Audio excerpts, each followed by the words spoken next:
Chapter 568. Aphotic Open. Li Qie let out a long cry and channeled his foundation to turn into a primordial Kuan Peng. However, even with its wings spread out, the Kuan Peng was unable to fly. It suddenly fell down and created a crashing sound. His Tao foundation had lost its fuel, the worldly energy, as well as the power of the Grand Tao. In this moment, both his Tao foundation and Tao laws were like deflated balls. He couldn't fly upward. As long as you are inside my Grand Tao, you will never be able to call for the Tao and will forever be sealed here. This is my Tao. Aphotic. Dizhua was in complete control of this realm. He looked down at Li Qie and pointed a finger at his body. Boom! Li Qie was blown away by this finger. It aimed for his chest and left behind a terrible and bloodied hole as blood spurted out. Li Qie got up and shouted, "I don't believe in witchcraft. Open for me." Li Qie, once again, channeled his laws in order to activate the Grand Tao. However, it was no use in this place. The Tao did not answer him. Boom! Dizhua blew him away once again, causing blood to spill. He was not in a hurry to kill Li Qie since he was certain of his victory. At this point, he arrogantly proclaimed, "Even an emperor's law would be limited in this place. Like I said, before my aphotic Tao, all myriad Tao would lose their colors. If you don't believe me, then try using an emperor's law." What kind of Tao is this? Seeing the sudden reversal left everyone dumbstruck in horror. If all Taoan laws, including emperor's laws, lost their effect once inside Dizhua's Grand Tao, then this would be too frightening. If this was the case, then no matter how powerful one might be, they would still be suppressed by Dizhua's Grand Tao and would become a fish on a platter without being able to resist. This is too terrifying. Both ghost experts or great characters from the other races were aghast. Such a Grand Tao was a threat to just about anyone. Tianluan was also greatly affected by this Tao, which was made apparent by his shocked expression. This Grand Tao terrified him. An ancestor who was very knowledgeable about the myriad bones throne spoke with a changed expression. Aphotic, aphotic, aphotic. I remember now, this is a part of a certain legend. He recalled a particular myth and shouted in dismay. This was conceived by immortal Emperor Yao Shi.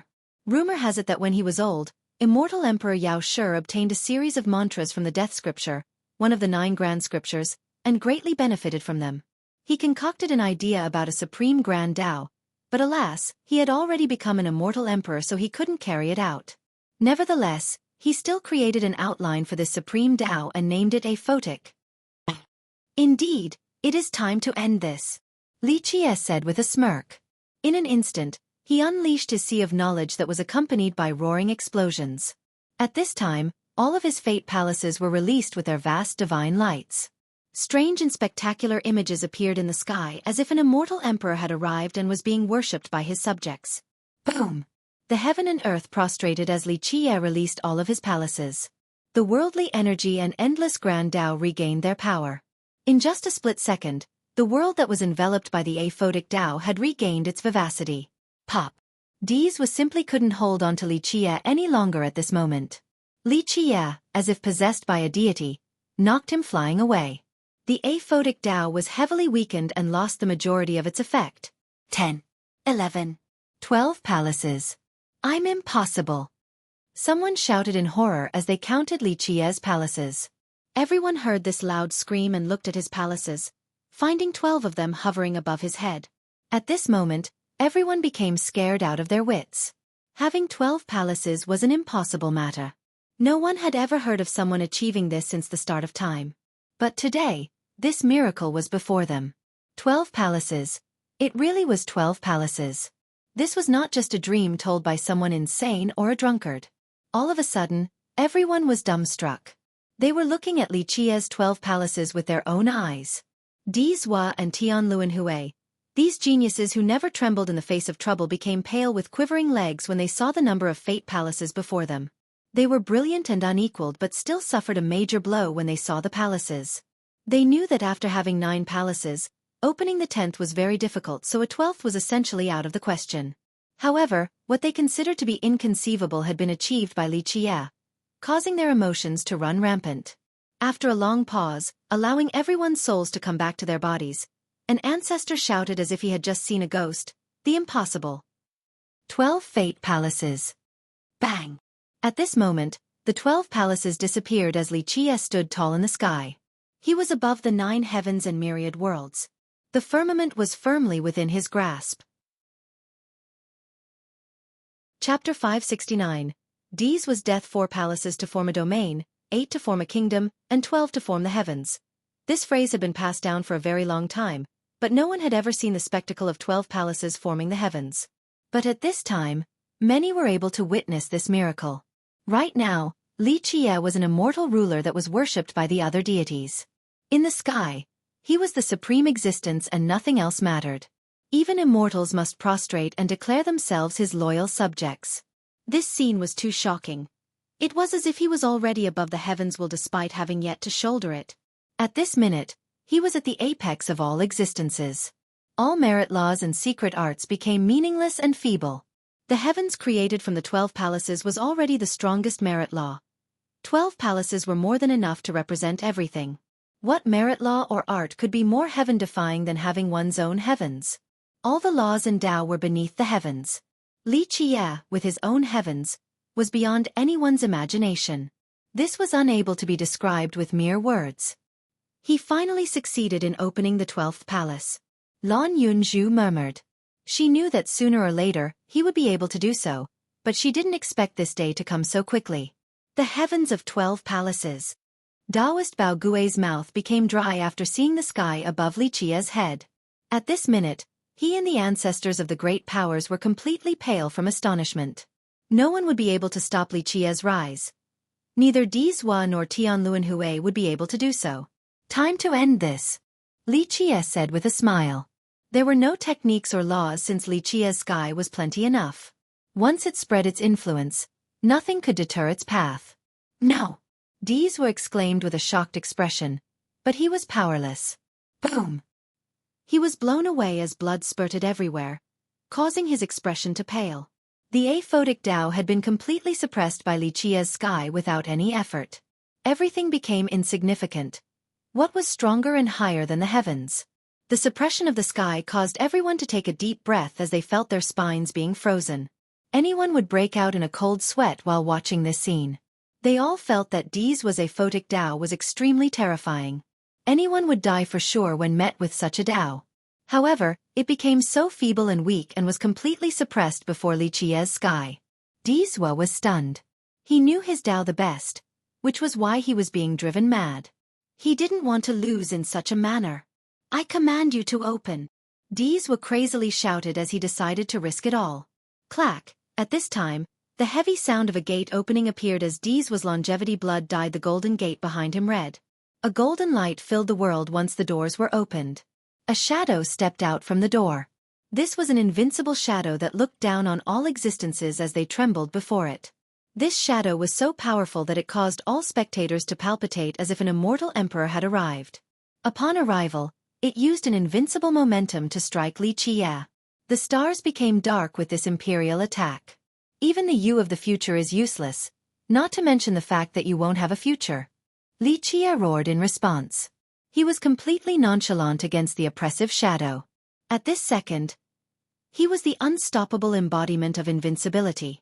His will was the will of the heavens. The weight of his hand was the unbearable burden of the firmament. Boom!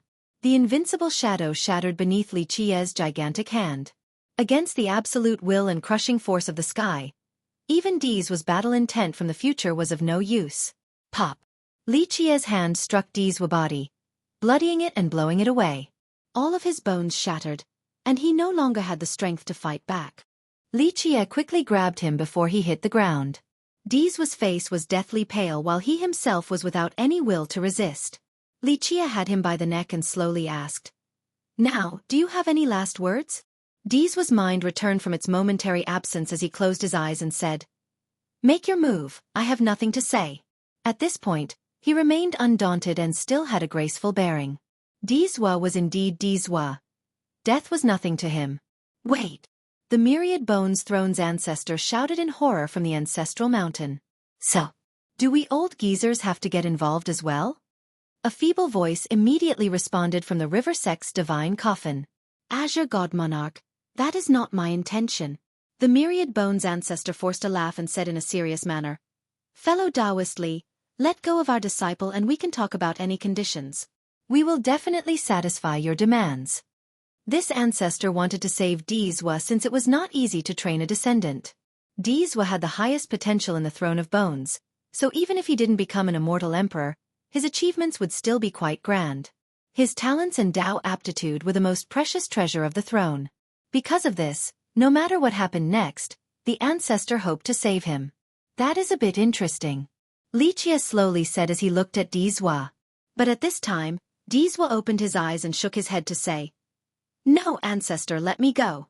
I have let you ancestors and the myriad bones thrown down. I apologize for my defeat today."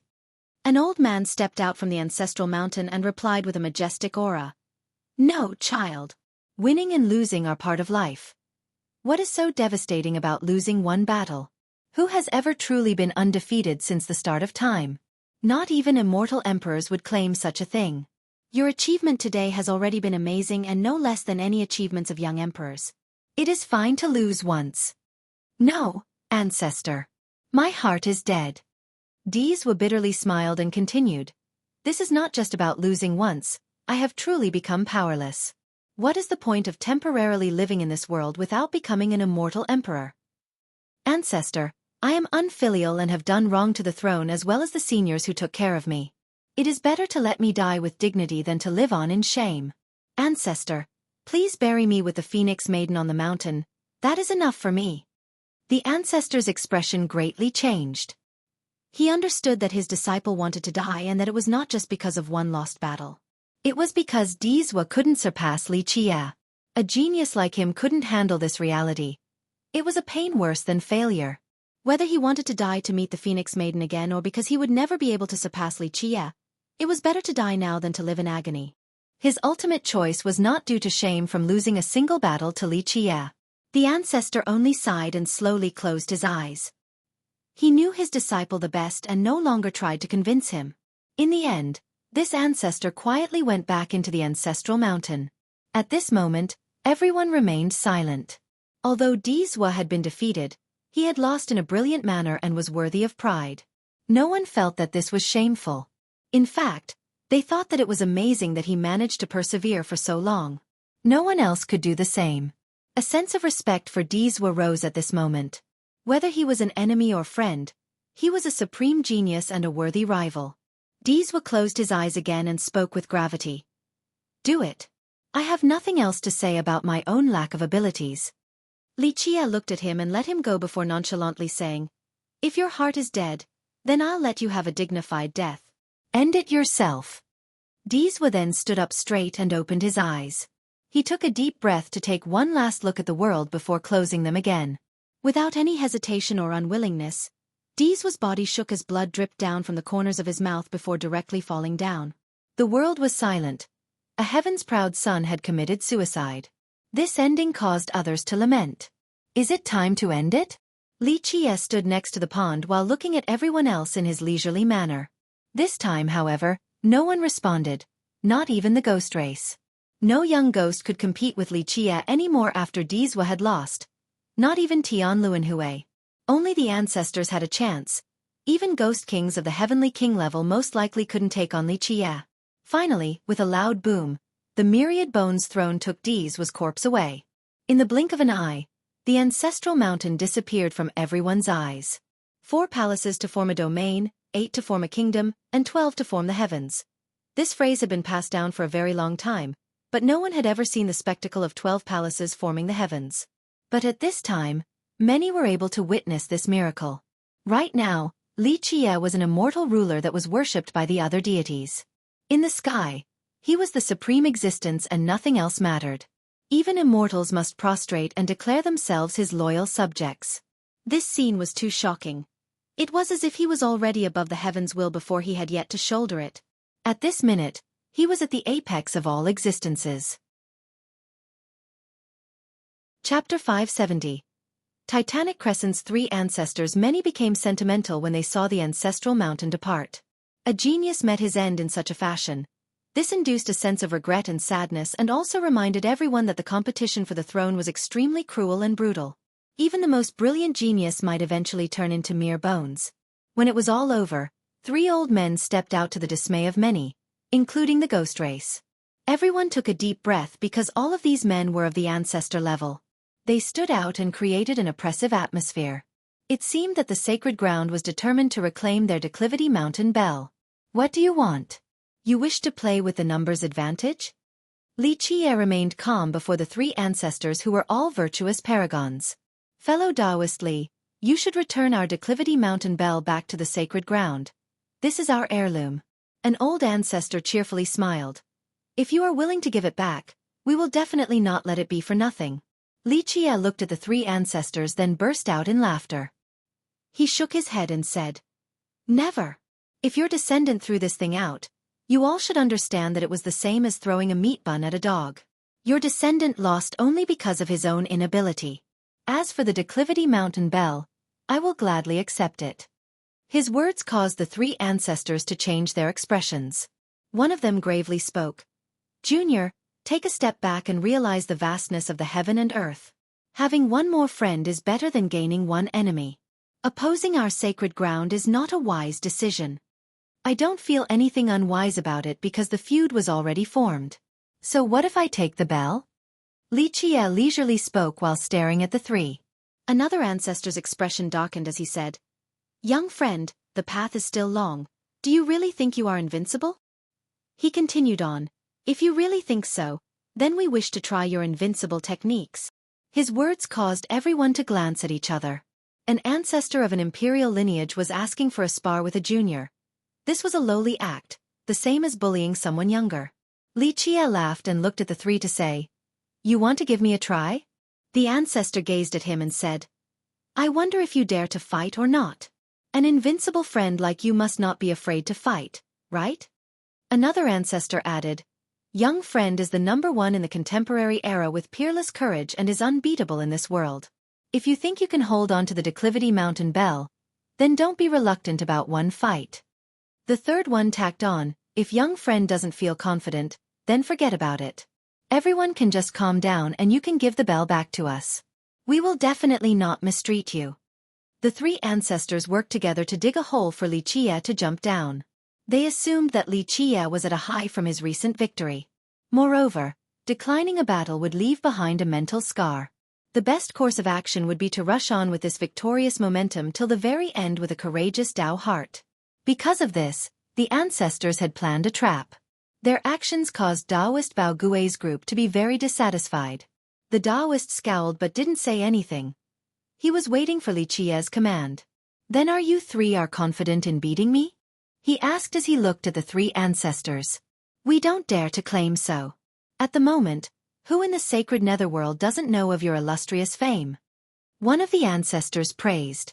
The second one commented, We believe that young friend can sweep through all opponents and won't mind a fight, but we still have to try at least once. If we lose, then we can only blame our own lack of skills, and the sacred ground won't ask for the declivity mountain bell anymore. If you lose, then I hope you will return it to us. The third quickly joined in and said, If young friend thinks you are at a disadvantage, then we won't use Emperor's weapons or treasures, we'll only use our personal abilities. You won't have any objections to this, right? This must be as easy as waving your hand. The 3 ancestors were initially quite fierce with their demands, but at this time, their attitude had changed. It was as if they were only asking for a friendly spar, but the truth was that they were baiting Xueqi into a trap. Nevertheless, the crowd was judging their actions with disdain. Fairness? Not using any emperor's weapons or treasures. These 3 were virtuous paragons that had lived for countless years while Xueqi was a young man. No matter how heaven-defying he might be, he still would not be a match for virtuous paragons. Xueqi only chuckled at the 3 ancestors. This trivial scheme was not enough to enter his sight. He smiled and said, If you guys are that confident, then very well, I'll play with you guys once.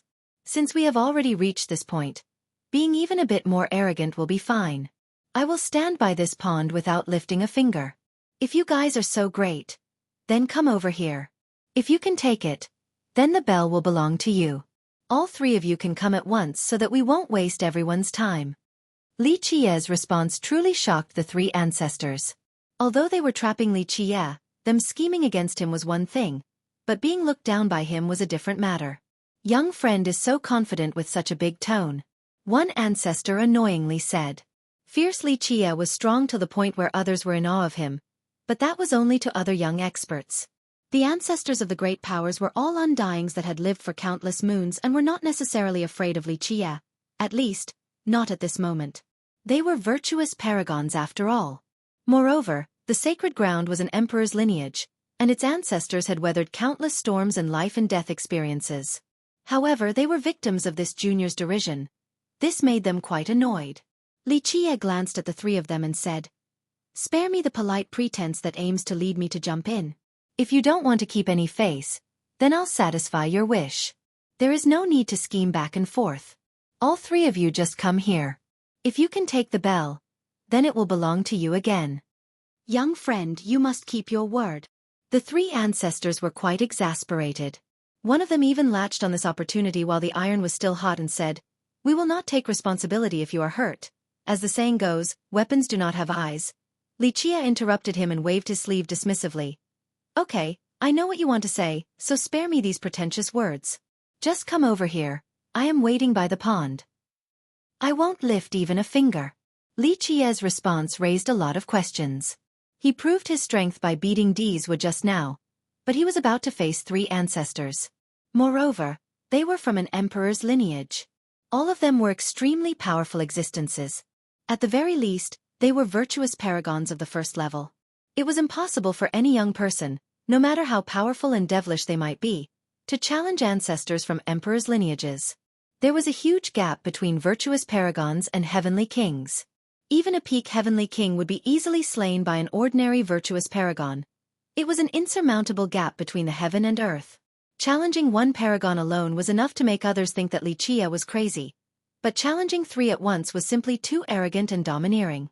What was even more overbearing was his declaration to not lift even a finger while awaiting their attack. Even Daoist Bao Gui's group jumped out of their skins due to Lichia's declaration because they felt that this was an impossible venture. Lichia was absolutely brilliant, but there was still a distance between him and paragons. "In that case, we'll do as you wish." One Titanic Crescent ancestor spoke right away.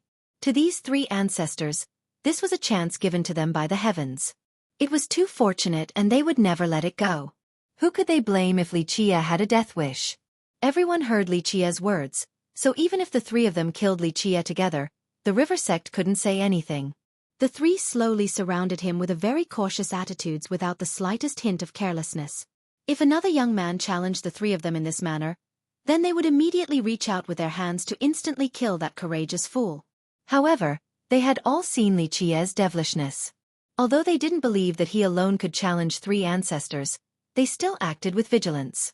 They wanted to slowly figure out his plan to avoid an unfavorable scenario. At this point, everyone held their breaths while concentrating on watching the scene play out. Chapter 571. Swallowing three ancestors. No one would deny Lichia's invincible might, but because of his young age and limited cultivation, he still had a long way to go before challenging virtuous paragons. Everyone felt that competing against one ancestor was already arduous, let alone three at the same time. This was simply impossible. Many speculations appeared. Some awaited a miracle while others prayed that Lichia would die a miserable death to the three ancestors. To the younger cultivators, Lichia was so heaven-defying that if he continued to live, the young would never have a chance to rise. No matter how great they might be, the heavens wouldn't be meant for them. They also knew that no one in the younger generation could kill Lichia, so they had to rely on the previous generation, such as these ancestors.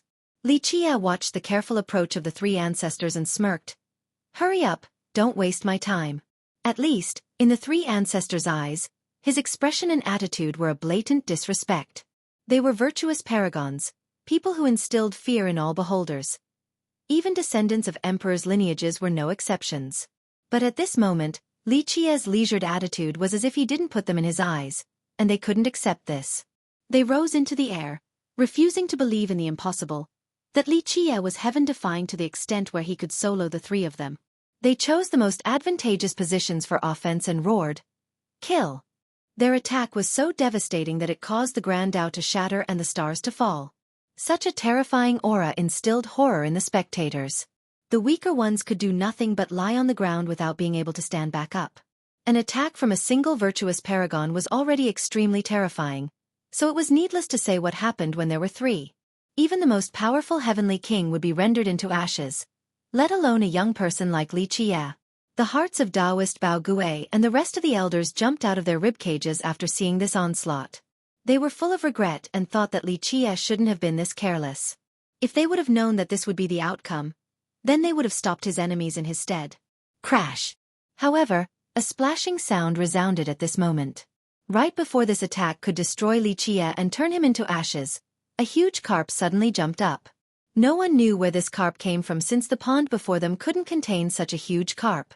Only an ocean could house such a big beast. It seemed like this carp had jumped out from another world. It immediately attempted to swallow the three virtuous paragons from the Titanic Crescent's sacred ground. In this very second, the three ancestors panicked and wanted to flee, but they couldn't escape its gigantic maw and were swallowed like prey. No! Their unwilling screams echoed out from within the carp's mouth. Unfortunately, they didn't even have the chance to feel regret. The carp was not satisfied after swallowing the three ancestors from the emperor's lineage. It was a sad fate of dying without a burial ground. This scene stunned everyone. No one expected for a huge carp to come out, but they were even more shocked that it swallowed three paragons like three little flies. It's the diamond carp. A person calmed down and shouted. Then the crowd all ran far away to keep a distance. No one dared to come any closer. The diamond carp. Taoist Bao Gui's group was also quivering with fear. Although those who had chased after it before were full of dread, Taoist Bao Gui's group, of course, was completely pale because they chased after the carp all over the water realm for the longest time. During their chase, they had never seen it attack anyone because it was very mild-tempered and wouldn't take the initiative to attack. Its speed was also very fast, much faster than a heavenly king. Moreover, they didn't expect for it to be strong to the point of being able to swallow three ancestors so easily. How frightening was this? If they knew that it was this dangerous, they wouldn't have been courageous enough to chase after it. Think about it, who would dare to chase after an existence that could kill three paragons? If it became annoyed, then it would swallow the entire group. Those who previously had intentions of attacking it were now drenched in cold sweat. Luckily, they didn't successfully chase it down, or else the result of the three ancestors would be repeated on them. No! The sacred lord from the Titanic Crescent camp bellowed miserably. His countenance was as white as paper. He thought that if the three ancestors came into being, they would be able to take back the mountain bell. How could he have known that not only would they fail to do so, but they would also become food for the diamond carp? The sacred ground suffered a heavy loss at the moment after their failed gamble. Who doesn't know an old trick of baiting people with words? Li Qie said and smiled after seeing the diamond carp swallow the ancestors. He slowly continued, "If you want me to jump into your trap, then I'll dig one for you as well. We'll see who will die in the pit." Li Qie's slow words caused everyone to feel a chilling sensation. The three ancestors wanted to entrap Li Qie with praises, but Li Qie also did the same. Finally, the ancestors failed to kill him and only jumped into his trap. It was just like Li Qie had said, he could still fight 1-on-3 without lifting a finger. This brat wasn't going to do anything from the start. A great character from the previous generation of the ghost race spoke while quivering. What puzzled everyone was how Li Qie managed to control the diamond carp. Only Lan Yunzhu knew the answer to this question. Splash! When everyone was still terrified, a clear splashing sound appeared. The whirlpool in the middle of the pond was receding. The waterfish and turtle that carried the tablet slowly swam back to the middle to return to their nest. Splash! The whirlpool became smaller and smaller as the diamond carp roared with a dragon-like cry. Li Qie rubbed its head and said, "Go, you won't be able to go back if it closes." The diamond carp didn't want to leave and kept on rubbing on Li Qie's hand, but it eventually jumped back into the pond. With a loud splash, it disappeared before everyone's eyes. It was difficult to believe that such a little pond could contain the huge diamond carp, but maybe it wasn't so strange after all since each step was a single world in this pond. Crash! The whirlpool spiraled with ripples and eventually disappeared like it had never been there at all. No! An unwilling person let out a cry, but he was powerless and could only watch it disappear. The group also realized that the big fortune was now gone. Many were unhappy since they spent so much time here to no avail. They desired a big fortune but couldn't harvest anything. Lan Yunzhu, alone, obtained the biggest harvest, the unique night era flower. At the very least, the outsiders seemed to think so. They were not as lucky as her since they had no way of entering the pond. Goddamned pond. It is better to leave this creepy place. Many people gave up and started to curse before leaving. Although they knew that there were treasures inside, the only thing they could do was to watch while sighing in disappointment. What could they do since they couldn't even take 60 steps, let alone 100 steps? Some were able to take 100 steps like Tianluanhui for example. However, he came from the Alira's ancient kingdom so treasures were not as tempting to him. Unless it was a huge creation from the legends, Tianluanhui wouldn't make a move. Chapter 572. Earthrealm. Some still tried to stay to test their luck, but the majority left for other places in the water realm while many left it altogether. This was because the best treasures in the water realm had been taken by the Thousand Carp River and other treasures were hard to obtain, so they might as well test their luck in other places. It's time to go, Li Qie said as he jumped on the big carp. Daoist Bao Gue commanded the carp as it took the river sex group into the sky, leaving the pond. It flew very quickly above the vast ocean. Young noble, where do we go next? Daoist Bao Gue asked. You guys got a great harvest this time, and the prime ominous grave will close very soon. Li Qie said. Leave the grave and return to the Thousand Carp River. What about young noble? The Daoist asked. How about we wait here and wait for the closing of the grave? Maybe you will require our assistance in the future. Li Qie narrowed his eyes while gazing at the far horizon and said. No, you guys won't be able to help since I plan on going to the Heavenly Cemetery. Heavenly Cemetery? How about I go with you? Lan Yunzhu quickly said. No, I can't bring you along. I'm going to the path of death so you can't come. I have to go alone. The path of death in the Heavenly Cemetery? Upon hearing this, not just Lan Yunzhu, but the Daoist and all the elders were scared out of their minds. Lan Yunzhu thought she had misheard and tried to clarify. You really want to go on the path of death? That is suicidal. Yes, I have to go to the path of death. Li Qie seriously nodded his head in response. The group's expression greatly changed, and the Daoist said with worries. Young noble, you're talking about the path of death, it is hard to leave alive. If you want to train or find a big fortune, then pick the path of life. At the very least, there is a chance of coming out alive even if it is only 10%. In contrast, the path of death is simply impossible to survive. No one will come out from it. That's right. Young noble, just pick the path of life, don't go to the path of death. Another high elder of the river sect advised. There is still a chance to come out of the path of life, but the other one is hopeless. The Heavenly Cemetery was located in the Earth realm, and some called it the center of the entire realm. When someone with the prime ominous key entered, they could exchange it there for a fortune. There were two entrances. One was the path of life and the other the path of death. Although the former was called the path of life, it was also extremely dangerous with only 10% of survival. Nevertheless, many experts and geniuses still tried to walk on this road. Besides searching for big fortunes and the mythical method of everlasting life, it was also a great place to train. But as for the path of death, no one had ever returned alive. No one knew what was inside since it was covered in an aura of death all year round. Some said that it was the lair of evil apparitions, and any trespasser would be killed. For millions of years, many didn't believe in such a theory, so they entered only to never come back out, including some invincible existences. Don't try your luck with the path of death, it is just a dead zone. Venerable Yang was very worried as he said. There were rumors that someone with the title of God King had entered, but he never came out as well. I know, the path of death has zero chance for survival. Li Qie calmly said. But I must enter due to some unfinished business. Also, it is only a path of death to others. I will come out alive, don't worry. Daoist Bao Gue's group noticed that Li Qie was determined and wouldn't listen to any advice, so they sighed non-stop. They could only ask him to be careful since they didn't know what else to say. I'll go with you.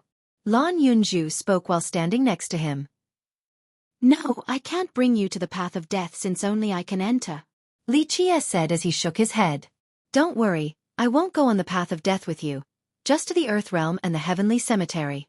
You can go by yourself for the rest of the way.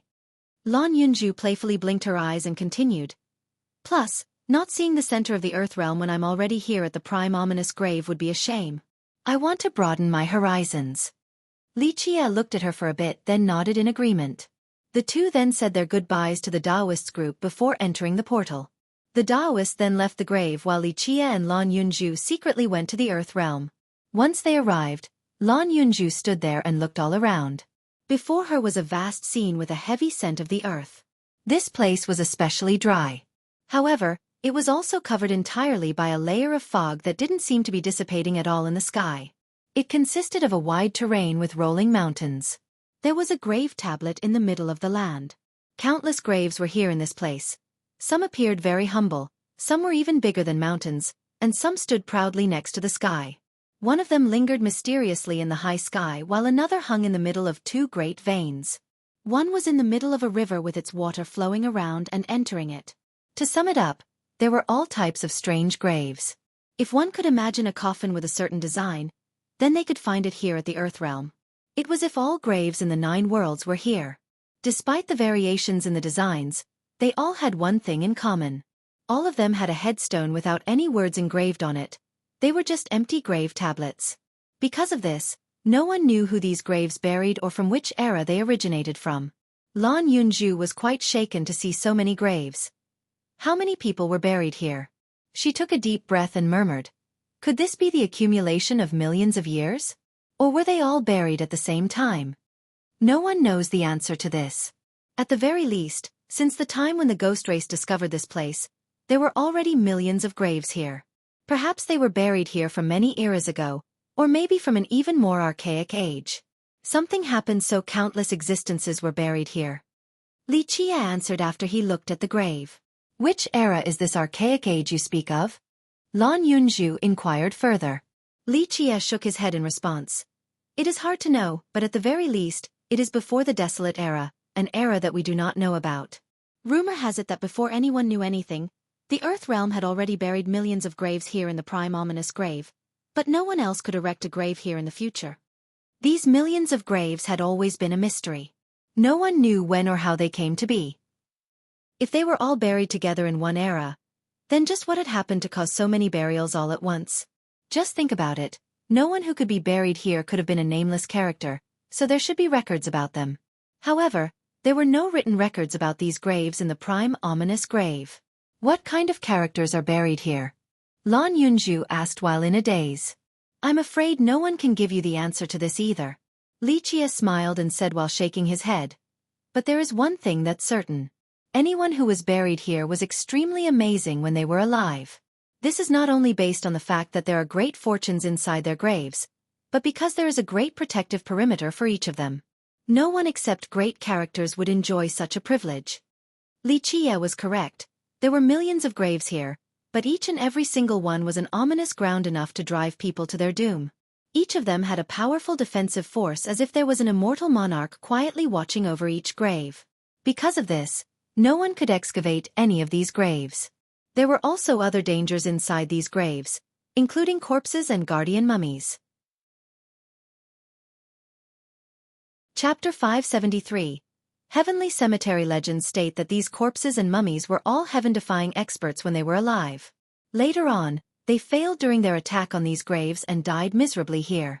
They were then affected by the aura of death and became guardian puppets.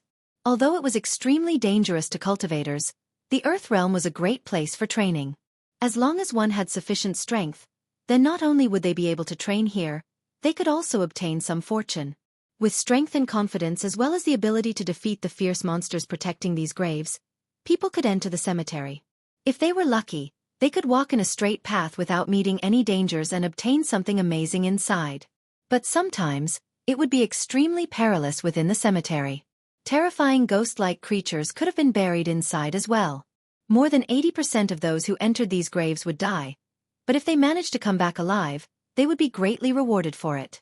Because of this, countless cultivators, especially the geniuses, were happy to give the menacing Earth realm a shot.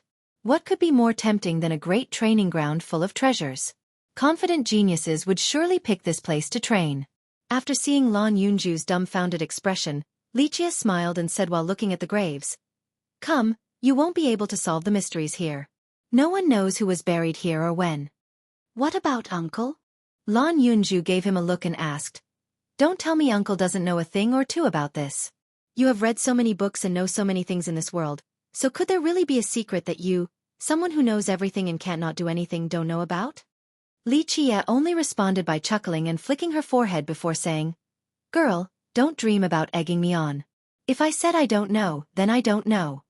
Lan Yunju only angrily glared at him with a charming and playful demeanor, showing a beauty capable of taking others' breaths away. Li Qie led Lan Yunju deeper inside. They didn't come here for the fortunes inside the graves, so they only passed by a few while heading straight for the heavenly cemetery. After walking past some fortunes, she asked, Doesn't Uncle want to take a look at some of these ominous graves? Legend states that there are some very unbelievable mummies inside. Some even said that a few of them are of the immortal emperor level. Do you not want to broaden your horizons? Li Qie shook his head and said, This time, we didn't come here for treasures. We wasted too much time in the other realms, so we can't go to another grave. It is just you, not us. Lan Yunju looked at him with one eye and continued, If you are not here for the graves, then why are you going to the path of death? If you know that it is suicidal, then why must you still tread it? Lan Yunju didn't want him to go there since it was a terrible place of certain doom. For millions of years, even god kings had died inside since they didn't trust the tales. Lan Yunju believed that Li Qie could come out alive by creating a miracle, but this matter was still too risky. Something unexpected might happen. Li Qie looked at her and understood her thoughts, so he smiled and said, Don't stop me, I can't afford not to go there. I need a challenge in order to break through. Challenge? Breakthrough? Lan Yunju asked, Do you not have enough challenges yet? Defeating Dizhua and achieving 12 palaces are not enough? Having 12 palaces is the most brilliant achievement since time immemorial. Like you said, only immortal Emperor Zhao Hang had obtained 12 palaces, so your accomplishment is on the same level as the Emperor.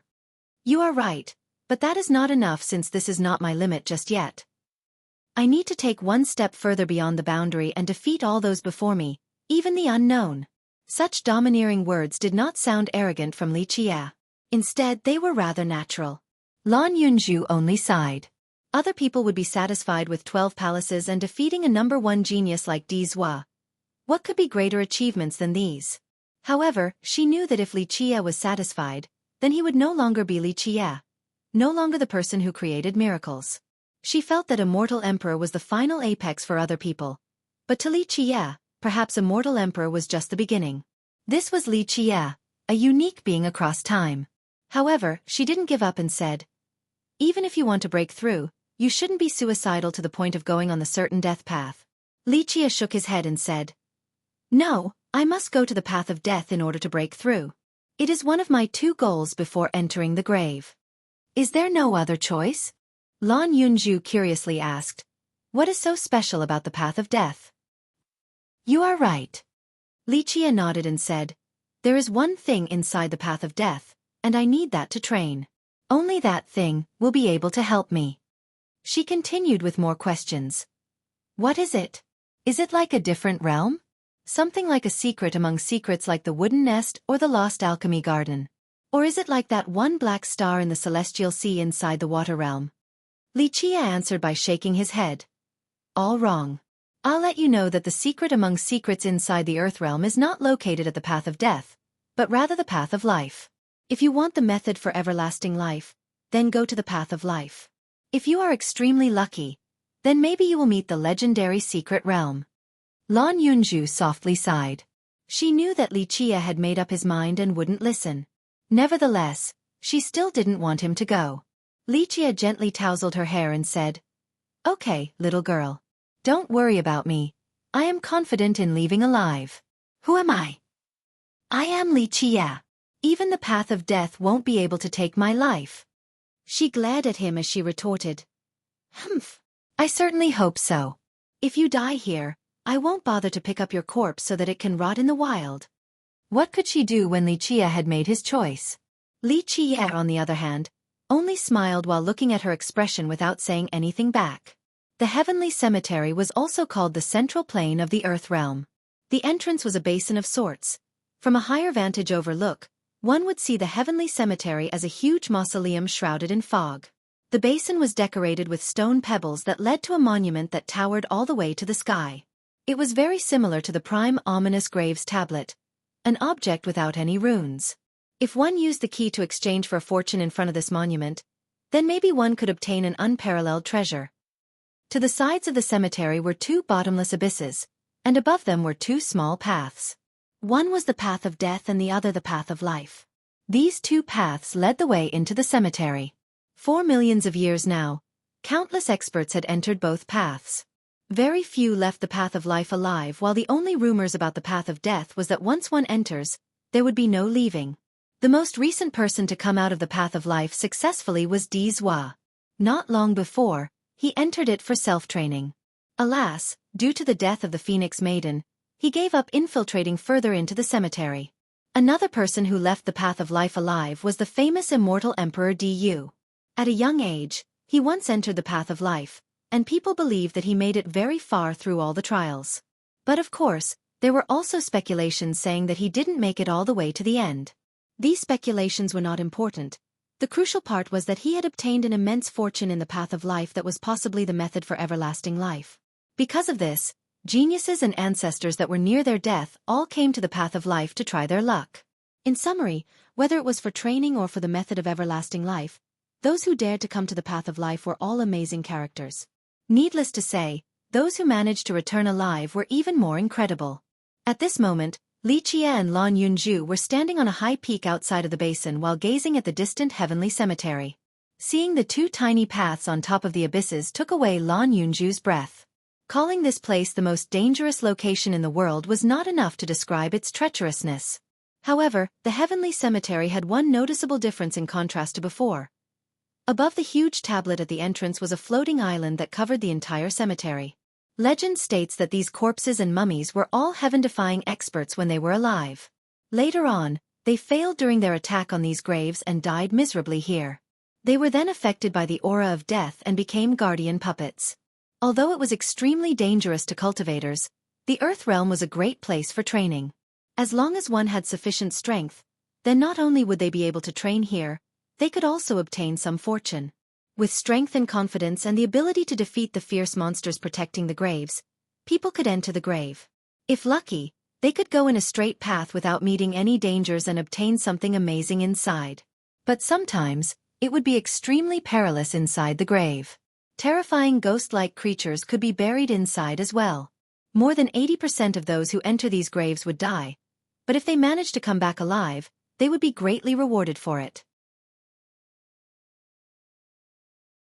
Chapter 574. Meeting the lost mythical island again. This was the same island that had appeared out at sea that had many people wanting to explore it. The lost mythical island was still shrouded in mist, but it was a lot thinner than what it had been initially. It was as if the mist would completely dissipate after just a bit longer. The lost mythical island. Xueqi murmured as he looked at it. Lan Yunju also gazed at the landmass, then back at Xueqi, who was standing next to her, and asked, "This is your other goal for coming to this place, right?" Back at the Thousand Islands, she had followed him and saw what he did before leaving later on. Although she didn't see the island appear outside with her own eyes, she guessed that it didn't appear for no reason and must have something to do with Xueqi. After its disappearance, he immediately went to the prime ominous grave, so she knew that he specifically came here for it. "Yes, I need this island," Xueqi said and nodded. He stared at the mist shrouding the island and continued, "It seems like the mist will dissipate before the grave closes.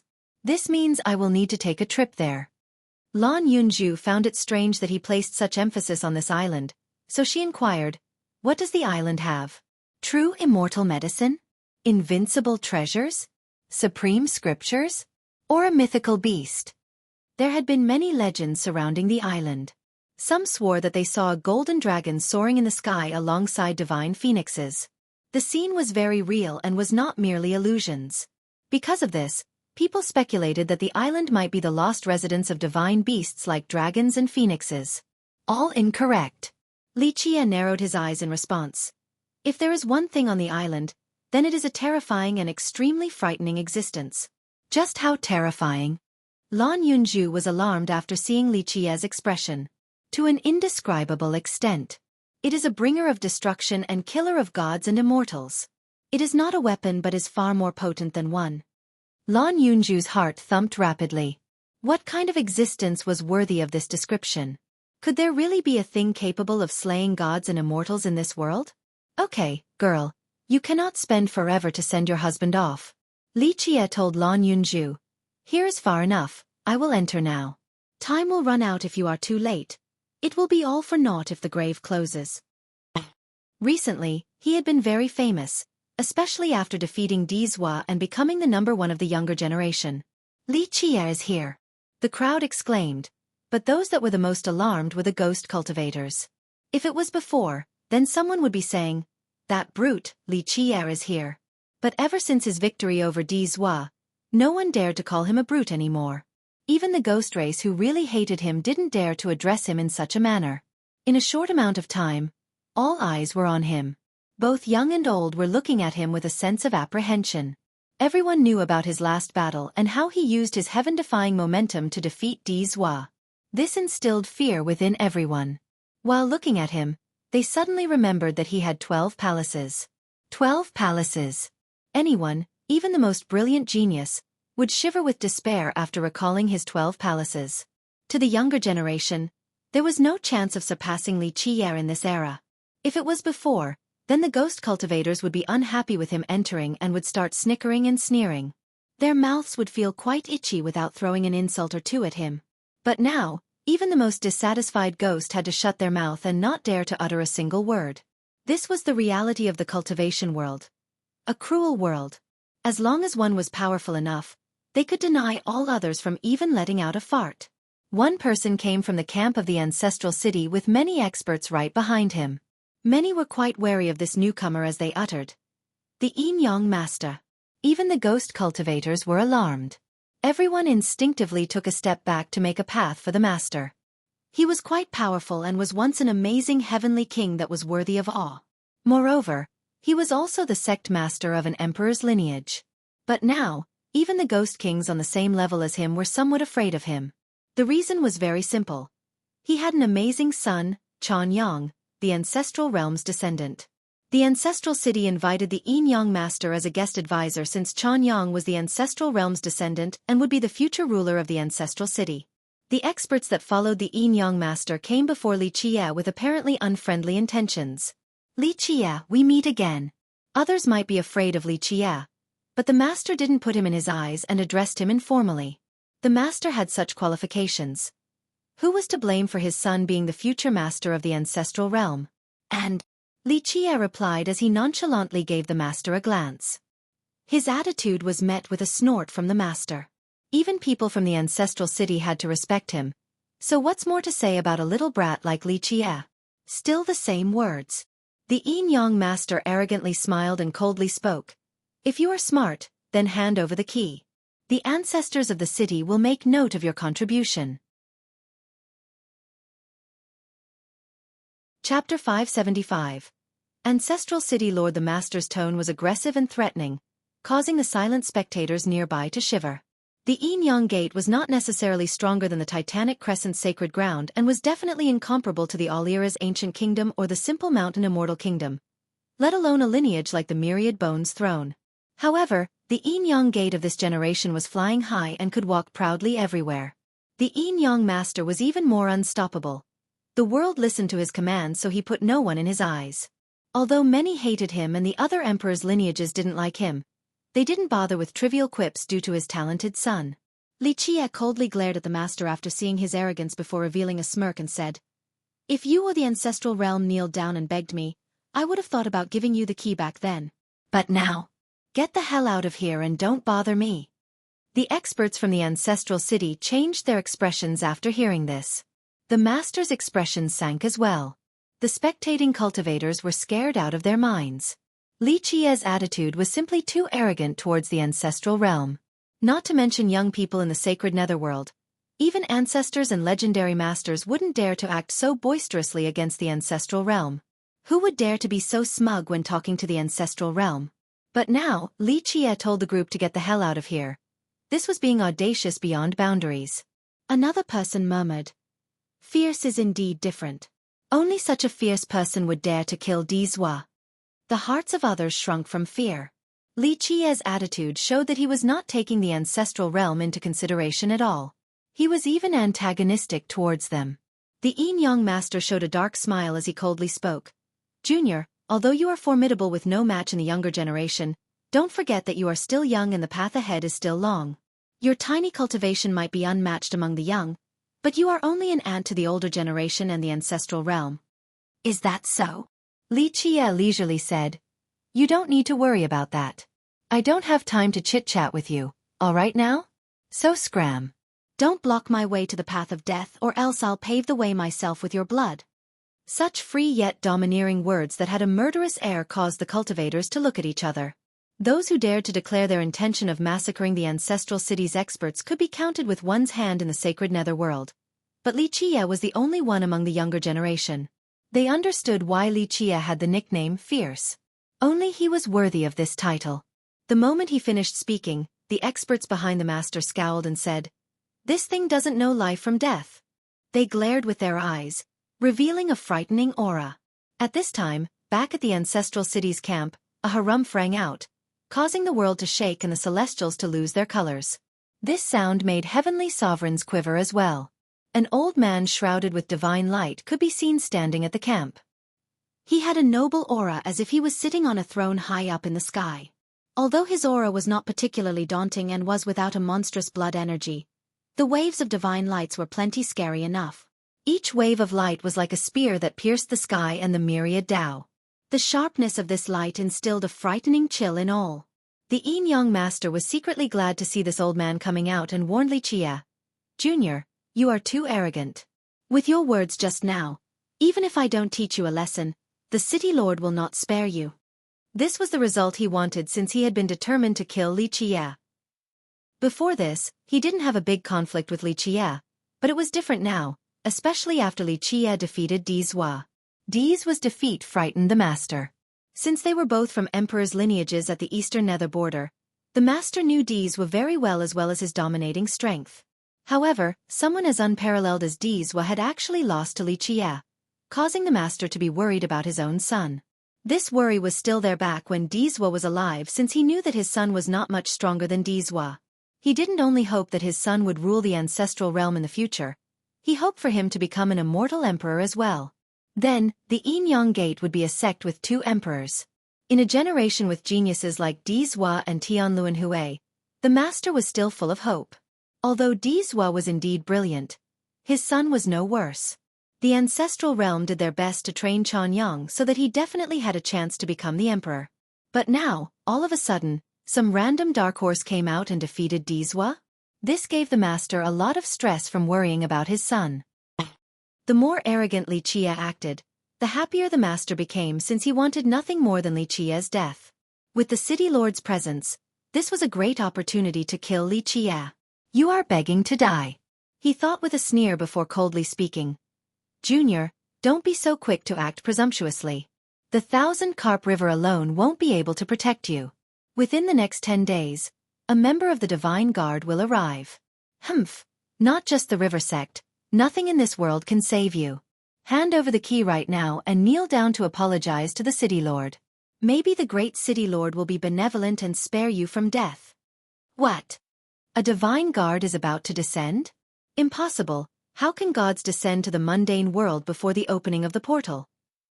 The divine guard consisted of deities who were responsible for protecting the ancestral realm, existences just like gods. There was a legend where the progenitor of the ghost race was still alive and was sleeping throughout the eras inside the ancestral realm. The divine guard was responsible for protecting the supreme progenitor and was known for being unbeatable in the ancestral realm.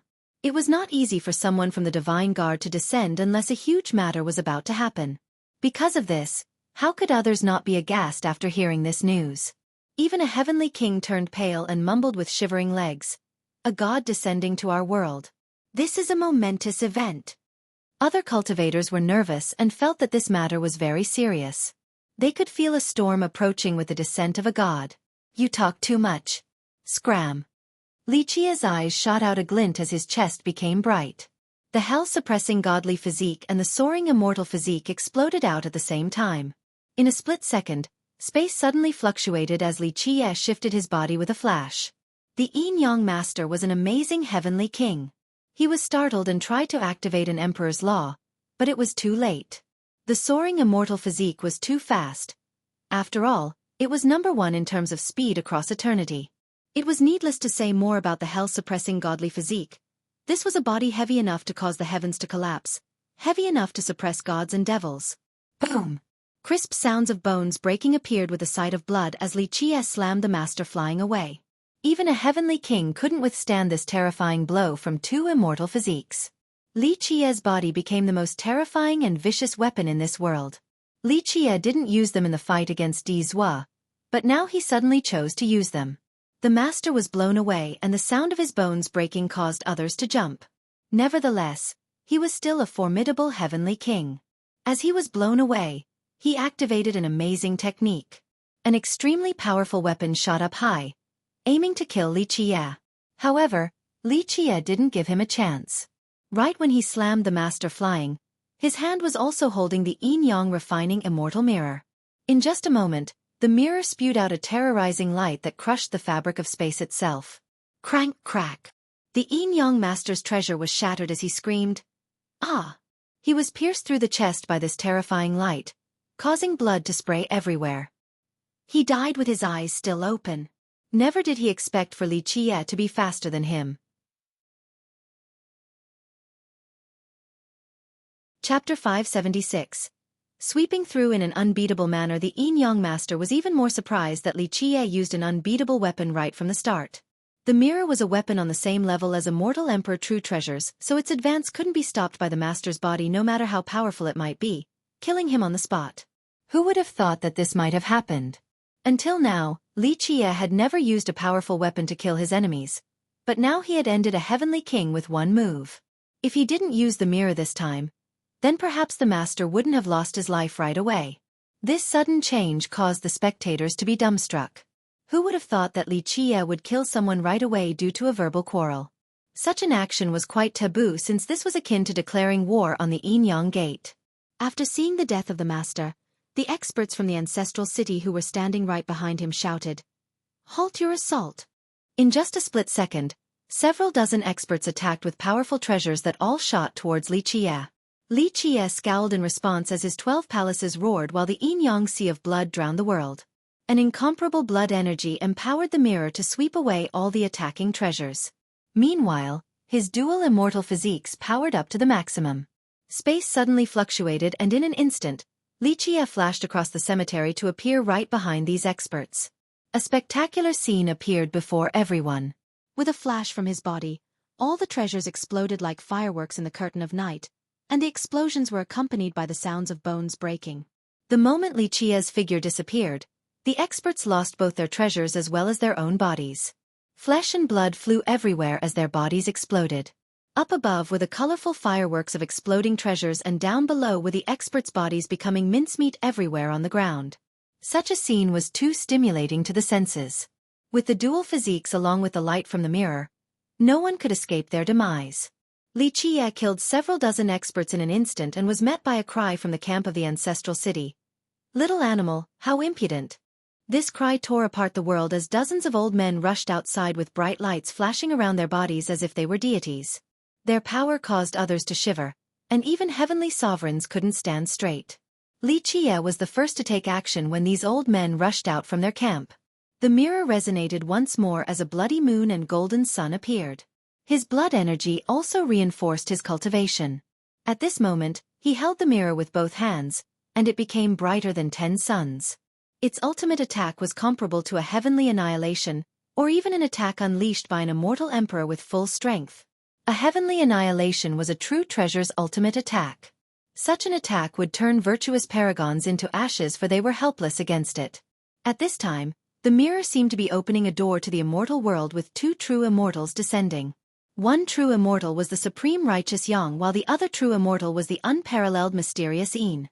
The flame of the Yang immortal could scorch the 9 heavens while the force of the Yin immortal could refine myriad worlds.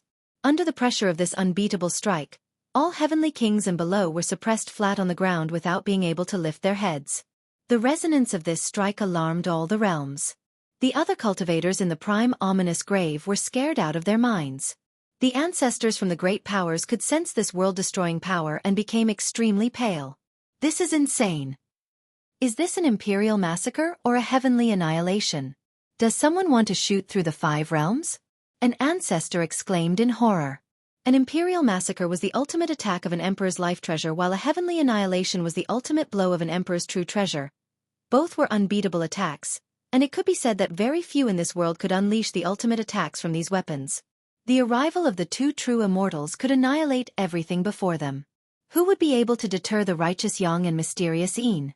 Resplendent break, the unequaled attack of immortal Emperor Fei Yang.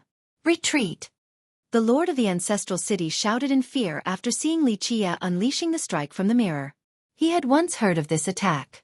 Immortal Emperor Fei Yang had used this move before to break apart the ancestral realm. However, it was all too late. The extreme yin and yang swept through them and turned everything into ashes. The dozens of old men from the ancestral city were annihilated without leaving behind a trace. After this strike, Li Qie then entered the path of death with an incomparably domineering aura, as if he was unstoppable in this world. Many experts from the ancestral city failed to stop him as he opened up a path of blood, just like he said before. Little animal. From within the camp came another furious cry. A vast imperial aura appeared.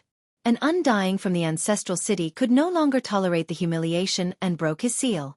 This character of the ancestor level rushed forward with a surging imperial aura. Clearly, he was carrying an emperor's weapon. No, let him go. It is not worth wasting your lifespan for a junior. The city lord immediately stopped the ancestor who held the emperor's weapon. At this time, Li Qie had already embarked on the path of death.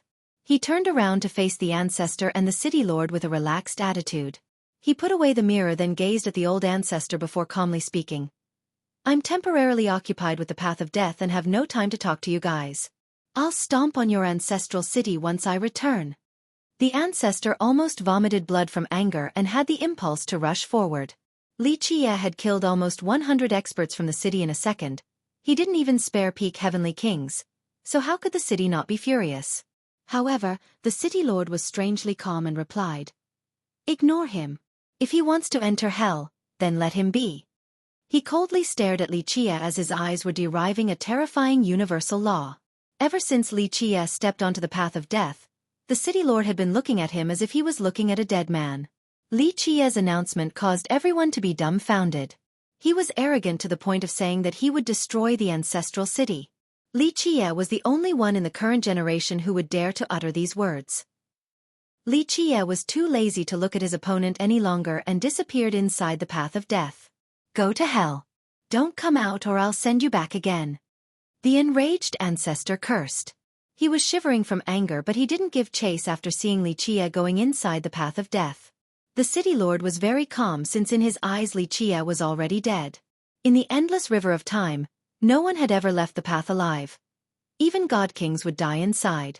As for the rest, his announcement earlier had already startled them, but now that they saw, with their own eyes, him enter the path of death, they became even more bewildered. Their first thought was that he was crazy, that there was a problem with his brain, or maybe he was tired of living. Is he insane? A heavenly king from the previous generation asked whilst in a daze. They could understand if he chose the path of life. Surpassing all the trials inside was a symbol for an unbeatable and eternal genius.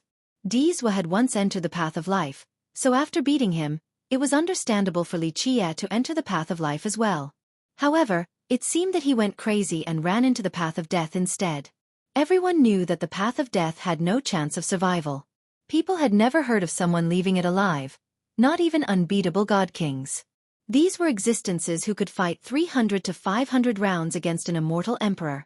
Think about it, if even god kings died on the path of death, then other people shouldn't even dream about passing. This news quickly spread around, driving all the listeners crazy. His declaration of destroying the ancestral city became insignificant compared to him entering the path of death. One can survive against the heavens but not themselves. A great character lamented after hearing this. He was alive and well, yet he chose to run into the path of death. What is the point outside of committing suicide? Many great characters from the human race sighed in regret. What is wrong with Li Qie? Defeating Dizwa and having 12 palaces already made him the #1 in the sacred netherworld, and becoming the immortal emperor in the future would definitely not be an issue. If he kept on going like this, then he would definitely achieve invincibility. Why enter the path of death now? Another human expert added. In a short period of time, many didn't understand his choice regarding the paths. They only came up with one possible answer. He was tired of living. While the rest were confused, Lichia was walking on the path of death. The path of death was silent and shrouded in a frightening mist. He slowly proceeded deeper as the corpses below his feet became more numerous. It was apparent that they were great characters when they were alive. Even remnants of virtuous paragons could be found. He marched through these white bones in this serene and dreadful atmosphere. The only sound that could be heard was that of his steps crushing the bones. Chapter 577. Path of Death. Cowards would wet their pants while treading on this path, but Lichia remained calm and relaxed as if it was a stroll in his own garden. After reaching a certain depth, the mist slowly emitted a terrifying aura of death. One's skin would start to sizzle when met with this aura, and one's muscles would quickly age until they became dozens or even hundreds of years older. If they tried to block it with blood energy, then no matter how powerful this blood energy might be, it would still be withered by this powerful death aura. This corruption wouldn't stop until the person died. Lichia felt this corrosive death aura and murmured, "Countless eras have passed, yet your death aura is still here. It seems that you are still not dead. What a relief." Lichia carefully took out the lamp with a flicking fire in the center that seemed as if it would go out at any time. This little black flame seemed to be the death aura's nemesis. When the aura tried to approach Lichia, it would instantly be burnt away by the flame. After sizzling noises arose, the aura was burnt by the flame into little patches of smoke. Lichia went even deeper inside and the aura, no matter how powerful, couldn't come close to him due to the black flame of the lamp. The corpses that paved the path became fewer, but they were even more powerful than before. Prior to this, there were heaven-defying big shots, but Lichia didn't know them because people of that level couldn't enter his sight. However, as he walked deeper inside, Lichia noticed a few characters among these fewer corpses. An old man was lying on the path and had been dead for who knew how long. Although he was being corroded by the death aura, his corpse was not yet corrupted and decayed. All Heaven Monarch, why didn't you just stay in the stone medicine world? Why run here to die? Lichia looked at the corpse and muttered to himself. He walked a bit further and saw a skeleton holding a stone bowl which triggered another response. Endless Longevity Alchemy Emperor, did you come here to find an immortal medicine for everlasting life? What a shame. The Endless Longevity Bowl, such a supreme treasure, was robbed of its divine intent by the death aura. Glorious true God. How arrogant was this little brat in the past. So after you lost to that brat Min Ren, you ran here. It must have been because you wanted that heaven-suppressing item to defeat Min Ren. Autumn Goddess, what a pity. The #1 beauty of the charming spirit race in the past. Countless prodigies of the 9 worlds swooned over your incomparable allure. However, no matter how pretty you might have been, you are nothing but a corpse now.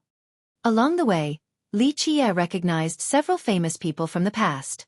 A few of them were his acquaintances when he was the Dark Crow, but all of these invincible existences eventually died inside the path of death.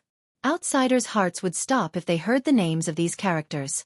Among them were unbeatable imperial princes, unparalleled true gods, and #1 beauties. The 99 ghosts watched Lichia walk by. Then they went back to the thick death aura like evil spirits as if nothing had happened. Not long after Lichia infiltrated the path of death did a piece of news quickly spread throughout the prime ominous grave and its 5 realms. What? The Divine Guard is descending? Is this true? An ancestor of a great power shivered after hearing this news. The messenger disciple reported in a serious manner. Respectful ancestor, it is 100% true. First uncle saw it with his own eyes since he was responsible for greeting the Divine Guard, so I came to report with full speed. The disciple guaranteed that it was from a trustworthy source. The ancestor's expression greatly changed upon hearing this. 2 days ago, the Yin Yang Master had brought this up, and many had heard of it as well. So within the last 2 days, many great powers and imperial lineages had many speculations. But now, more information had come and the Divine Guard was actually descending, so how could these powers not be alarmed? In fact, this news traveled very quickly and everyone received the news. The Emperor's lineages found out even earlier than the ordinary great powers. It's so strange. The Lord of the Ancestral City personally arriving is one thing, but now the Divine Guard is here as well. All the sects were very wary, and even the ghost race itself was on high alert.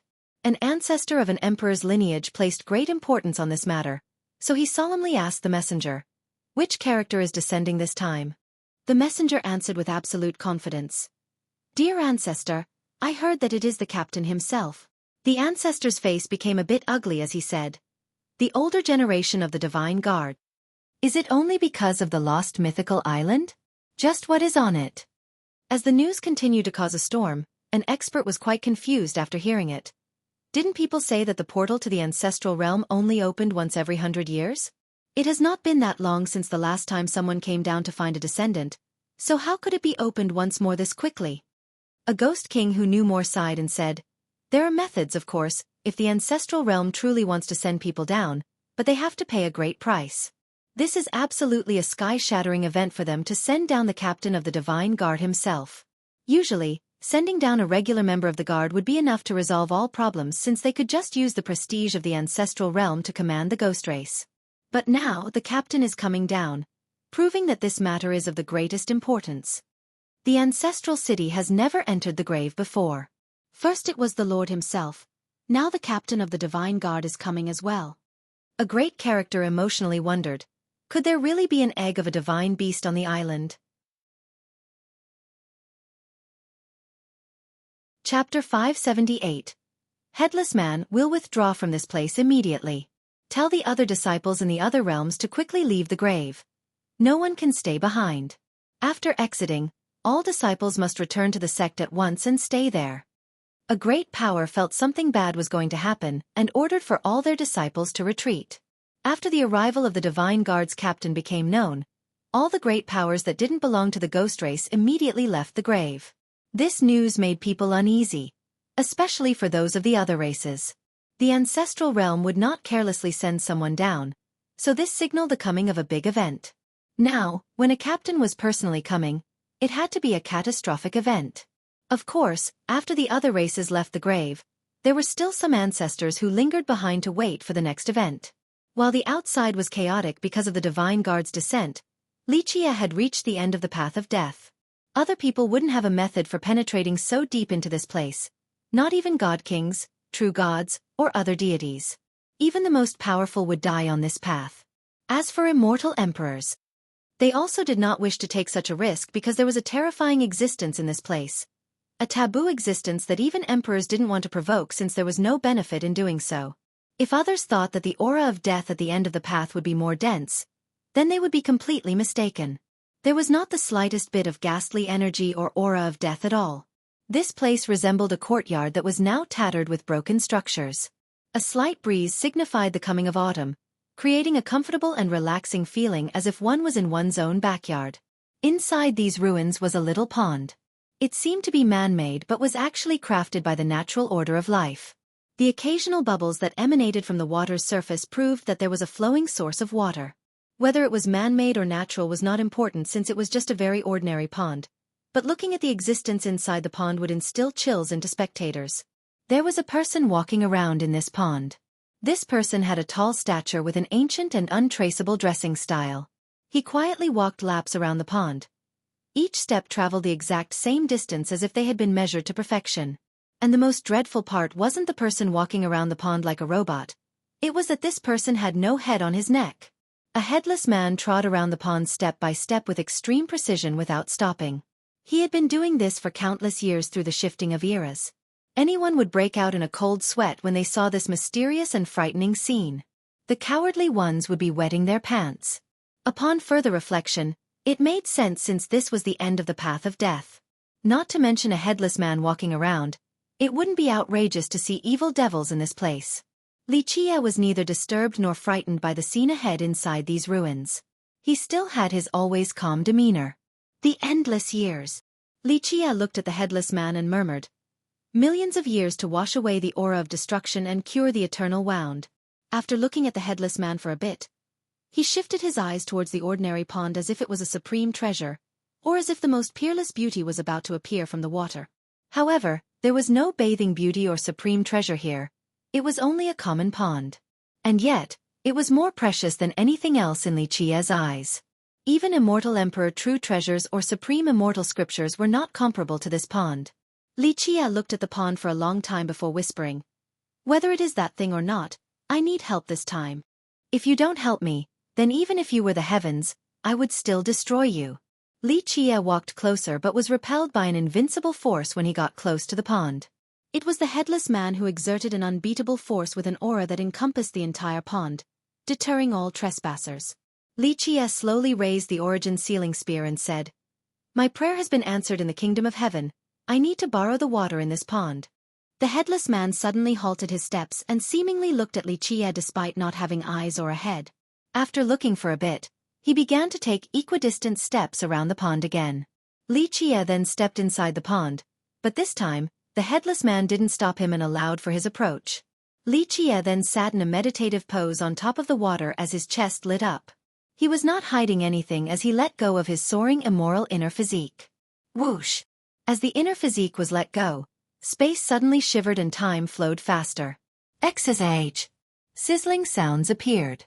Once the inner physique reached its brightest point, this brilliance became infected and turned into darkness as evil light started to emanate from Li Qie's body. Bolts of lightning then flashed on top of Li Qie's head as the sky darkened, heralding an apocalypse.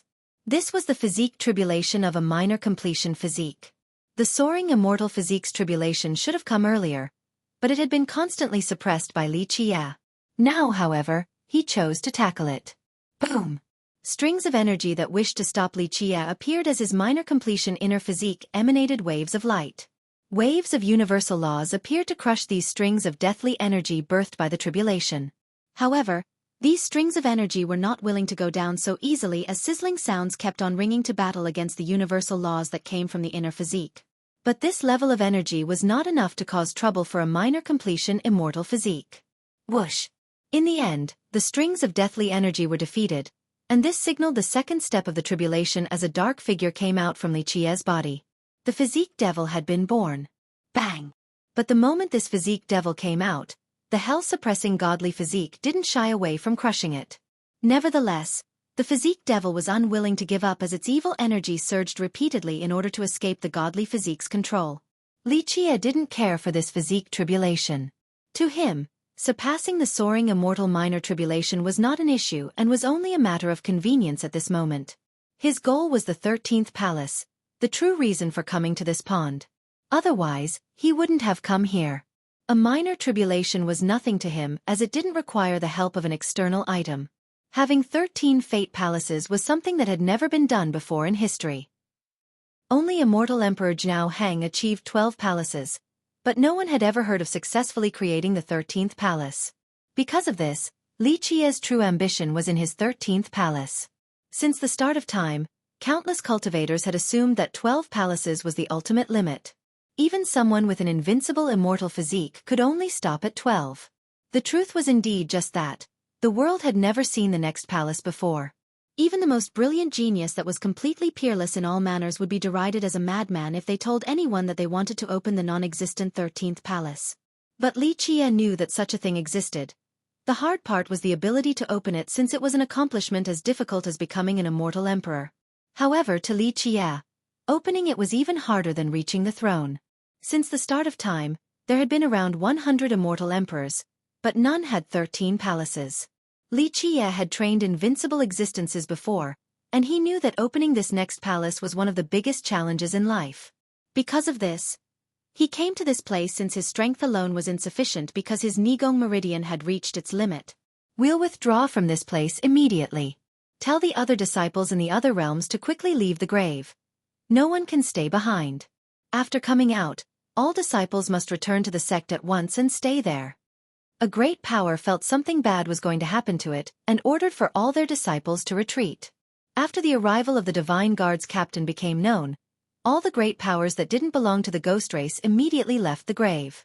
This news made people uneasy, especially for those of the other races. The ancestral realm would not carelessly send someone down, so this signaled the coming of a big event. Now, when a captain was personally coming, it had to be a catastrophic event.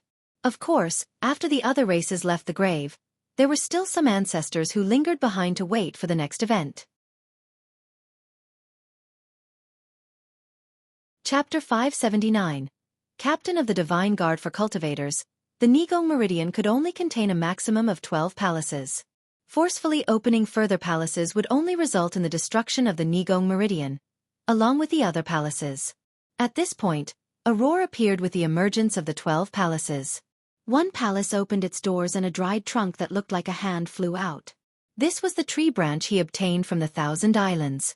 At this point, thousands of roots entrenched themselves in Lichia's Nigong Meridian, while newly grown green branches stretched into the pond. These new branches were like divine spears and penetrated into the depths of the pond, quickly taking root inside under Lichia's command.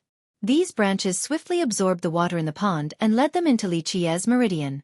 After absorbing the essence under the pond, Lichia shivered as his dried Nigong meridian suddenly became quite moist. It is time. Lichia became fairly spirited as he took a deep breath.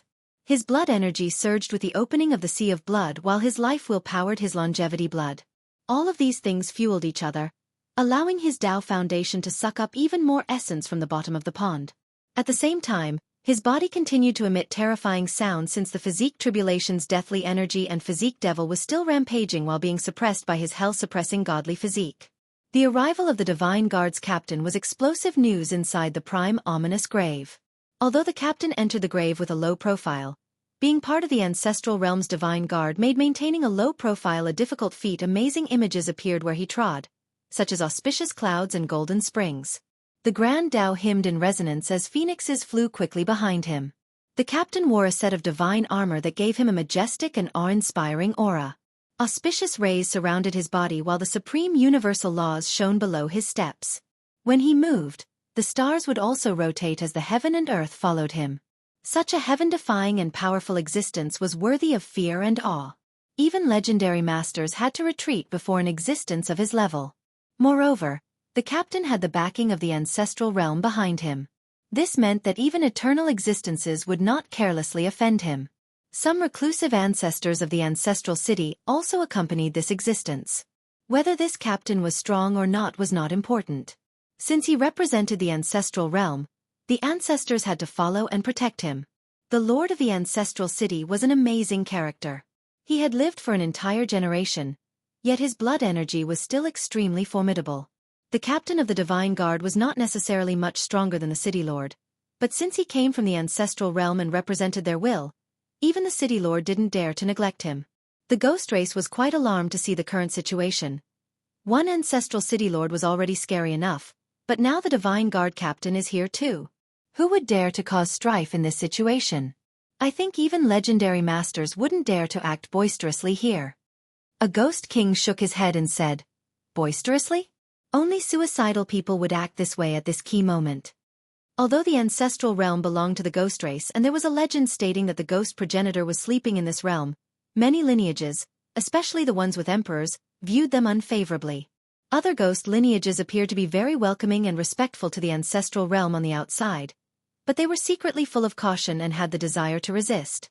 Naturally, these sects didn't want an existence looming over their heads and interfering with their business or commanding them, especially imperial monsters such as the Myriad Bones Throne. For millions of years, no one understood the significance and reason for the ancestral realm's existence. Some said that the ghost progenitor was slumbering there. An even older legend dictated that the ancestral realm stopped a terrifying race of devils from the outside to protect the paradise that is the sacred netherworld for the sake of the ghost race. However, all of these were only legends. Regardless of whether the ancestral realm was where the slumbering progenitor was or if they were acting as a guardian, these events happened many years ago. No one had seen the ancestral realm taking action or attacking any evil devils. Moreover, no one had ever seen the progenitor before as well. Because of these legends, the majority of great powers and a few imperial lineages had always been wary of the ancestral realm. The majority of them across time had maintained a certain distance. No one knew why, not even these lineages themselves, but these were the warnings from their patriarch immortal emperors. The city lord welcomed the captain to the camp. After the captain sat down, the city lord commanded others to leave, leaving only the two of them behind. The captain was not arrogant and politely asked the city lord, "City lord, how goes the preparations for the lost mythical island?" The city lord answered, "Respectful captain, we temporarily cannot enter right now. The mist is too thick. 2 of our ancestors died in an attempt to get there." "Then when can we set our foot on it?" the captain asked with a graver voice. The city lord pondered for a moment before replying, In my opinion, the prime ominous grave can lessen the mist of the island since it is becoming thinner and thinner. The moment we can set foot on the island should be right before the closing of the grave. We don't have time. The captain shook his head and explained. We have to go there as soon as possible since there are many things to do up there. If we wait for the grave to drive the mist away, then we won't be able to finish our business before the closing. The city lord answered carefully. Captain, we can't do anything about it. You can also see that this mist is an extremely powerful and evil curse. The person who performed this curse must have been an invincible existence across the times in order to stop others from reaching the island. We have no way of breaking this curse, so we can only wait. City Lord, I'm afraid that we do not have the time to wait. This matter has reached His Excellency, the Heavenly God. He commanded me to bring down a decree to accelerate this matter. The captain spoke with a serious tone. City Lord, I am not trying to posture before you, it's just that this matter is not trivial. His Excellency wants me to expedite the process. Please understand. This matter even reached His Excellency's ears? The city lord spoke with a changed expression. He had only seen the Heavenly God once, but he understood the Heavenly God's invincibility. Yes. His Excellency told me to descend just to rush this matter. If it wasn't for the fact that it wasn't time for the portal to open, His Excellency would have come down himself. The captain replied with gravity. The city lord was scared out of his mind. The Heavenly God himself descending. Such a thing had not happened for a long time, and it would create widespread panic if this news were to come out. Captain, just what is inside the lost mythical island? The city lord asked. Despite being the city lord, he didn't know what was up there. City lord, there are a few things better left unknown. Knowing too much is not good for you. The captain looked at the city lord and scowled. The city lord smiled awkwardly and said, If that is the case, then I won't ask any further with my big mouth. The captain looked at the city lord and lowered his aggressive tone. Brother Bai, we have known each other for a long time, so there is no need for this posturing act. I have no say in this matter and am only following the Heavenly God's command. I am but a mere errand boy. If something were to happen, then a bigger character will come down. The captain had a great sense of propriety. Although he came down from the ancestral realm, the city lord could directly communicate with it as well, so his status was not much higher than the city lord's. If he wanted things to go smoothly in the sacred nether world, then he needed the help of the city lord, so he conducted himself in a very polite manner. Captain is too polite. Like you said, we are friends, so there is no need to act so reserved like this. The city lord quickly replied. I was only casually asking, nothing more. The captain shook his head and said, I'll be frank with you, brother, I don't know what is on the lost island. This is only something His Excellency knows. He commanded that we must go to the island right away and that we have to report any and all changes on the island. This matter is very important and we bear a huge weight. If we want to get this done, I will have to rely on Brother Bai's strong support. The city lord hurriedly responded, Captain is too reserved, just let me know if you need anything. Your business is my business. We cannot wait for the curse to go away by itself since we have to go up there as soon as possible. Before the closing of the grave, we will still need time to communicate with His Excellency. After going up there, we have to do so again, which requires a lot of time, so we have to quickly dispel this curse. Chapter 580. Decree of the Heavenly God. This level of ancestral curse is not something we can break. This is an evil curse, so we would suffer a backlash and lose our lives immediately if we tried. Even a great existence like the city lord was afraid of the island's mist. Virtuous paragon ancestors died and became bloody mists in there, so even the city lord was not certain of backing off safely once he got close. Blood sacrifice. The captain gravely spoke. Any curse can be broken with this method. After all, this is the ultimate and most extreme method. Blood sacrifice? The city lord was aghast and exclaimed, How many cultivators would a curse of this level require? Tens of thousands wouldn't be enough, and several 100,000 is impossible since people will oppose it. Use mortals. There are other races at the nether border, right? Humans, the blood race, and charming spirits are all fine. As long as they are mortals outside of the ghost race, we can use them for the sacrifice. If hundreds of thousands is not enough, then we'll sacrifice 1 million. We'll keep going until we are successful. The captain's eyes became as cold as ice at this point. He didn't mind the price as long as he could reach his goal. The city lord was startled and spoke with a chill in his heart. Although there are many mortals of other races at the nether border, they are all living in several large cities in different places. We from the ancestral city cannot capture so many mortals from all the corners of the world. At least, not in such a short amount of time. This is just a waste of time. As the ancestral city lord, his perspective was different from the captain's. After this matter concluded, the captain would just go back to the ancestral realm and would have nothing to do with the future outcome of this place. However, he was the city lord and would still have to stay in the sacred nether world. What would the consequences be of sacrificing millions of mortals or even more? Send out the heavenly god decree, command all the sects of the ghost race to help us. The captain spoke in an even bolder tone. Heavenly god decree? The city lord's heart sank. As the city lord, of course he knew the significance of this decree. This was the highest level of decree from the ancestral realm and could command all the ghosts in the sacred nether world.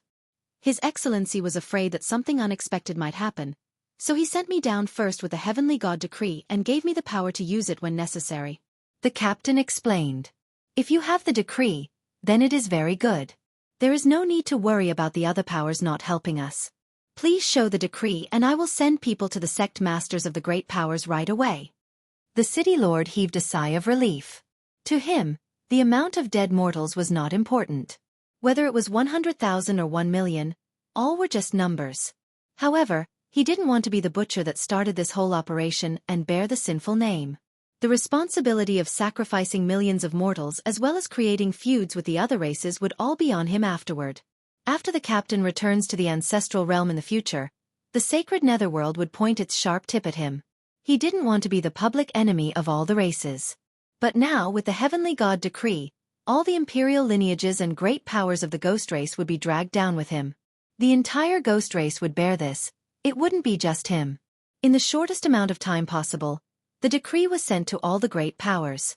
An imperial lineage's sect master was shocked after reading the contents and showed an extremely ugly expression. Although cultivators looked down on mortals, for millions of years, very few cultivators stretched their hands towards them. Not interfering with mortals was an unwritten rule of the cultivation world. Only those of the evil Tao would take action against mortals. Of course, there were also cultivators who killed a few hundred or so mortals occasionally. It was not a big deal. However, 1 million was a cause for hesitation. This was the same as destroying an entire city. A large-scale massacre. These large-scale massacres were not rare in history. The victors would completely annihilate the losers. This was a common scene in the cultivation world. However, this was limited to just their own circles and the sects and clans within. Any sect or clan massacring millions of mortals would be held in contempt by others and might be the victim of a justice crusade from the other races and sections. Fuck, this is forcing us to be the spear tip. An imperial sect master angrily cursed after receiving the decree. Another one exasperatedly stated, "That old city lord of the ancestral city is a sly fox.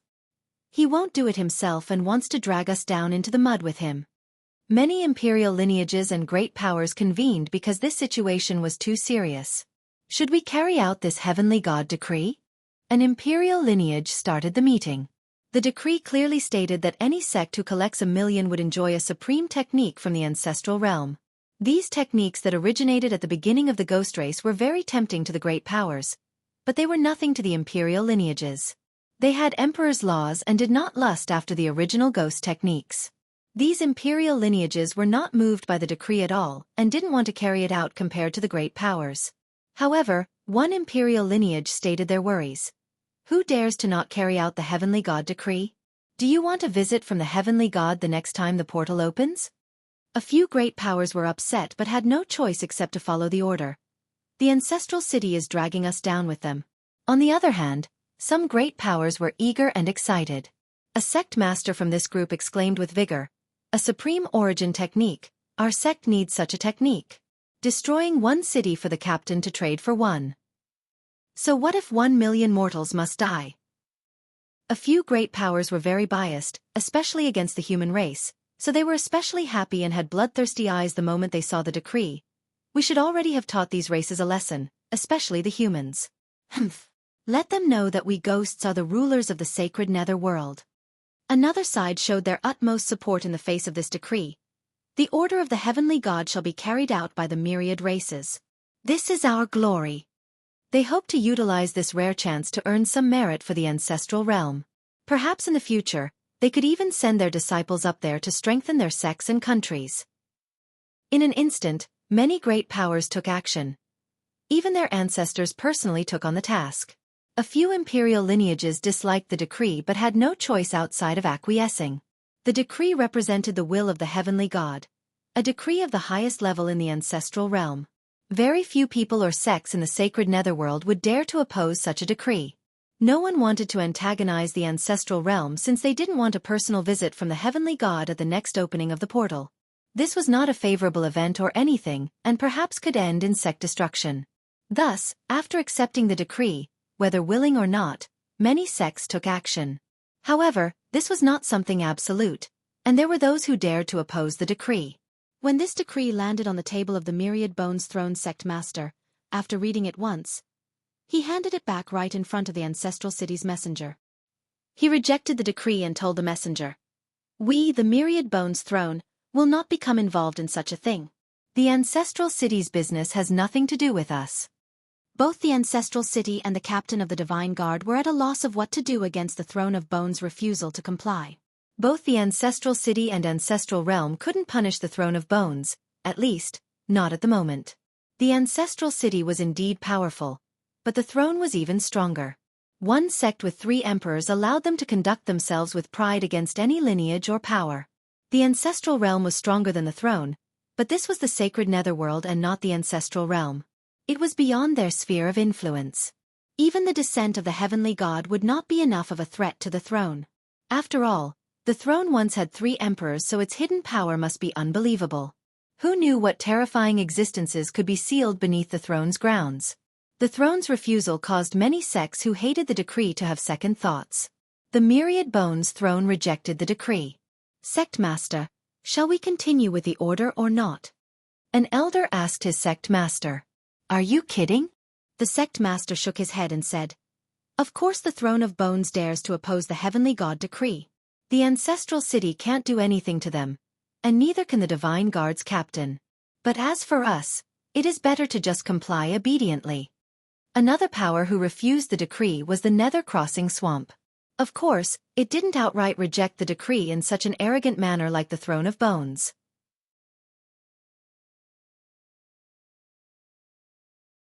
Chapter 581. Battling the physique tribulation after receiving the decree, an elder of the Nether Crossing Swamp reluctantly said, "Messenger, it is not that we don't want to carry out the will of the decree, but right now, our previous sect master had abdicated his position and the new one escaped to be a monk. Our inner workings are in turmoil and the elders are chaotically arguing just for a new sect master. We are a snake without a head at the moment, and no one can take the lead. In this situation, how can we have the ability to carry out the heavenly god decree?" Whether their excuse was real or not, or if the messenger believed them or otherwise, the swamp refused to follow the decree and bought time. The messenger couldn't find the leader of the swamp since they didn't have a sect master. They couldn't force the issue since there was no one around. Of course, only the Nether Crossing Swamp could use this excuse. Everyone knew that their descendant, Jian Xian, ran away to be a monk instead of the sect master. This was not a secret in the northern Misty Field or the entire sacred netherworld. Outside of these two, all the other ghost lineages left the prime ominous grave and headed for the cities around the nether border to gather up mortals. All the mortals around this region didn't know a calamity was quickly approaching. Moreover, the decree was sent and carried out on the same day, so the great powers in the distant cloud didn't know anything yet. Although most cultivators and mortals of the other races were normally at the distant cloud, the races had taken root in the sacred netherworld for millions of years. Even in the nether border that was full of ghosts, there were still mortals and cultivators from the other races. They normally gathered at huge cities in the nether border that contained hundreds of thousands of people. At this time, the mortals and cultivators of the other races in this region didn't know that there was an evil hand reaching out for them. Within the pond that was deep into the path of death, Xueqi's physique tribulation was pouring down. Xueqi simply roared and didn't move as the hell-suppressing inner physique rose up high. The Tao Foundation turned into a primordial Kuan Pang, and his true fate placed the inner physique inside. In just a moment, the true fate and the hell-suppressing inner physique rode the Kuan Peng to fight the tribulation up above. Rumble! Up in the sky, the ensuing battle caused the world to collapse in a tyrannical and domineering manner. Anyone would be scared out of their mind to see this scene since no one had ever undergone their tribulation like this. Using one's true fate to fight the enemy was courting death because cultivators were most fearful of a fate calamity. The majority of cultivators didn't want to use their true fate to fight, let alone face a physique tribulation. At the enlightened being level, a destroyed body could be rebuilt, but if the true fate was shattered, that would be a real death. Because of this, no cultivator would do what Li Qie was doing with his tribulation. However, Li Qie didn't care and used an unstoppable momentum with his true fate to crush the physique tribulation until the sky collapsed. Such an invincible style would win a lot of fans if there was anyone spectating. Anyone would feel that he was being too crazy since if his true fate was wounded, he could die and turn into ashes. Meanwhile, Li Qie's true body was still meditating in the pond. The young green branches continued to suck up the essence to strengthen Li Qie's meridian. After absorbing a sufficient amount of essence, the entire location became full of divine spirits. After opening the 12th palace, his meridian was dried up. This was the norm since opening 12 palaces was its limit.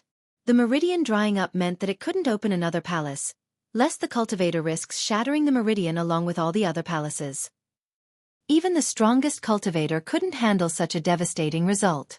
However, at this moment, Li Qie's palace location was full of vigor and divinity like the realm of a god with endless life essences. Outsiders would never believe such a thing since nothing could restore the withered Nigong meridian. Not even true immortal medicine. However, after absorbing so much essence from the pond, he proved them wrong. Nevertheless, this was far from enough for Li Qie since the restoration of the meridian alone was not beneficial at all. In the end, all the divinity and endless life inside were meaningless. Under the current circumstances, even if he could open the 13th palace, he still wouldn't be able to withstand the suppression from the heavens. So the restoration was merely his first step. Boom, boom, boom. Hymns appeared as if a grand Tao was forming into something like a new palace. Each time a hum resonated, Li Qie's body would shake. The 12 palaces hovering above his head were greatly affected, dimming and brightening in an alternating cycle. He had begun the construction of the 13th palace after absorbing enough essence. Of course, this was only the beginning. These rich essences alone were far from enough to create the next palace. After an outline was formed, Li Qie still needed the most important thing. Without it, the palace would collapse right after it formed. In the sky, the battle lasted for some time before the true fate finally destroyed the heavenly tribulation and collapsed the tribulation portal as well as slew the physique devil. After the portal was destroyed, the tribulation dissipated. The soaring immortal inner physique in front of Li Qie's chest became even brighter. Waves of rings emanated like the spreading of wings. Buzz! The moment these wings made of light spread out wide, time suddenly quivered as if the flap of these wings could affect time itself. In just a second, time began to slow down. There was an illusion that everything became slower. Even the passing of light was as slow as a snail. Nothing was excluded from this effect. People would be able to see the passage of time at this moment. Nothing could feel better than sensing the slow passage of time. Soaring immortal physique. Minor completion. At this moment, Li Qie had 2 minor completion immortal physiques. Outside of the Black Dragon King, Li Qie was the only other one who successfully accomplished this. It was the fastest physique in this world. Although it was only at minor completion, its speed was still at an awe-inspiring level. With this, no heavenly king would ever be able to catch Li Qie. Not even the highest level of heavenly king, a heaven's equal king that specialized in speed, unless this particular king also cultivated the soaring immortal physique.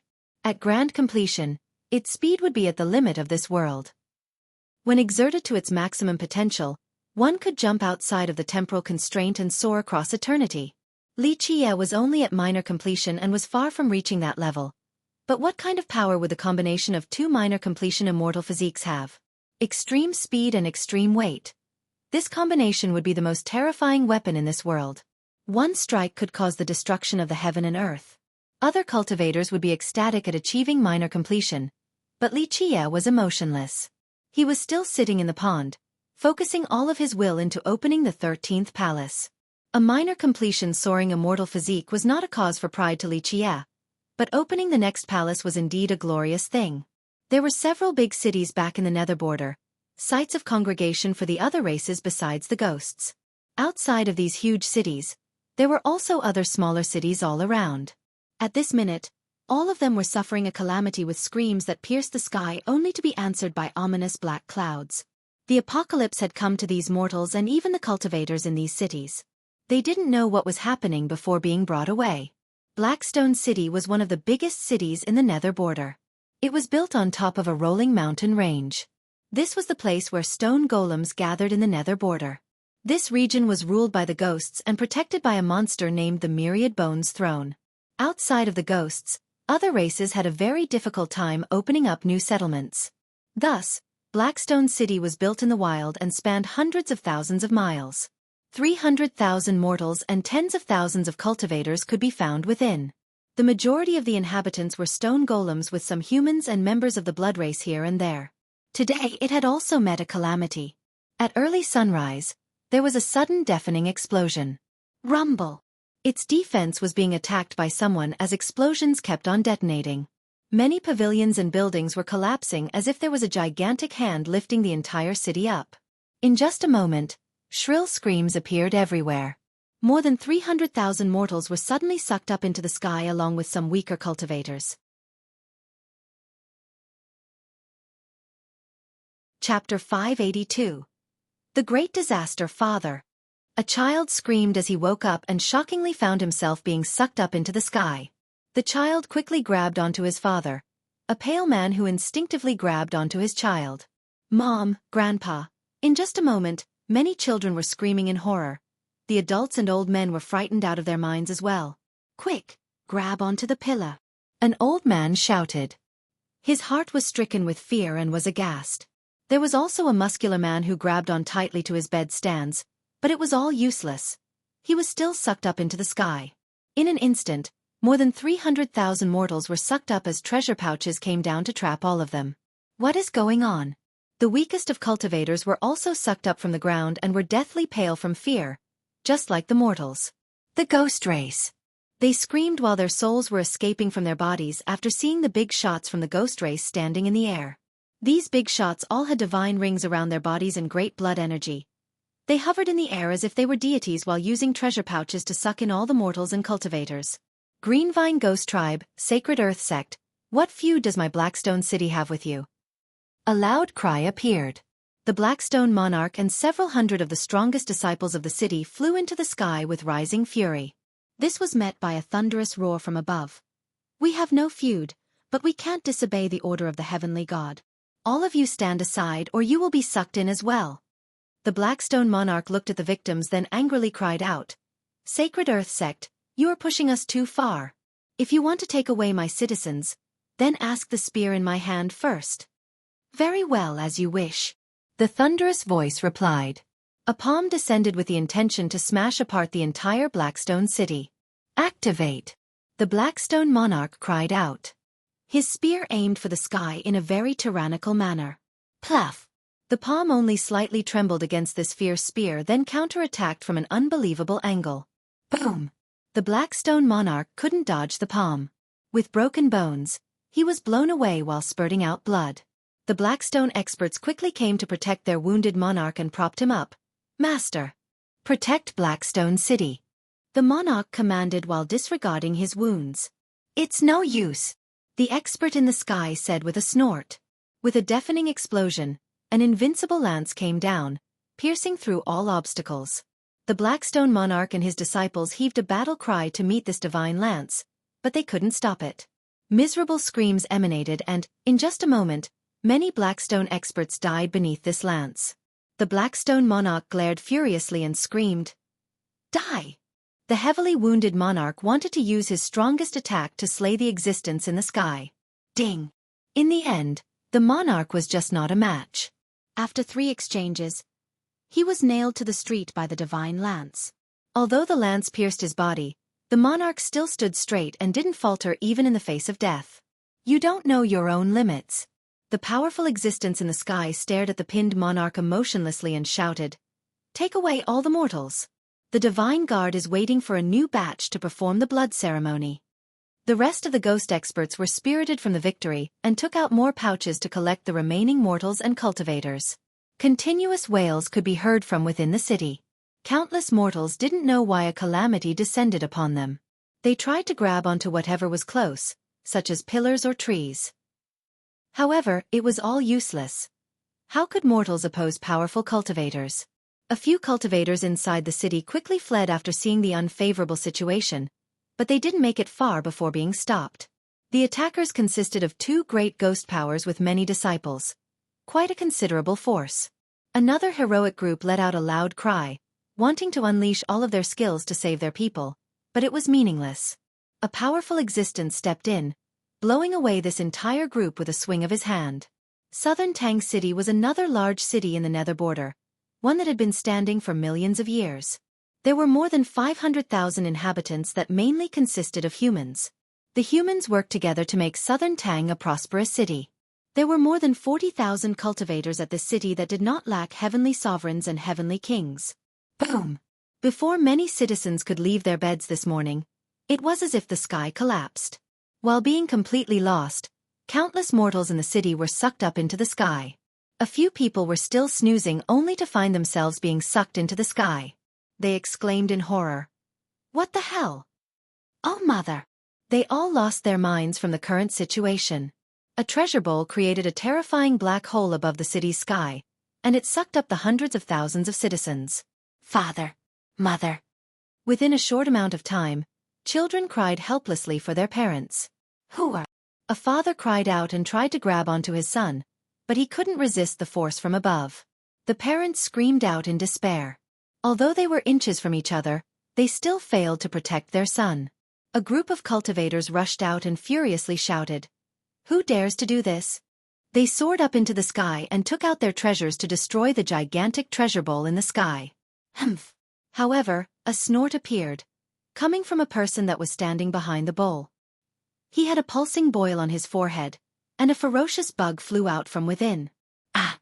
Screams resounded as this bug pierced these cultivators' bodies, killing them instantly. When the corpses fell to the ground, they immediately decayed into pus, horrifying spectators. Seeing the bug killing so many cultivators left the rest with chills running down their spines. They cried out, aghast, after seeing the ghost race in the sky. The Insect King lineage. Insect King lineage. Don't think you can do as you please here. The strongest heavenly king at this location cried out while looking at the bowl that was sucking away countless mortals. He wanted to put a stop to the unstoppable engulfment. At the same time, a bloody light descended from the sky, accompanied by an unstoppable imperial aura. Pluff! It pierced right through the heavenly king's head, causing blood to erupt as he immediately breathed his last. Immortal Emperor Life Treasure. The cultivators in the city gasped after seeing their most famous heavenly king die to the light. It is not too late to surrender. A big shot from the lineage that was standing above them spoke gravely. Otherwise, we shall grant you a fate worse than death. The boil on this big shot's head was moving as if a nether insect king could fly out at any moment. The spectators felt the creeps and quivered after thinking about the terrifying nether insect king. Another heavenly king from the previous generation solemnly asked, "Southern Tang has done nothing to your sect, so why must you do this to us? We, the Insect King lineage, have no grievances with your Southern Tang city." The big shot from the lineage revealed a sinister smile and answered, "But His Excellency the Heavenly God had given his order and we cannot disobey. Moreover, all humans deserve to die." He spoke with a sharp glare that radiated anger and a terrifying murderous aura. There were reasons for this big shot from the Insect King lineage to hate humans so much. First, not long ago, Xueqi killed the ghost insect evil child, their descendant. Second, Xueqi cracked the evil bell, their emperor's weapon. Eventually, the lineage expended numerous amounts of effort to restore the evil bell, but it was still extremely damaged and had reduced power. Their hatred for Xueqi ran deep, so it was a shame to them that he had died in the path of death. Now the heavenly god wanted mortals from the other races for the blood ceremony, so the Insect King lineage was the first to heed their call. They personally came to the Southern Tang City in order to capture all the humans for revenge. The Divine Guard Captain wants your fresh blood for a sacrifice. If you all surrender, then I'll spare you from pain. This big shot gazed at the cultivators in the city and let out a dark smile. The southern Tang cultivators furiously shouted after hearing this. "We'll die either way. Don't waste words with these bastards." One heavenly king personally led a group of experts to rush into the sky once more. Kill. They wanted to fight against the big shot from the imperial lineage and risk their lives on a chance of victory. Ignorant fools. The big shot replied with a disgusting smile as his insect left his forehead. At the same time, other great characters from the lineage appeared. All of them were elders. There were even some high elders as well as an ancestor. They all took action with their insects. These bugs immediately left their flesh pouches, creating an extremely horrifying scene. Ah! Suddenly, screams echoed out continuously as one cultivator fell after another. The lucky ones died on the spot, but the unfortunate few quivered uncontrollably after being bitten by the insects. It was a terrible and agonizing fate as they watched their bodies rot inch by inch before dying. Some experts couldn't handle this kind of pain and committed suicide. "Father!" A child screamed as he woke up and shockingly found himself being sucked up into the sky. The child quickly grabbed onto his father, a pale man who instinctively grabbed onto his child. "Mom, Grandpa." In just a moment, many children were screaming in horror. The adults and old men were frightened out of their minds as well.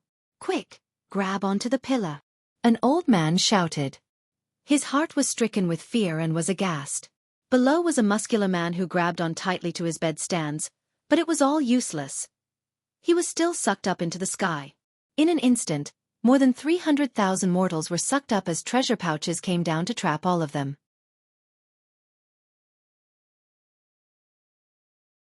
Chapter 583. 13th Palace. Shrill screams reverberated throughout southern Tang City. Although it had many experts that included a few heavenly kings, there was too big of a gap between the city and the insect king lineage. Moreover, the lineage didn't only have more heavenly kings. Even an ancestor presided over the events in the sky. The two sides were not comparable. Any cultivator who had the strength to resist was massacred by the lineage, while the weaker cultivators were sucked into the bowl. They would be part of the sacrifice. Southern Tang City carried a heavy stench of blood after the resistance was quelled. "Take them all away, leave none behind." The insect king ancestor's voice echoed in the sky. In a short period of time, the sun had finally risen, and southern Tang City that had stood strong for millions of years was now deprived of people, creating a disturbing silence. The city streets that were painted red under the sunlight were completely empty. The only things left were dead corpses scattered on the ground. These were the remnants of those who opposed the imperial lineage. The wind now carried a creepy stench of blood. Southern Tang City, once a famous land for humans at the nether border, was now a city devoid of life. On the same day, still early in the morning, the demons, heavenly devils, and those of the blood race among others at the nether border had their big cities invaded. They were quickly defeated by the great powers and imperial lineages from the ghost race. Regardless of their race, all the mortals were taken away while the cultivators who resisted were all killed. Panic quickly spread across the races in the nether border. Mortals everywhere quickly fled after hearing the news. However, the nether border was too big for mortals, and it was also ruled by the ghosts. If their cities had fallen, then they had no remaining haven. The safest place was most likely the southern distant cloud, but it was very far from the nether border. It was millions and millions of miles away.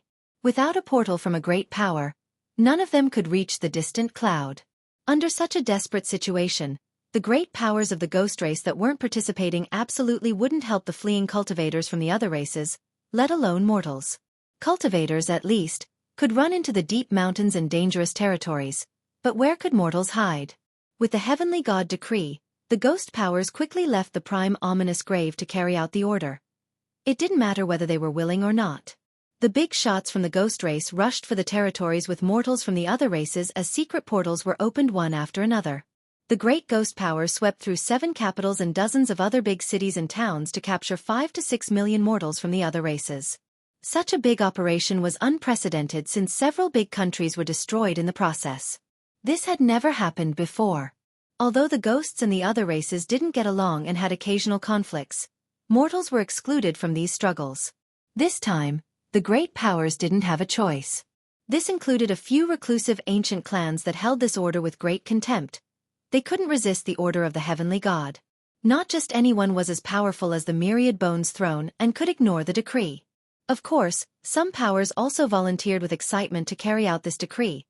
especially the lineages who already wanted to take advantage of the situation or wanted to exterminate the other races.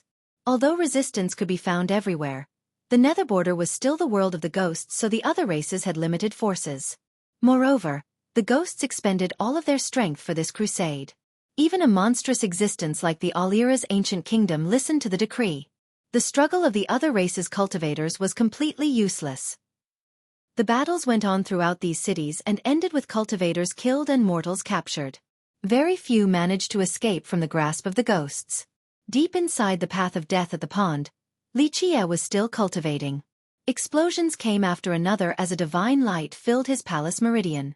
Right now, one could see an outline of a new palace. Xueqi tried his best to use the essence of the pond to build the 13th palace, unique throughout all the ages.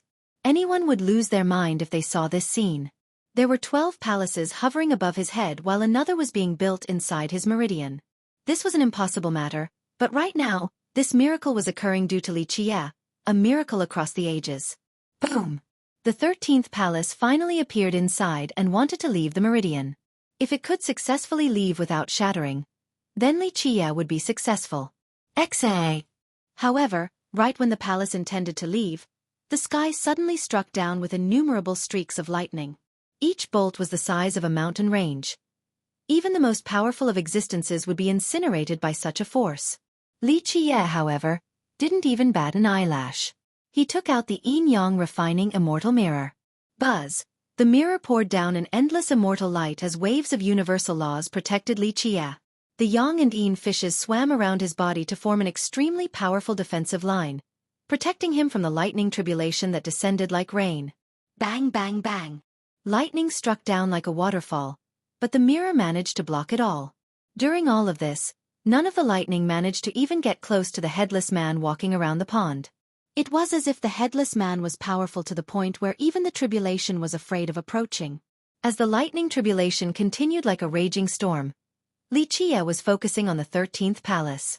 He wanted it to leave his meridian. As long as it could leave, Xueqi's goal would then be achieved. Punish!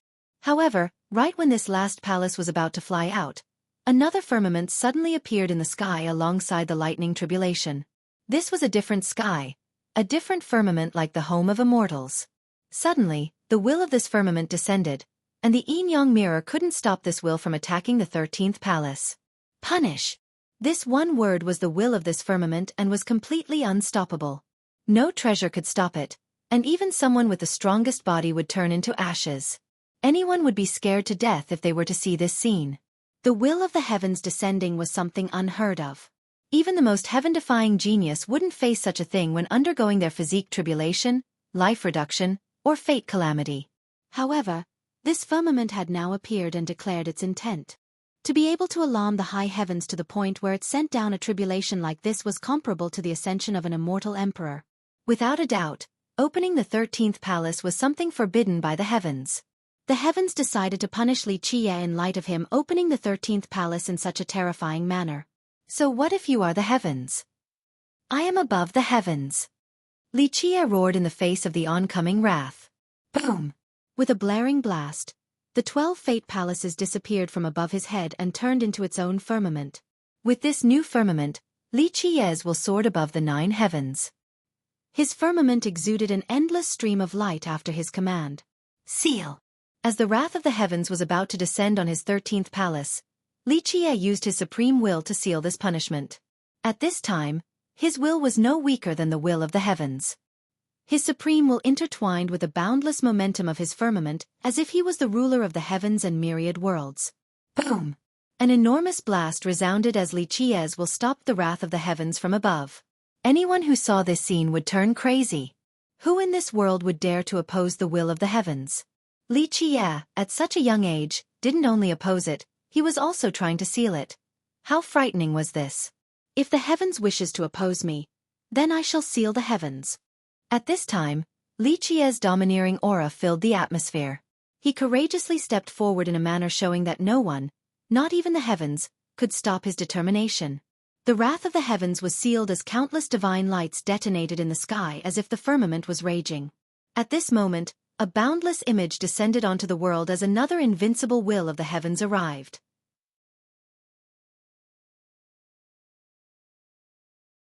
Chapter 584. Completed Palace Eternal Damnation.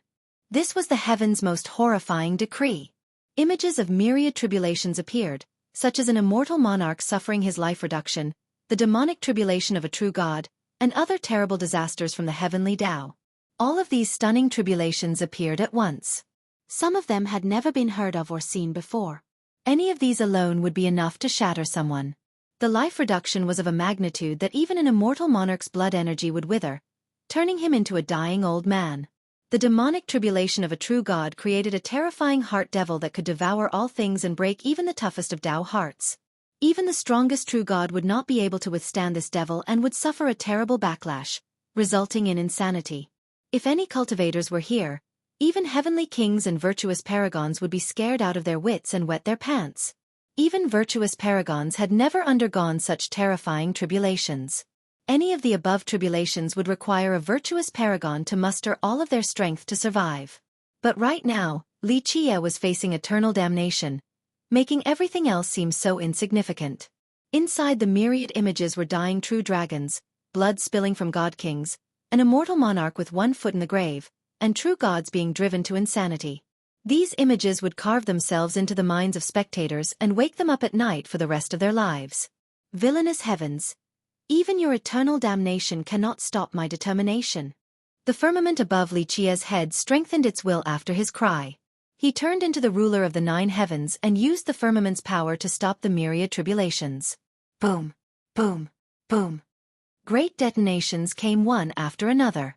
The myriad tribulations acted as if countless immortal emperors were assaulting Xueqi's supreme will. With another blast, Xueqi was blown away with blood spurting everywhere. Rumble! The blaring myriad tribulations became faster and louder.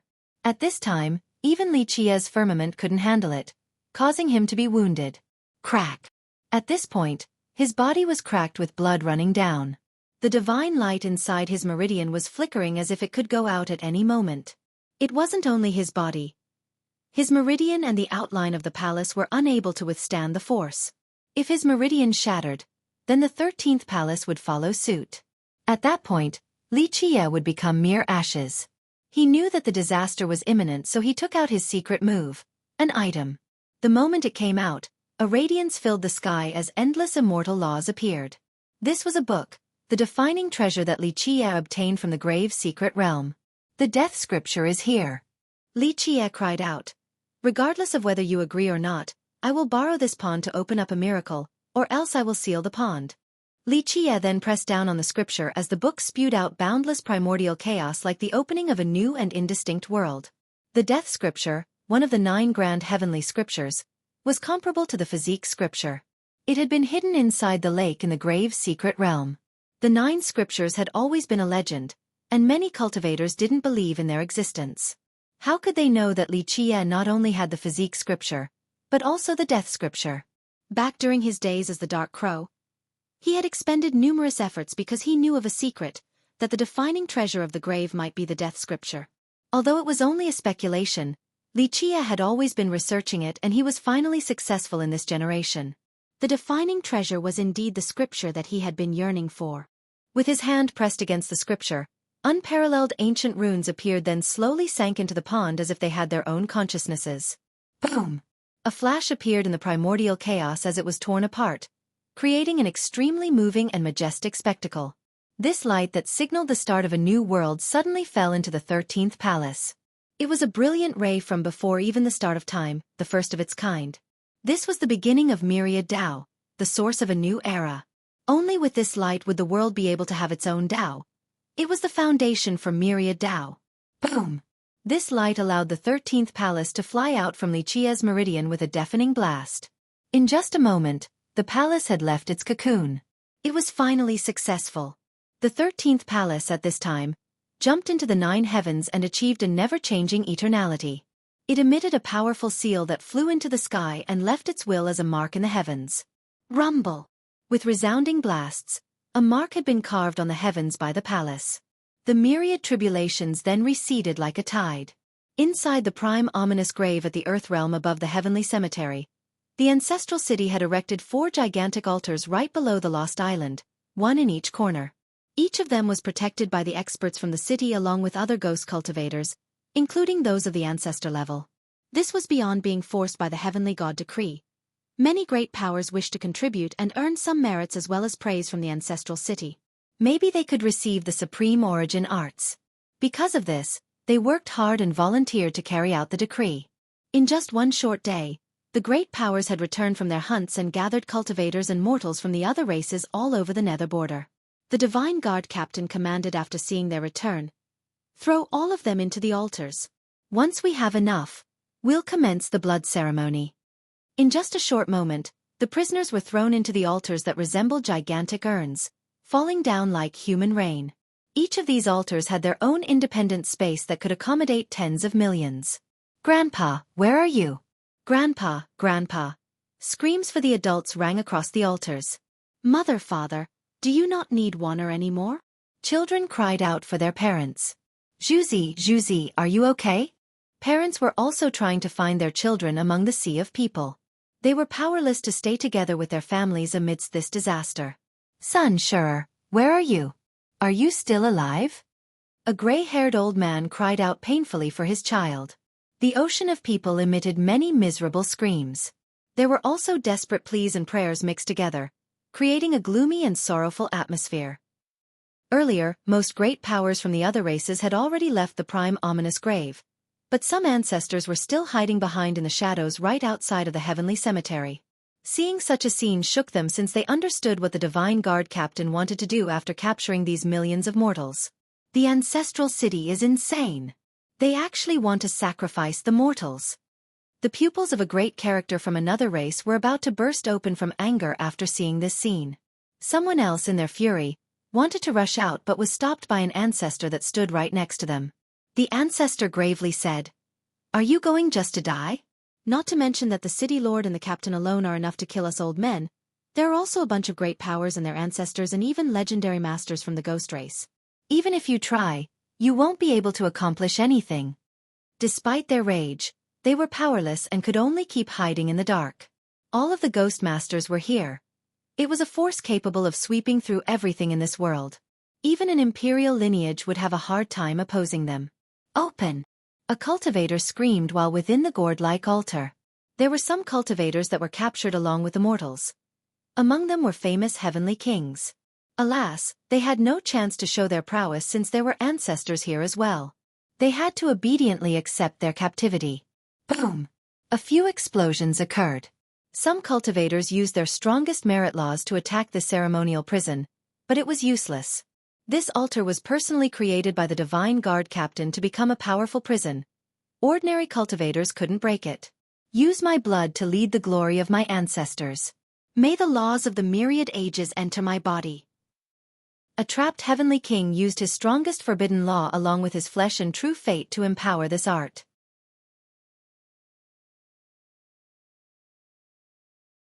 Chapter 585. Blood ceremony. At this point, for the heavenly kings trapped inside the altar, they had to do something. If it wasn't for themselves, then it was for their own race. They would sacrifice themselves to open a hole in this powerful prison. Bang! Blood spewed out after a loud blast. The heavenly kings used their blood to channel a great forbidden law and used an incomparable momentum to attack this prison. Although the altar shook back and forth several times, it did not break. The cultivators inside screamed out in despair after seeing the failure of these heavenly kings. No! Heavenly kings were the strongest existences inside the altar, and now, even their strongest attack couldn't shake the prison, so how could people not cry out in anguish? The mortals felt even more hopeless. They could only wait for their deaths in this place. A forlorn atmosphere swept over the four altars. Everyone sat straight down on the ground and only awaited their death. It is time. Seeing as how all the sects and lineages came back and the four altars now had enough people, the divine guard captain gravely declared, "All experts, guard the altars, including the ancestors. I do not want to see anything unexpected happen during the ceremony." The great powers answered the command of the captain. In an instant, the experts all rushed towards the altars. A few ancestors were unwilling, but they had no choice. The atmosphere became extremely heavy. Right outside of the cemetery, the hidden ancestors had no courage to try and save the people since there were hundreds of thousands of ghost experts there, including some ancestors. Even the most mighty ancestor wouldn't be able to save the mortals inside. Humph. Are you ghosts not afraid of the punishment from the heavens by doing this? At this time, a snort could be heard. A person walked in the sky as light pulsed around his body. Xian Fan. The ghost experts were quite alarmed to see this person donned with armor around their body. People have reputation just like how trees have shadows. Xian Fan was the descendant of the immortal kingdom, a genius comparable to Di Zhua. With one, Xian Fan would have already been heavily injured. Junior, out of consideration for the immortal kingdom, I will pretend that nothing had happened today if you leave now. The ancestor was still full of confidence with his overpowering aura despite not using an emperor's weapon.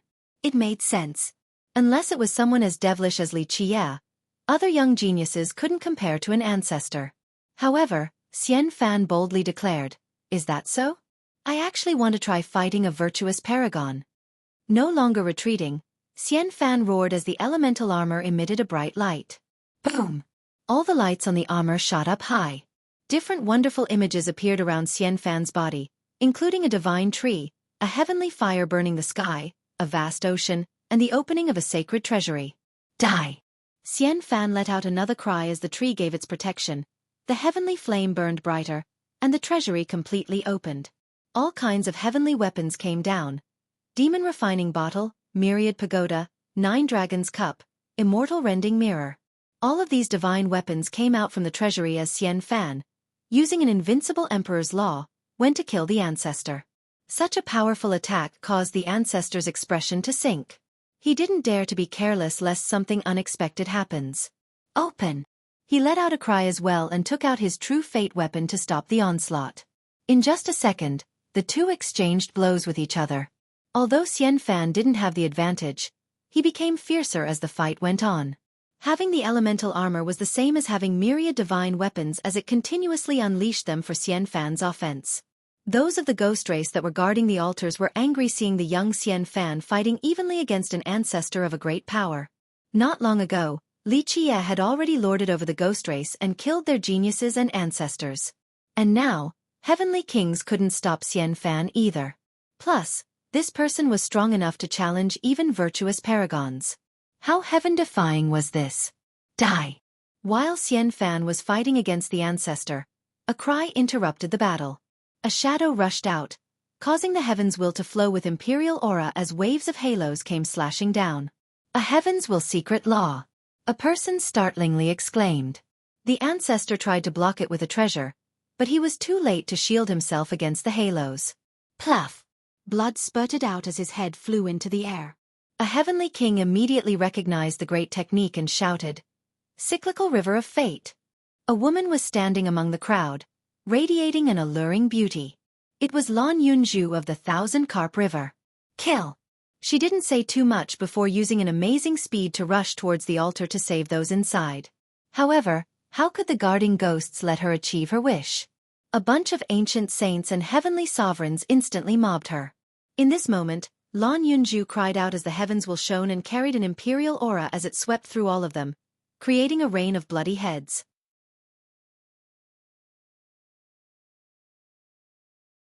Chapter 586.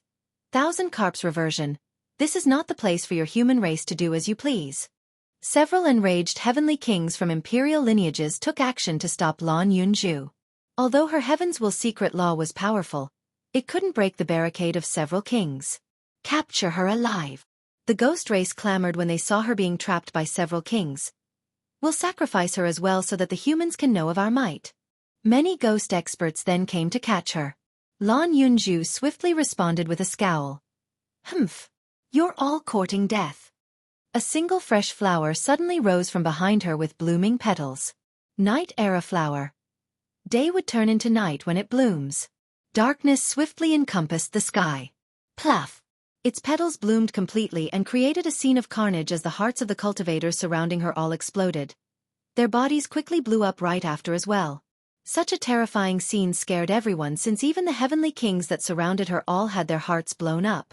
The blossoming of the flower caused hearts to explode. Anyone would be intimidated by such a scene. The ghost experts quickly retreated. Open!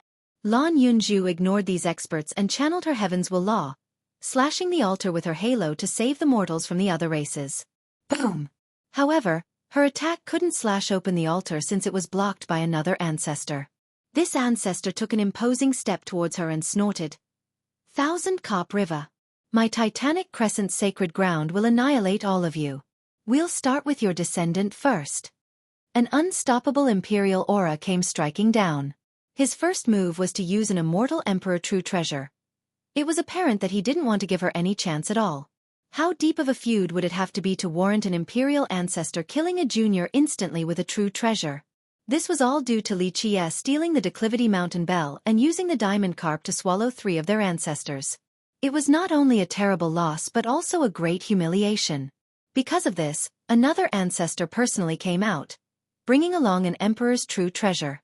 They initially wanted to find Xueqi, but unfortunately, he had died in the path of death, so they now shifted their hatred towards the Thousand Carp River and Lan Yunju. An ancestor attacking with a true treasure was quite terrifying. All realms were alarmed while gods and devils prostrated before its destructive might. No one would be able to withstand such a blow.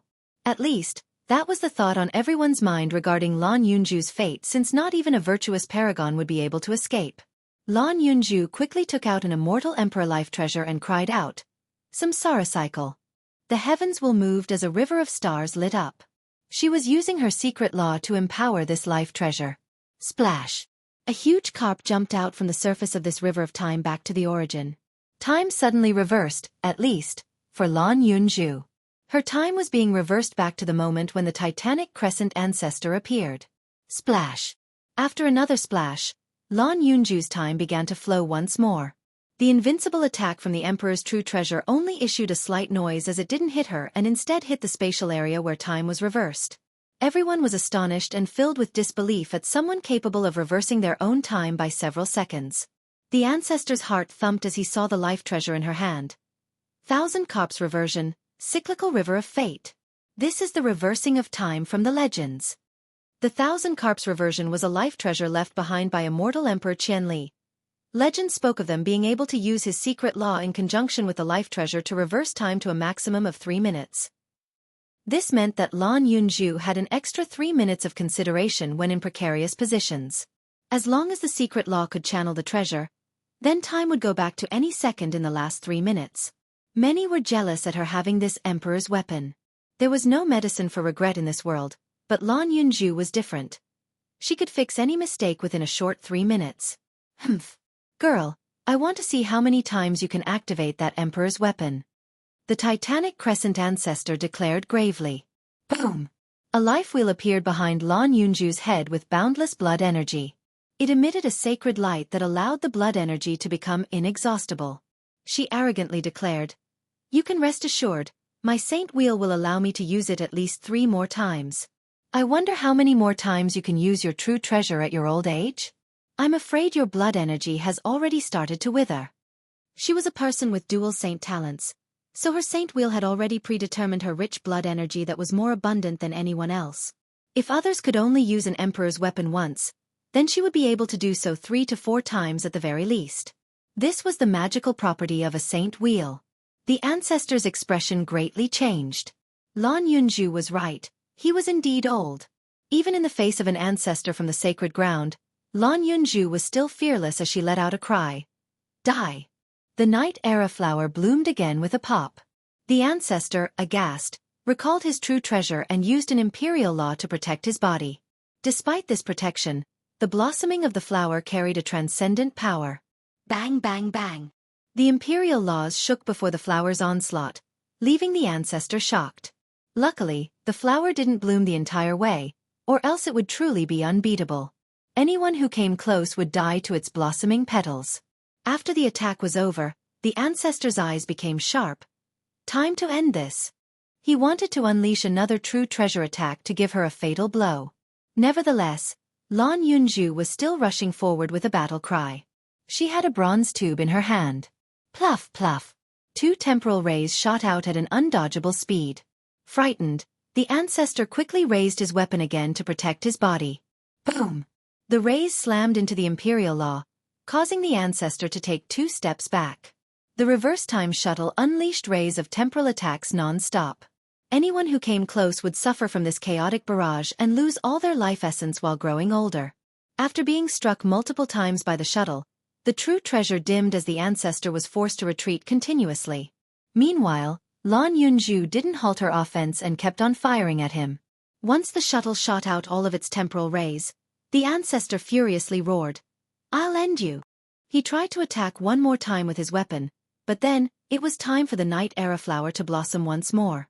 Of course, the aghast ancestor had to use his weapon for defensive measures instead. Pluff, pluff, pluff. Petals began to spread, preventing the ancestor from doing anything but protect his own body. Once the flower's attack ended, the ancestor thought that he could attack again, but he was met with another onslaught from the reverse time shuttle. Temporal rays aimed for his body once more. Rumble! The ancestor had to retreat even further. This situation drove him crazy to the point of vomiting blood. Lan Yunju's non-stop rotation of the flower and shuttle rendered him unable to counterattack. And even if he could unleash an invincible attack, Lan Yunju still had her 1,000 carps reversion, so she had 3 whole minutes to revise her strategy. It could be said that Li Qie treated her very well and gave her many things. Both the reverse time shuttle and night era flower made her virtually unbeatable. At this point, the ancestor was nearly crazy because of Lan Yunju. He didn't have a chance to attack against the offensive rotation of the flower and shuttle. Lan Yunju couldn't stop halfway now that she was riding the tiger's back, so she kept on attacking with her 2 treasures. If she delayed for even a second, the true treasure of the ancestor would come to kill her. At the moment, she couldn't escape, but she couldn't kill the ancestor either. Both sides had no choice but to continue this stalemate until one side could no longer handle it. Other people couldn't get close. Even experts and heavenly kings didn't dare to set foot on their battlefield. Everyone saw what happened earlier with their own eyes. Anyone who entered the range of the blossoming night era flower would instantly explode. Hundreds of thousands of ghosts were both envious and jealous of Lan Yunju's heaven-defying methods. Such methods easily caused others to become crazed from greed. The combination of those 2 treasures were indeed invincible. This is not the place for your human race to do as you please. Several enraged heavenly kings from imperial lineages took action to stop Lan Yunju. Although her heaven's will secret law was powerful, it couldn't break the barricade of several kings. Capture her alive. The ghost race clamored when they saw her being trapped by several kings. We'll sacrifice her as well so that the humans can know of our might. Many ghost experts then came to catch her. Lan Yunju swiftly responded with a scowl. Humph. You're all courting death. A single fresh flower suddenly rose from behind her as the petals began to bloom. Night era flower. Day would turn into night when it bloomed. Darkness swiftly encompassed the sky. Pluff! Its petals bloomed completely and created a scene of carnage as the hearts of the cultivators surrounding her all exploded. Their bodies quickly blew up right after as well. Such a terrifying scene scared everyone since even the heavenly kings that surrounded her all had their hearts blown up.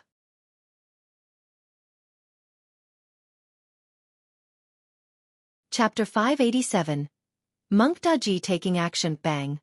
Bang. Bang. On the other side, the other ancestor with an invincible hammer kept on slamming down with earth-splitting power, causing Xian Fan to be pushed back despite having the protection of the elemental armor. The armor was indeed amazing, and was just as valuable as an immortal emperor true treasure. Unfortunately, it specialized in defense over offense, leaving a weakness of Xian Fan's. I'm not playing with you any longer. Xian Fan furiously roared. Boom! In an instant, Xian Fan's blood energy became as wild as a tidal wave. With an emperor's art, another emperor's true treasure shot up high as if an immortal emperor had descended to the mortal world. A huge shadow loomed over the 9 heavens and looked down on all gods and devils. Mortal sword. Everyone became aghast at the sight of this immortal emperor true treasure. This unbeatable sword was in the possession of the gigantic shadow up above. It was the true fate weapon of immortal Emperor Fan Chen, the second emperor of the Immortal Kingdom. Lan Yunju was using the Night Era Flower and the Reverse Time Shuttle to bombard the Titanic Crescent ancestor, forcing him to only defend, resulting in his wild anger. Xian Fan, on the other hand, was using his mortal sword to fight against the Insect King ancestor. But Xian Fan's situation was not as propitious. Despite using a lot of medicines to make up for the loss of blood energy from using the invincible mortal sword, it was still not enough to make up for the rate of consumption. A powerful true treasure required too much blood energy.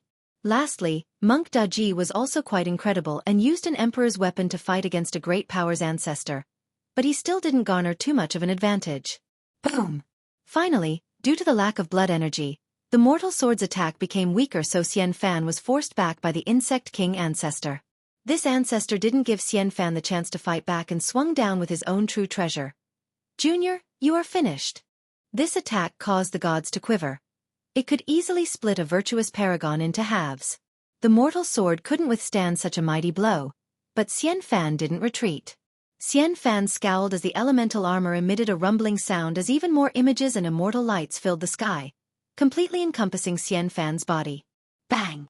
The slash overshadowed even the moon and sun in the sky. However, Xian Fan forcefully met it. The elemental armor was too terrifying. It could withstand an attack from a true treasure without any signs of cracking. Xian Fan was merely jarred from the force of the blow. Old man, you won't be able to. Xian Fan calmed their chaotic blood energy within and sneered. Although the mortal sword expended a lot of Xian Fan's blood energy, the Insect King ancestor was not in a good spot either. It still required a lot of his reserves to unleash an invincible strike from the Emperor's weapon. Die! Xian Fan's will to fight became even stronger. How could an unparalleled genius like Xian Fan be afraid of battle? Xian Fan stopped using the mortal sword as the elemental armor turned into a divine spear, sweeping through everything to attacking the Insect King ancestor. The enraged ancestor also stopped using his own true treasure since it was wasting too much blood energy. With a long roar, he used his own true fate weapon to meet the attack. Bang bang bang bang bang. On the other battlefield, Monk Daji unleashed 5 attacks from the Emperor's weapon like a storm, causing yin and yang to reverse and the void to shatter. However, an ancestor was indeed an ancestor. Although he was blown away while spurting blood, he used other treasures as a shield to block Monk Daji's bombardment.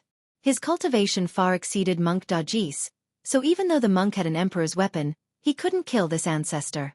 The ancestor made it through the most difficult time and screamed, "Traitor, it's your turn to die." All types of powerful treasures headed for Monk Daji in a crushing manner.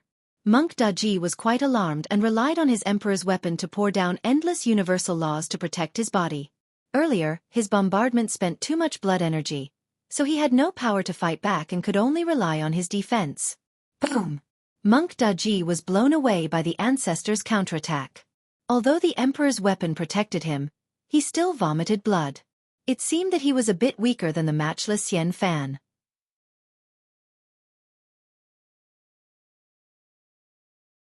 Chapter 588. Human race's counterattack. It was difficult for others to join this battle unless they were heavenly kings with emperor's weapon or ancestors. Weaker cultivators had no place in such a conflict. Outside of the heavenly cemetery, the ancestors and big shots hiding in the shadows were quiet. The battle before their very eyes had silenced them. They saw that Monk Daji was continuously being pushed back by the great power's ancestor while Xian Fan's situation was not any better. Only Lan Yunzhu, with her reverse time shuttle and night era flower, was managing to suppress the titanic crescent ancestor. Eventually, a human ancestor could no longer bear it and shouted, "Are we not as great as these youths? If the youths of our human race aren't afraid of dying, then why are we old bones afraid? Even if we die, let our deaths be meaningful." He stepped forward and screamed, "Kill!" With rumbling explosions, this human ancestor rushed towards the eastern altar and unleashed a fiery move capable of burning the sun and scorching the ocean. Ah! Screams appeared as several hundred ghost experts were killed by this human ancestor in an instant as their blood poured down like rain. An ancestor was ultimately an ancestor and could immediately kill thousands with one move. Heavenly sovereigns and heavenly kings were nothing before them. Perhaps a heavenly king with an emperor's weapon could prove to be a challenge for these ancestors. There were a dozen ancestors guarding this place, so one of them came out to stop this human ancestor. "Human, cease your assault." Meanwhile, outside the cemetery, a golem ancestor also stepped out. "Today is when we deal with the ghost race. If they use our people for the sacrifice, then we shall kill all of them. Kill." At this point, the golem ancestor rushed forward as well. At this moment, 3 more ancestors emerged from outside the heavenly cemetery. Several hundred big shots from the other races that were hiding nearby became the vanguard. 4 ancestors led the group to attack the eastern altar. There were 4 altars here with many ghosts defending them. Scattering and attacking the 4 altars at the same time was impossible and nearly suicidal, so everyone focused their force on the eastern altar where Lan Yunju was. Stop them. The ghost ancestor at the eastern altar gave his command, and several tens of thousands of experts ran over. In just a moment, the two sides collided and initiated a bloody battle. The 5 ancestors of the other races opened the path with sovereigns and kings right behind them. A scene of earth-shaking carnage followed right after. However, there were a lot more ghosts compared to the other races, so despite the fact that the ancestors were leading the way, the other race's force was still surrounded by ghosts. Help send them off. Hurry up so we can move on with the ceremony. The divine god captain ordered coldly. With this command, the ancestors of the ancestral city joined the fray. 3 of them joined the battle, all with Emperor's weapons. Rumble! The 3 ancestral city ancestors joined and caused the sky to be bathed in blood. Several hundred big shots from the other races were massacred, only leaving about 100 behind. Ah! A miserable scream came from a blood ancestor. Despite his best effort, he couldn't stop the killing from the 3 ancestral city ancestors and met his end as his blood spurted everywhere. Although these were all ancestors of great powers, without an emperor's weapon, they could be easily killed by another that did. Pluff! Pluff! Pluff!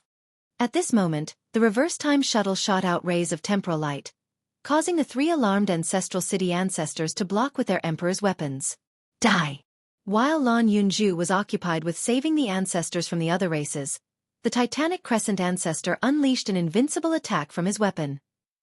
Even virtuous paragons of the same level wouldn't be able to stop it. However, Lan Yunju was well prepared and performed her cyclical river of fate to empower the 1,000 Carps reversion. Whoosh! Lan Yunju's time reversed, dispelling the invincible attack. Poof! After dodging the attack, the Night Era flower bloomed once more so the Titanic Crescent ancestor could only shout as he anxiously defended himself with his true treasure.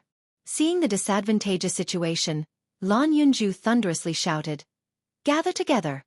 At this moment, everyone understood as Monk Daji uttered a cry and headed towards the ancestors of the other races. Xian Fan also ignored the Insect King ancestor and ran towards the others. Within a short period of time, Lan Yunju's group came together and the ancestors of the great powers erected a powerful barrier. However, this barrier wouldn't be able to last long. The Titanic Crescent ancestor and Insect King ancestor, with their true weapons, rushed forward. Given sufficient time, they could easily destroy this defensive perimeter. Moreover, there were also several 100,000 ghosts lying in wait. With a command from the captain, several dozen ancestors would attack all at once. This powerful barrier from the other race's ancestors might be powerful, but it was merely a small boat amidst a raging sea. They were against the unbeatable might of the ghost race. The ghost experts were not in a rush to destroy this defense since, in their eyes, Lan Yunju's group was akin to a beast trapped in a cage with no escape. Ha ha ha ha! You ignored the accepting heavens and barged into the unwelcoming hell. Even a golden immortal from the great firmament wouldn't be able to save you. Monk Daji was also sitting down since he needed time to recover as well. Once he recovered a bit, he spoke. It seems like this is going to be our end. What's the big deal? Xian Fan was still quite domineering and proclaimed with a surging battle intent. Wait until my energy recovers. I'll kill all of them till they wail like ghosts and cry like wolves. Lan Yunju could only force a smile. Although Xian Fan spoke domineeringly, the present situation was all too clear. They had heaven-defying means, but on the other side were the ancestors from imperial lineages, so they couldn't reverse the situation. They also had Emperor's true treasures no weaker than theirs. How about the 2 of you break out while we guard the back? We will pave a path of escape for you both to go report to the 1,000 Carp River and Immortal Kingdom. A golem ancestor gravely suggested. Everyone running away was an impossibility, so only Lan Yunju and Xian Fan would be given the chance to escape. Lan Yunju shook her head in response. It is too late even if we break out. The ceremony would already be over by the time the people from the distant cloud get here. Are we actually this powerless? A great character asked in despair. They wanted to save the mortals in the altars, but now, they themselves were trapped and would be killed here. A human heavenly king spoke sharply. No matter what, we have to give it a shot. We will leave our fate to the heavens. If we just sit and watch the ghost race sacrifice our people, then in the future, the ghost race will think that the other races are easily bullied. Even if we die, we have to drag along a few ghost kings. The more we kill the better. The moment they came out, they already knew that they would all die. They only had several hundred people, so despite having 4 ancestors on their side, their opponent consisted of dozens of ancestors and countless more experts. Despite knowing that there was no hope, they were unable to bear just sitting around and watching the ceremony sacrifice millions of mortals. Even youths like Lan Yunju didn't mind fighting, so how could those of the previous generation like them sit still? A great character from the blood race spoke with hatred. That's right, pay blood with blood. Even if I die, I shall use my blood sacrifice to blow away those goddamn ghosts. Do we really have no other choice? A heavenly devil ancestor asked one last time. Maybe. Lan Yunju would not give up until the very end. She had the best chance to escape safely among the group since she could completely suppress the Titanic Crescent ancestor. However, she wouldn't give up just yet. Xian Fan was still recovering energy as they proudly spoke. Don't worry, once my blood energy is back, I will throw out several forbidden techniques to kill them. Humph. What is so great about the ghost race? Sooner or later, I will make it so that there will be no peace left for the ghosts. A human ancestor could only sigh after seeing Xian Fan's pride. All of you, leave. We old geezers will watch your backs. Although we can't save the mortals, you all have tried your best. There is no fear of running out of firewood as long as the verdant hills are still there. As long as our human race still have geniuses like you, there will be hope of taking away the peace of the ghosts in the future. Will the other races only watch the 3 young ones fight?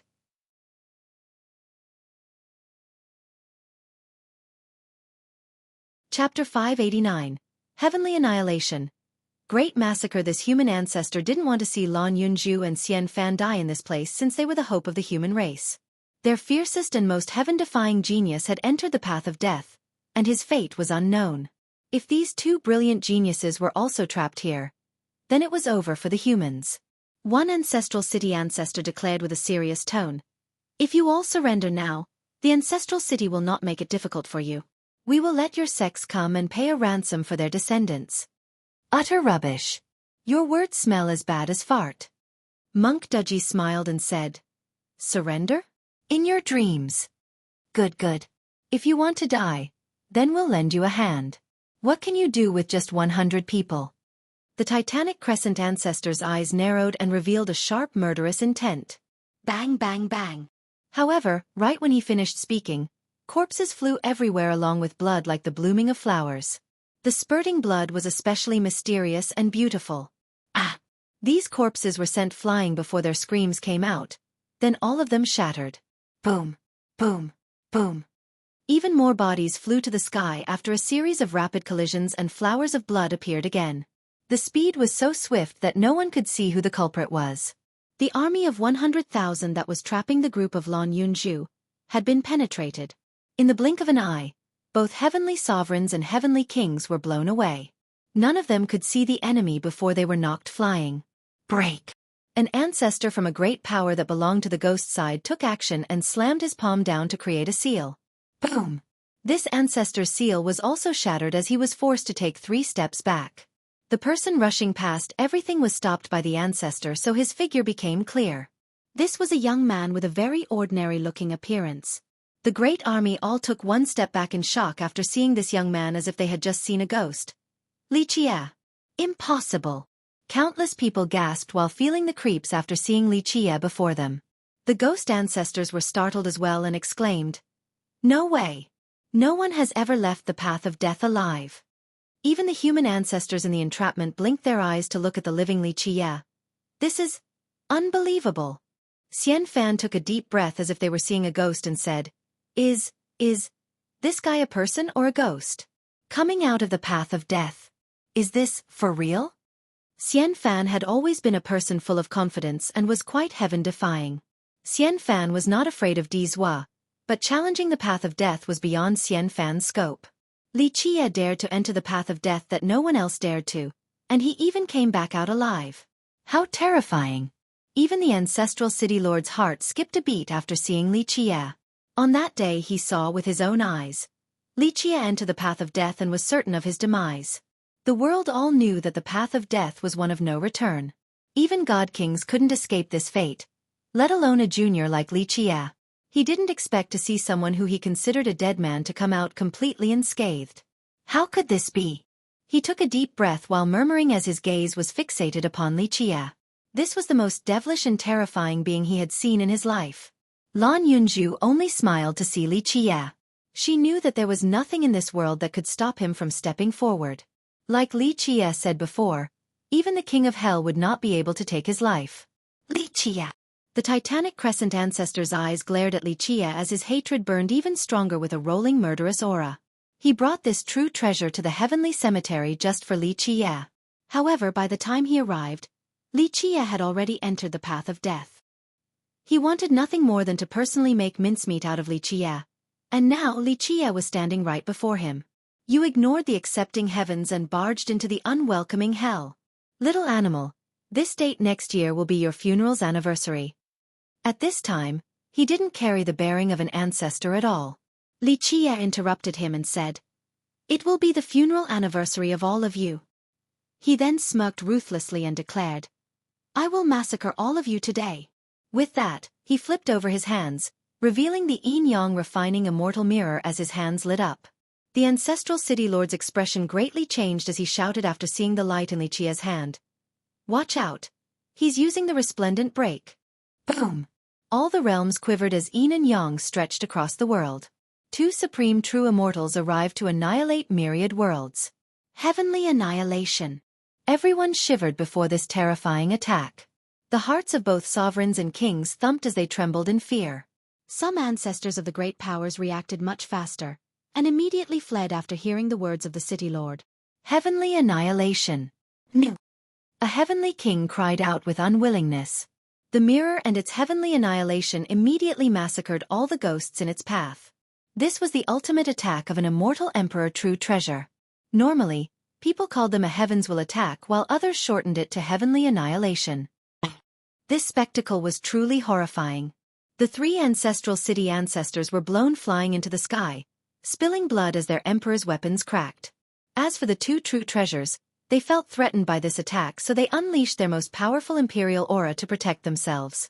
Nevertheless, the Titanic Crescent ancestor and Insect King ancestor also vomited blood. Luckily, they had true treasures, so their situation was much better than the other three ancestors. These three ancestors felt a sharp pain as their emperor's weapons had been cracked. Although these cracks were tiny, the damage still decreased their weapons' power. Even emperor's weapons could break and turn into trash before the might of the heavenly annihilation, unless they were true treasures. Everyone felt a chill running down their spines. Not just the ghost experts that maintained a distance from Li Qie, but even a few frightened ghost ancestors quickly retreated. Without an emperor's weapon, even these ancestors couldn't escape death in the face of the annihilation. Even the ancestral city's ancestors that had such weapons were blown away, so one could easily imagine their own demise. The three ancestral city ancestors flew back and noticed the discolored expressions from the other two imperial ancestors. One ancestral city ancestor encouraged, "Don't be afraid, he can only use the resplendent break once. There won't be a second round." After hearing this, the other ancestors calmed down and breathed a sigh of relief, then proceeded to surround Li Qie. Meanwhile, the rest of the other ghost experts ran extremely far away. They were much more cautious and didn't want another taste of the heavenly annihilation. The Insect King ancestor said spitefully, "Little animal, what can you do without the resplendent break?" His expression was quite ferocious, with a boil on his head moving back and forth. Even if his expression wasn't so twisted at this moment, it was still frightening enough. The resplendent break was once the best secret technique of immortal Emperor Fei Yang. It allowed him to dominate an entire generation. However, it had a fatal flaw. It required a long time before being able to release a second blow. Moreover, this second blow required a massive amount of blood energy and would instantly drain one's blood energy. The ancestors trapped inside were quite alarmed to see Li Qie under siege by 5 ancestors. There was no way Li Qie could handle this, since they even had true treasures. If Li Qie couldn't unleash another heavenly annihilation, then the 5 of them were more than enough to kill him. "We have to help him," the human ancestor anxiously said. Lan Yunju noticed Li Qie's calm demeanor and shook her head to say, "Don't worry, wait and see." Li Qie looked at the 5 ancestors with imperial weapons in their hands and a frightening surging aura, then smiled to say, "Is that so?" It is definitely difficult to unleash another resplendent break in the same day, but that is only for other people, not me. An explosion came out right after his words. 12 palaces appeared to form a new firmament.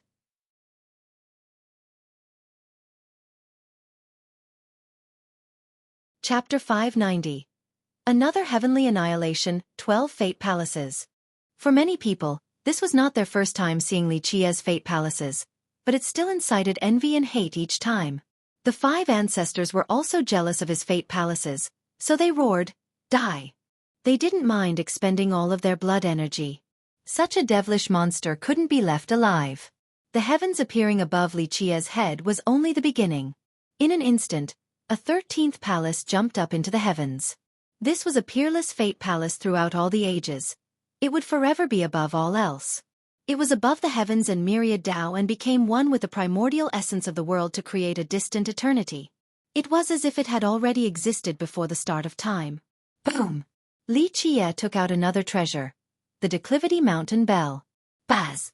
The sound of the bell appeared as a distinct tall mountain appeared. It stood alone, proudly amidst the world that seemed like a land of deities. Another resplendent break. It was actually another resplendent break. This attack drained a lot of Li Qie's blood energy, and even the yin-yang sea of blood couldn't replenish it. No! The 5 ancestors were scared out of their minds in the face of another heavenly annihilation. They might be wielding Emperor's weapons, but they didn't have the ability to unleash the weapon's ultimate attacks in the form of imperial massacres or heavenly annihilations. Boom! The 5 Emperor's weapons shifted from offense to defense. Unless they could unleash their own ultimate attacks, they would not be a match for this oncoming heavenly annihilation. Along with noises of bones breaking, blood spurted for 10,000 miles in the face of this ultimate attack. The 3 Emperor's weapons were full of cracks as if they were about to shatter. The 3 ancestral city ancestors might have been protected by their weapons, but their bodies were mangled and bloodied. Their lives were most likely over. On the other hand, the Titanic Crescent ancestor and the Insect King ancestor held their true treasures at the last second. The weapons emitted an extremely terrifying power as if immortal emperors had come back to life to protect the weapons' bodies. The true treasures remained unharmed, but the 2 ancestors' bones were broken. Their state was not as miserable as the 3 from the ancestral city, but they couldn't escape having all the bones within their bodies broken. In just a short moment, the world became quiet as all the sounds disappeared from myriad worlds. Everyone stood dazed at the spectacle before them, completely speechless. The crowd was not frightened by the second resplendent break, but rather the fate palace above the sky dome. This fate palace appeared to be eternal and had existed before the formation of this world. The 13th palace. All were dumbstruck, including the frightened ancestral city lord and divine guard captain. Having 12 palaces was the limit for all cultivators in this world, even for gods and immortal emperors. No one had ever heard of someone having 12 palaces in this world. The rare few who knew more were only aware of immortal Emperor Jiao Heng achieving this feat. Having 12 palaces was enough to cause all the geniuses in the 9 worlds to be jaundiced, since it was the voucher to reach the throne. All the geniuses were merely fleeting clouds in the sky. Then what about the 13th palace? Before today, anyone who even spoke of a 13th palace would be the object of teasing and would be treated as a clown. However, common sense had been broken today since everyone saw this 13th palace. They could only stand there, looking silly. Common sense was useless today. The supreme and untouchable 13th palace hovered in the heavens before hundreds of thousands of ghost cultivators and loomed over the firmament. Everyone had turned into stone. Even Xian Fan, who was sitting down to recover blood energy, trembled and said, "No. No way. A 13th palace. An unseen and unheard of phenomenon." And it wasn't just Xian Fan. Even an existence like the Divine Guard Captain was shocked. He had vast knowledge but had never seen this before. This was also his first time seeing the 12th palace. Lan Yunju was already mentally prepared, yet she was still caught off guard. Countless geniuses yearned and strived for 9 palaces, let alone the 12th. The 13th palace, on the other hand, was beyond even their imaginations. I tread alone throughout the endless time. The boundary of the heaven and earth and the extremity of myriad Tao have no effect on me. Li Qie calmly uttered a phrase in an insipid manner to show his arrogance and disdain for all the eons. No one, at this moment, thought of him as a pompous man since he was qualified to speak such words. If he didn't have such qualifications, Then no one else in the world did. It was difficult to unleash a second resplendent break, but Xueqi had 13 fate palaces and could surpass all limits to escape the confinement of the heaven and earth. The chains of the heavens and the Tao had lost its power of restraint on his body. "It is for me to kill."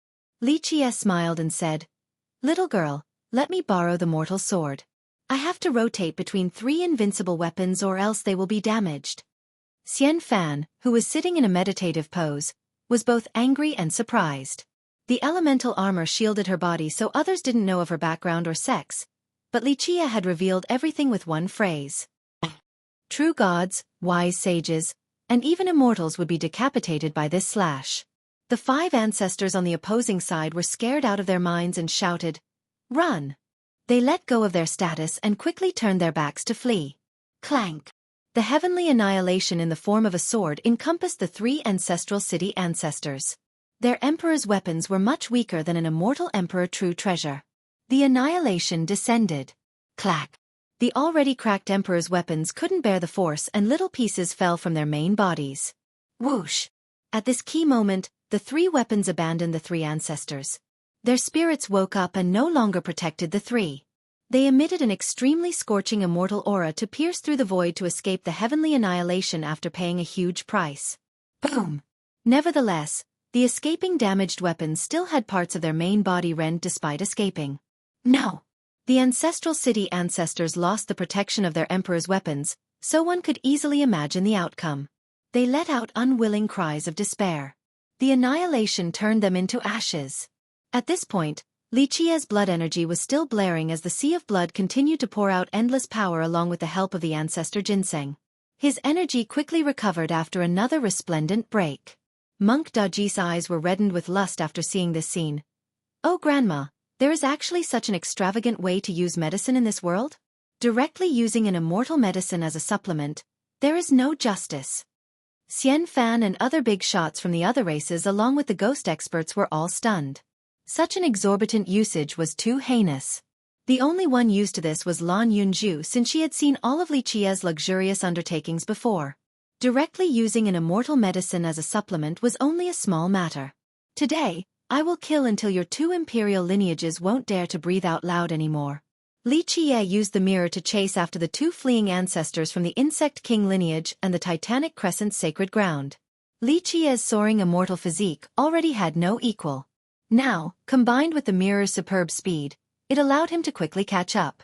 In the blink of an eye, the 2 ancestors were already within the strike zone of another heavenly annihilation. The experts and other ancestors of the ghost race were scared frozen. Who would have thought that these 2 ancestors with true weapons would be chased by a junior like dogs with no home to return to? No one would ever have been able to imagine this scene. Boom! Another heavenly annihilation was unleashed. Today was a crazy day to everyone. Characters between the ancient saint and heavenly sovereign realm were completely numb and speechless. They could only kneel down before the imperial aura of the heavenly annihilation.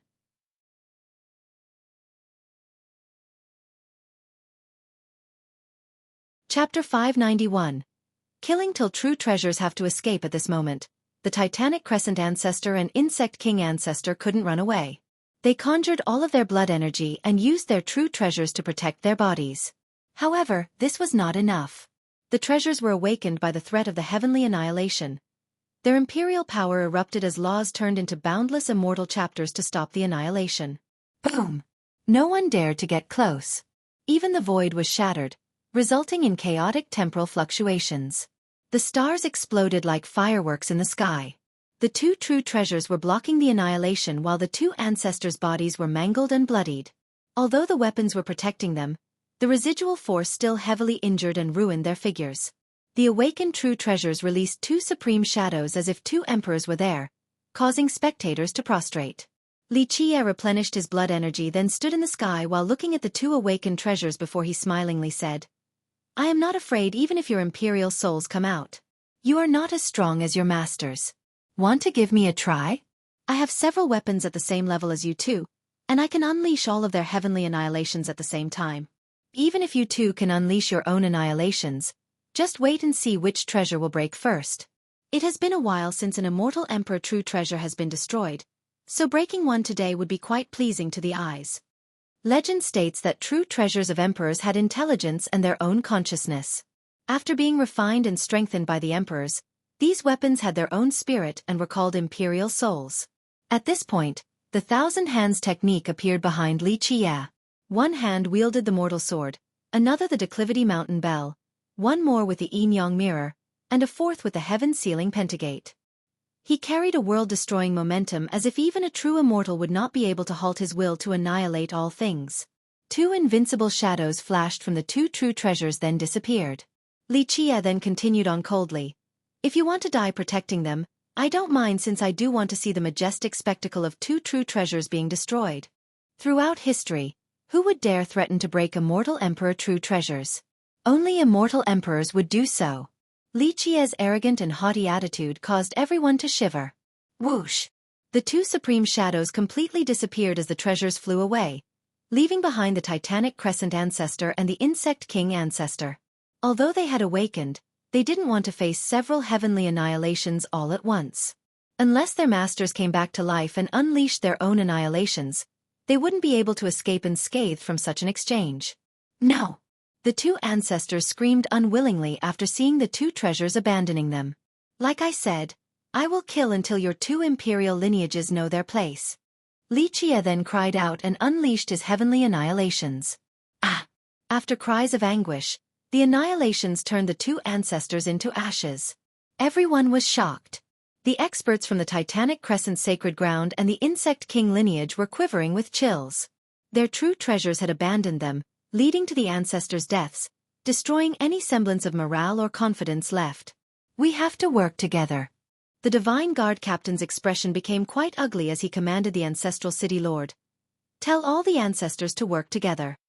Don't hide anything anymore and take out Emperor's weapons. He then continued to ask an ancestor on the continent that belonged to the Alira's ancient kingdom with a sincere tone. If Senior helps us this time, then His Excellency Heavenly God will not mistreat the Alira's ancient kingdom. There was an eternal existence presiding over the events on the mysterious landmass, an existence even stronger than legendary masters, so the captain asked for his help. Rumor has it that the Alira's ancient kingdom and the ancestral realm had a great relationship, since the ancient kingdom's two emperors had close ties to the realm. Very well. At this time, the eternal existence replied with gravity. This child cannot exist any longer, or else he will be a great threat to the ghost race. Meanwhile, on the battlefield, all voices were squelched. The experts and dozens of ancestors present held fear in their hearts. They all knew that unleashing imperial massacres and heavenly annihilations was prohibitively difficult and would require the acceptance of these emperors' weapon. Today, Li Qiye was unleashing annihilations as easily as eating meals. Was this the symphonic prelude to the destruction of the 9 worlds? At this time, Li Qiye went back to Lan Yunju's group, then gazed at the 4 altars and the other experts before nonchalantly declaring, "If you all want to sacrifice millions of mortals, then I won't hold back any longer. I will massacre all of you. This is called an eye for an eye and blood being repaid with blood." The Divine Guard captain cried out in response, "Little animal, you are too insane and can't be spared." The captain also unleashed an unbeatable aura. Clearly, he also had a great weapon. The ancestral city lord emitted an imperial aura with his weapon as well. Rumble! Several other imperial auras appeared as the other ancestors had to take out their weapons under the captain's command. In this second, boundless blood energies erupted. All of these ancestors channeled the power of their strongest state in preparation to use their mightiest attack to kill Li Qiye. This was especially obvious for the mysterious continent of the Alira's ancient kingdom. An eternal blood energy shot up high, allowing a true treasure to float in the sky. It emitted a terrifying imperial aura as if an emperor was controlling it himself. The blood ancestor inside the defensive perimeter was completely aghast as the blood drained from his face. A supreme eternal existence.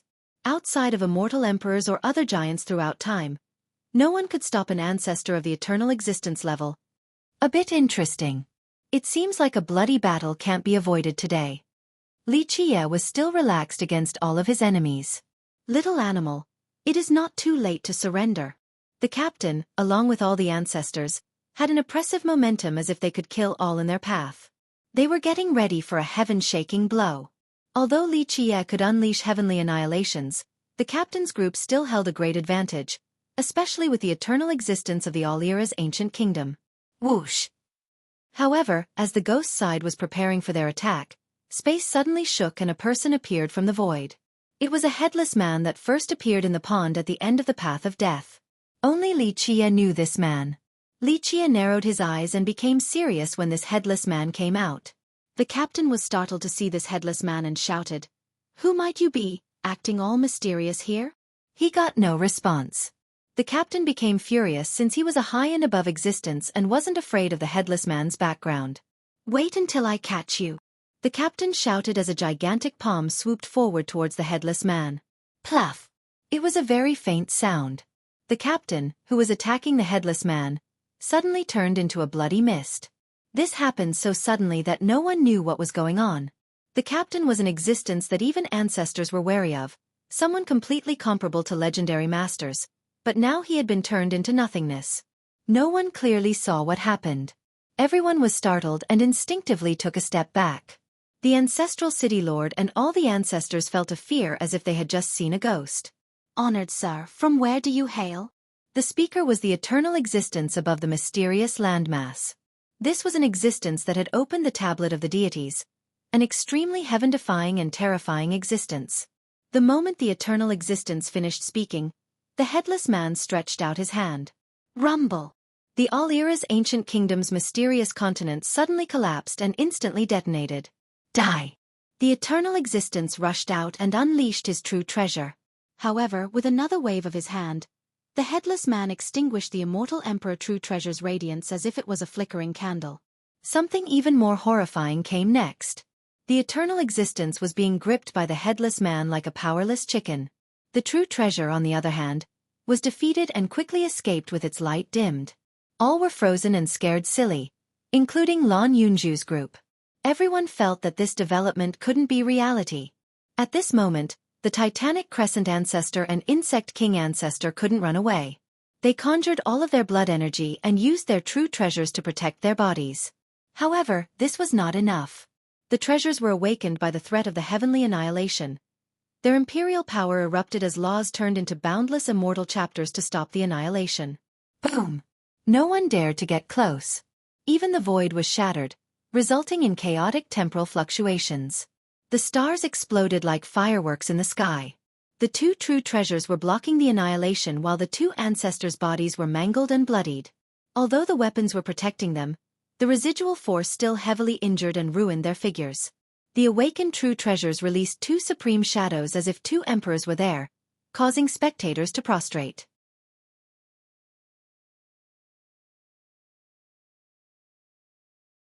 Chapter 592.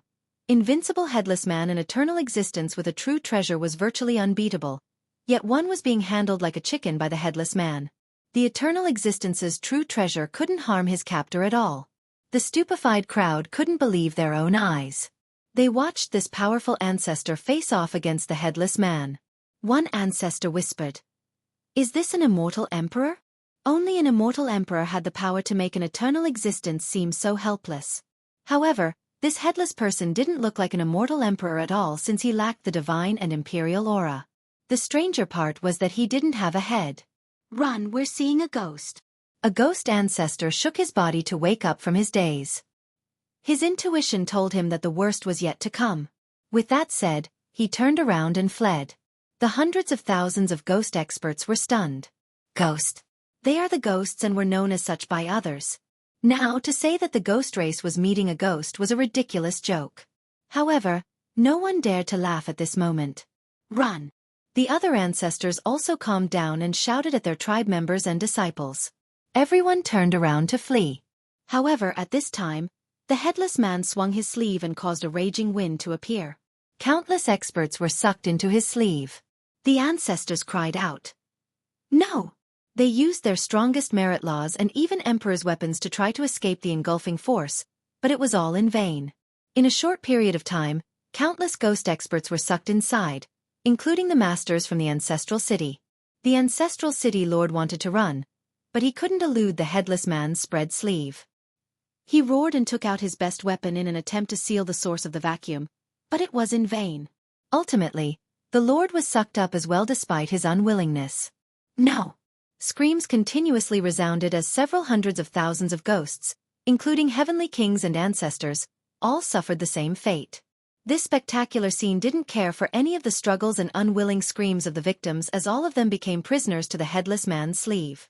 As for cultivators below the ancient saint realm from the ghost race, although the headless man didn't suck all of them up, they didn't have the strength to get up and escape with their legs feeble due to fear. In a short amount of time, 1/3 of all the ghost cultivators were inhaled, including all the experts at Ancient Saint and above. At this point, the headless man swung his sleeve and all of the trapped ghost cultivators were thrown into the Lost Island's mist. Ah! Miserable screams appeared from all the cultivators being thrown towards the island. Bam! Bam! Bam! All of them were turned into a rain of blood.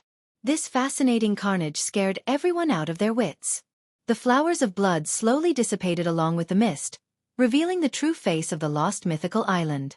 The remaining ghosts all squatted down on the ground as their hearts sank from fear. They no longer had the courage to withstand or face their impending doom. Even the ancestors were mere ants to the headless man, so what's there to say about themselves? The headless man was without a head, but his divine intent resonated as loud as thunder. Those who help the enemy, scram back to your lairs. This supreme and ancient voice encompassed the whole sky. All the gods and immortals would tremble in fear from such a sound. The headless man swung his sleeve once more before the hapless ghost experts paralyzed on the ground. Whoosh! Hundreds of thousands of ghosts were swept out of the prime ominous grave and were back at their own sex before they knew what was going on. Those who found themselves back at home were completely aghast.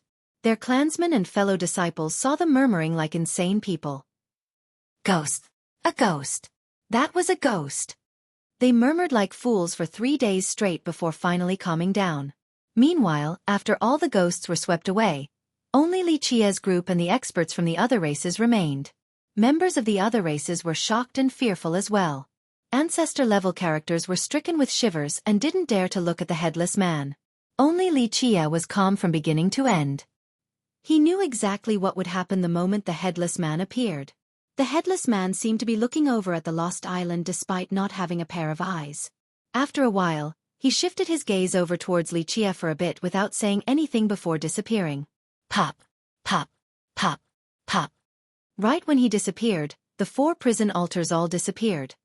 Surely, it was his doing. After the prisons shattered, both cultivators and mortals from inside were scared silly and couldn't calm down in a short amount of time.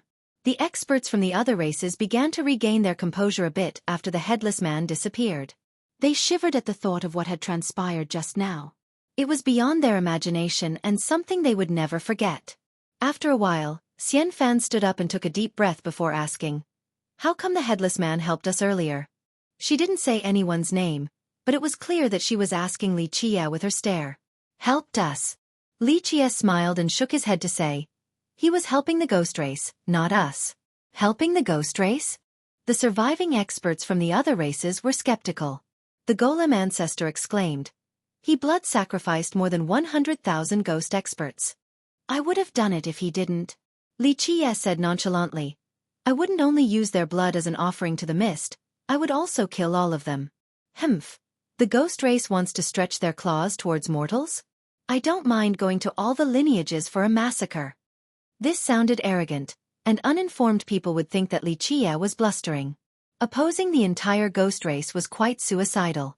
However, the experts and ancestors here were all silent. Even the confident Xianfan had no comments regarding Xueqi's domineering statement. Anyone would be frightened by Xueqi's 13th palace. Having 12 palaces alone was amazing enough, but having a 13th instilled an endless sense of awe and fear like a never-ending river. When it came to the 13th palace, no praise would ever be deemed an exaggeration. The first and only throughout all the eons. Xueqi deserved any and all praise thrown at him. He continued to say, "Since he took action to end this feud, then I won't hold them accountable anymore." He stared at the mortals next to the 4 pillars with a serious expression. "I can forgive the ghost race, but I will destroy the ancestral realm. They can have a taste of destruction if they dare to sacrifice millions of mortals." The surviving experts couldn't help but look at each other. They didn't question his determination and didn't think that these were empty words. However, declaring war against the ancestral realm? It was said that the heavenly god was invincible. What means and secrets did Xueqi have? Send them to the distant cloud and prepare a place for them. I trust that you all have the ability for that. Li Qie told the other experts after looking at the mortals. At this time, the millions of mortals next to the altars were still lost. Although they didn't die from this disaster, they didn't have time to celebrate. They required more time in order to digest this monumental experience.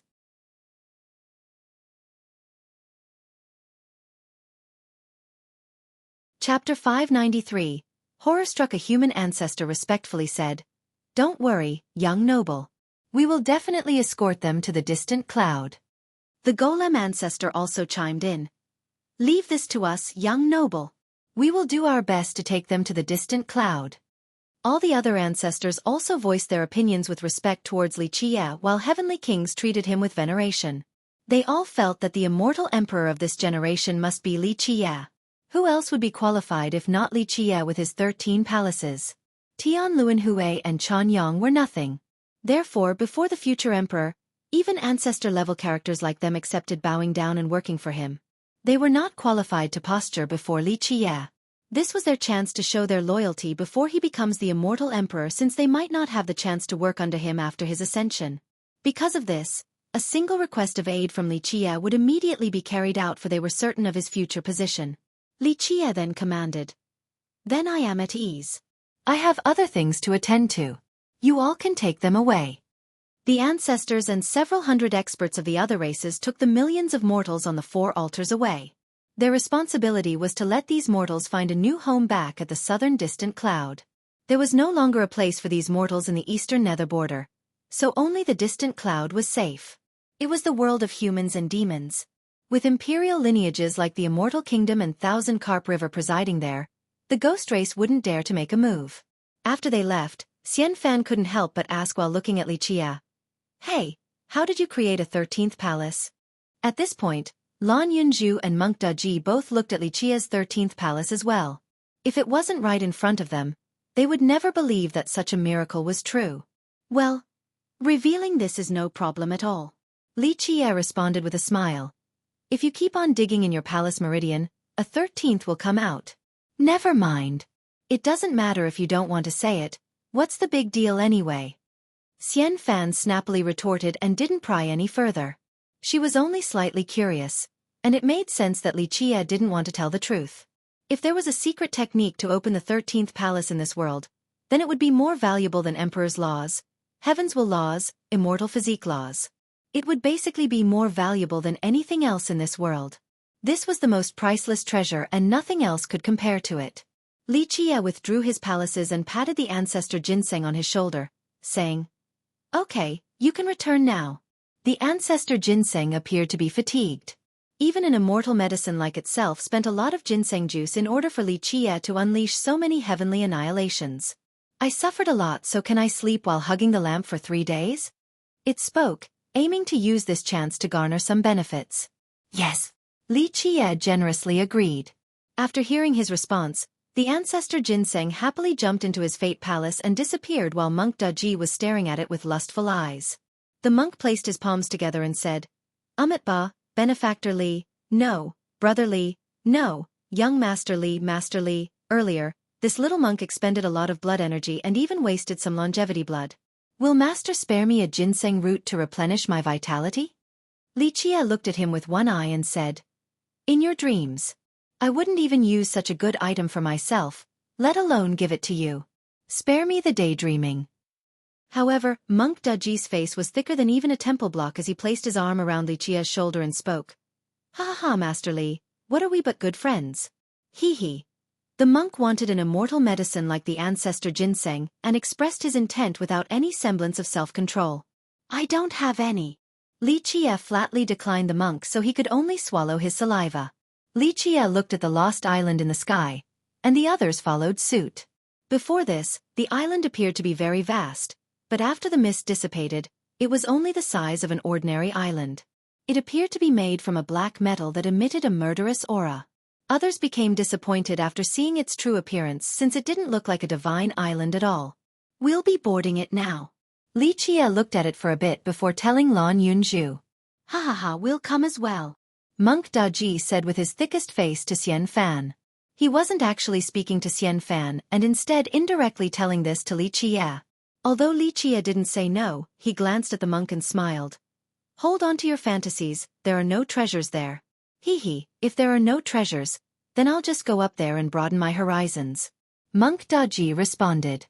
Li Qie only laughed to see the monk's covetous appearance, prompting the monk to feel a creepy sensation. This, in turn, made him ask, You are not trying to trick me, right? Li Qie responded in a mysterious manner. I would never trick you. Plus, with our great relationship, do you really think I will push you down a pit? However, I'm afraid that you will definitely get a heart attack and won't be able to crawl up after you go up there. You're kidding. Monk Daji was unconvinced and retorted. Although I am not an unparalleled talent or anything, I am no coward. There is nothing that will drive me weak with fear like a coward that cannot stand up straight. Li Qie smiled and said, You will know the sensation just a bit later. With that, he flew towards the Lost Island. Lan Yunju and Xian Fan followed right after him. Monk Daji, who didn't believe in Li Qie's nonsense, also soared right behind them. The four of them landed on the island. After taking a look around, they found out that this really was just an ordinary island with a few hills scattered everywhere. There was no vegetation or signs of life, just a quiet little island. Didn't people say that there were golden dragons and divine phoenixes here? Xian Fan murmured while looking at this inconspicuous island. There were rumors about these mythical beasts soaring above this island, so only disappointment could be felt now after landing. Nothing in the legends were to be found here. The things you see with your eyes might not necessarily be the whole story. Li Qie answered lightly, then proceeded deeper into the island. The rest quickly ran after him. They didn't get very far before the sound of someone hitting the ground appeared behind them. Lan Yunju and Xian Fan quickly turned around and saw Monk Daji on the ground with an expression as if he had just seen a ghost. His body was trembling uncontrollably. What happened? The two of them were shocked by Monk Daji's appearance. The monk was not someone weak. He was definitely an expert and an amazing genius. With great difficulty, the monk erected an imperial aura with the help of his weapon and slowly retreated back to the edge of the Lost Island. Here, he squatted straight on the ground while gasping for air. He finally found some relief at this point. With some composure, he apprehensively exclaimed, What the hell? Xian Fan was shaken. The monk was indeed frightened to the point of falling down to the ground while palpitating, just like what Li Qie had said. Xian Fan couldn't help but ask, What just happened? The monk calmed down and forced a smile to say, I don't know either. Earlier when I took a step, I felt as if the thing I'm most afraid of was inside, the most terrible thing in this world. My heart stopped and an instinctive fear rose from within. It told me to run away, but I couldn't move. It was as if a devil had his eyes on me. Lan Yunju and Xian Fan exchanged looks and felt their hair standing on end. A genius like Monk Daji was scared out of his mind. This was a little hard to believe. Lan Yunju felt a bit creeped out and quickly asked Li Qie, Just what is on this island? Li Qie responded with a smile.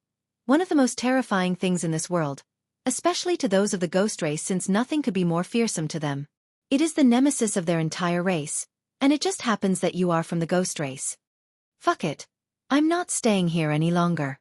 This bizarre thing is too awful. I have yet to see it, but I can already sense its presence. Monk Daji didn't want to stay on the island any longer since he now understood that the ghost race's nemesis was here. Surely ghosts were delicious dishes to this ghastly thing lying in wait on the Lost Island. Very well, I will give you a chance at a fortune. Li Qie looked at the monk that wanted to leave and smiled to say, You did a good job this time and earned my admiration, so take this. If you are lucky, maybe you will meet an extremely great fortune. With that, Li Qie threw an item towards Monk Daji. The monk caught it and looked at the item in his hand before blurting out, The prime ominous key. This was a great little gem that could be exchanged for a nice fortune at the heavenly cemetery. Countless people demanded for Li Qie to hand over the key, including the ancestral city, but all were met with a swift dismissal. Therefore, Monk Daji was stunned when Li Qie casually threw the key over to him as a gift like this. The monk asked with surprise, For me? Anyone who knew even a little bit about the key would understand its value. If you don't want it, then give it back. Li Qie shrugged and lightly replied. The monk immediately put it away in his pocket and said, Of course I want it, how could I not? With a beaming smile, he added, Master Li is such a generous man, There is no way he would ever shamelessly ask for a gift to be returned. Li Qie gave him a look and said, "Go and try your luck while the grave is still open.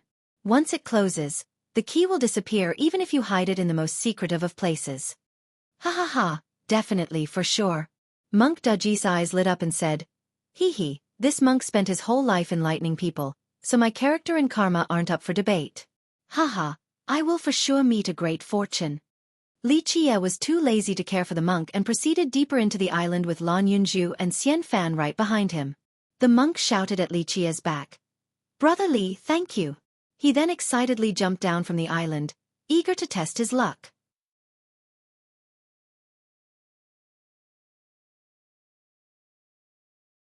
Chapter 594.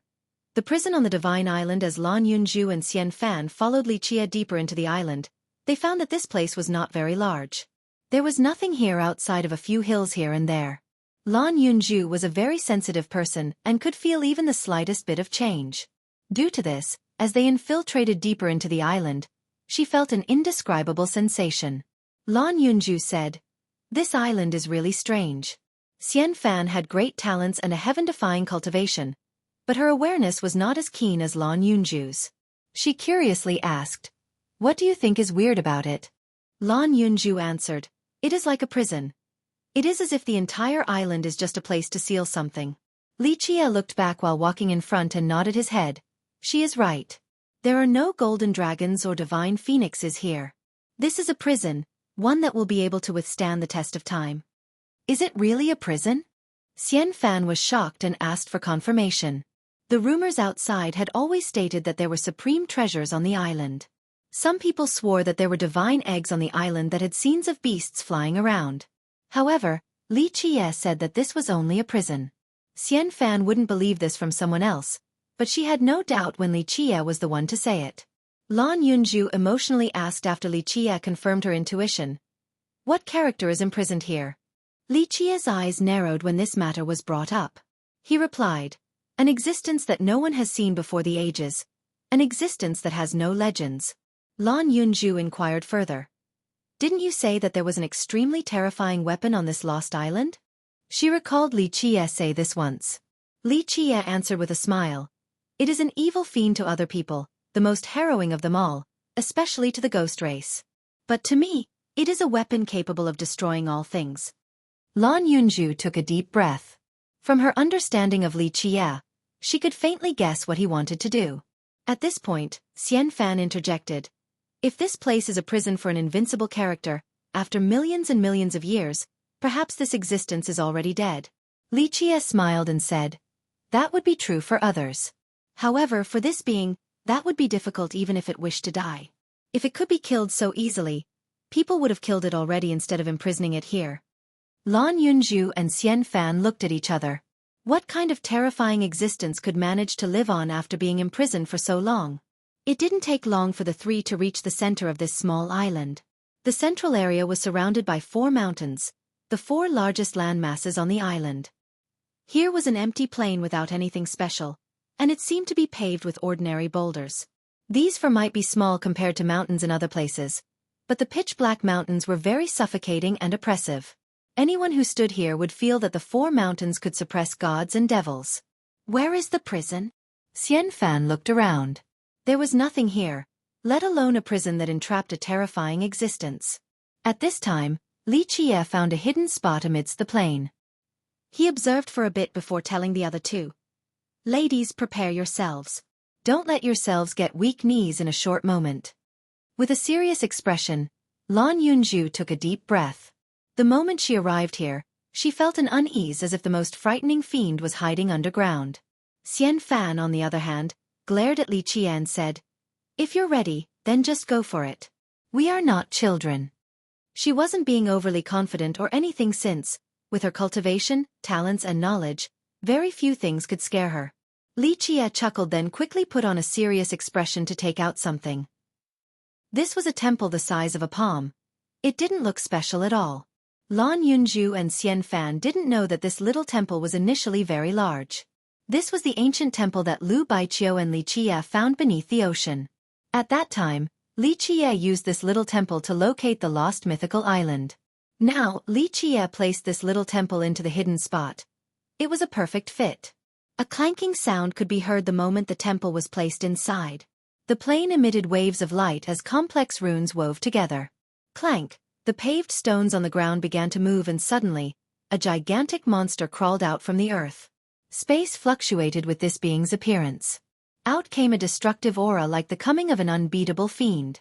This daunting aura was no weaker than an immortal emperor's. However, the aura of an immortal emperor was one worthy of awe and respect, while this monster's aura caused the souls of others to flee into the clouds. At this point, the monster opened its eyes. Although it had been suppressed and couldn't hurt anyone, the opening of its eyes seemed to be capable of devouring the souls of billions. Even those at the peak would be scared out of their wits and think that this was the most terrifying fiend in the world. Lan Yunju and Xian Fan were both heaven's proud daughters and supreme geniuses, but at this minute, both of their legs were shaking while they themselves were unable to stand straight. "Ladies, be careful." Li Qie quickly grabbed their waists after seeing their unsteady figures. With his help, the two girls took deep breaths but still had trouble settling down. Li Qie reminded them, "Don't look into its eyes." At this time, Lan Yunju and Xian Fan saw the monster before them. It had the appearance of both a wolf and tiger. Not that scary looking. The most frightening part was its long teeth that extended all the way down to its jaws. These were long and sharp teeth that could bite and tear through everything in this world. Another horrifying aspect was its pair of eyes, so they should heed Li Qie's warning. It was a fiendish pair of eyes capable of swallowing up souls, like a monster that specialized in soul-eating. Its aura was quite shiver-inducing. Even a god monarch wouldn't be able to support himself in its presence. A god king would be swallowed in one bite as well. Clank! With an appalling murderous aura, the terrifying monster wanted to pounce forward after seeing Li Qie and the other two. However, it couldn't move since it was tied up by 4 huge iron chains. The 4 iron chains were pinned deep into the 4 mountains as immortal lights radiated from each chain. Every single chain emitted a special image. One had a golden dragon biting it, another had a phoenix pulling it, the third was protected by a celestial tiger, while the last had a black tortoise lying on top. However, what trapped this monster was not the 4 chains but rather the dense seals above them. All the chains were carved with formidable seals. Not to mention all 4 chains, any one of them alone had a seal powerful enough to kill a true god or any other deity. But now, all 4 were used to bind a single monster, and one could easily imagine their combined strength. The legendary true immortal steel. There are only 9 types in the world, but 4 of them are actually being used right here. Xian Fan emotionally exclaimed after seeing the 4 chains binding the monster. True immortal steel was the best material to craft weapons. Countless people craved for them when they were casting their own weapons. Even the tiniest piece would allow these weapons to have extraordinary power. Yet all 4 of these huge chains were crafted from 4 different types of true immortal steel. What kind of investment was this? Using such supreme treasures to lock this monster proved its horrendous nature. Lan Yunju couldn't help but murmur while looking at these chains. Golden dragon, phoenix, celestial tiger, black tortoise. 4 of the legendary 9 true immortal steel. No wonder why people saw images of mythical beasts, so they were images emitted by these metals. Xian Fan's heart was beating fast while she looked at this terrifying monster. It was a blessing that it was imprisoned. Otherwise, the consequences would be unimaginable. Against such a monster, ancestors, legendary masters, and even eternal existences were insufficient. Even true gods would only be delicious prey to this monster. Just what exactly is this thing? Lan Yunju had to ask.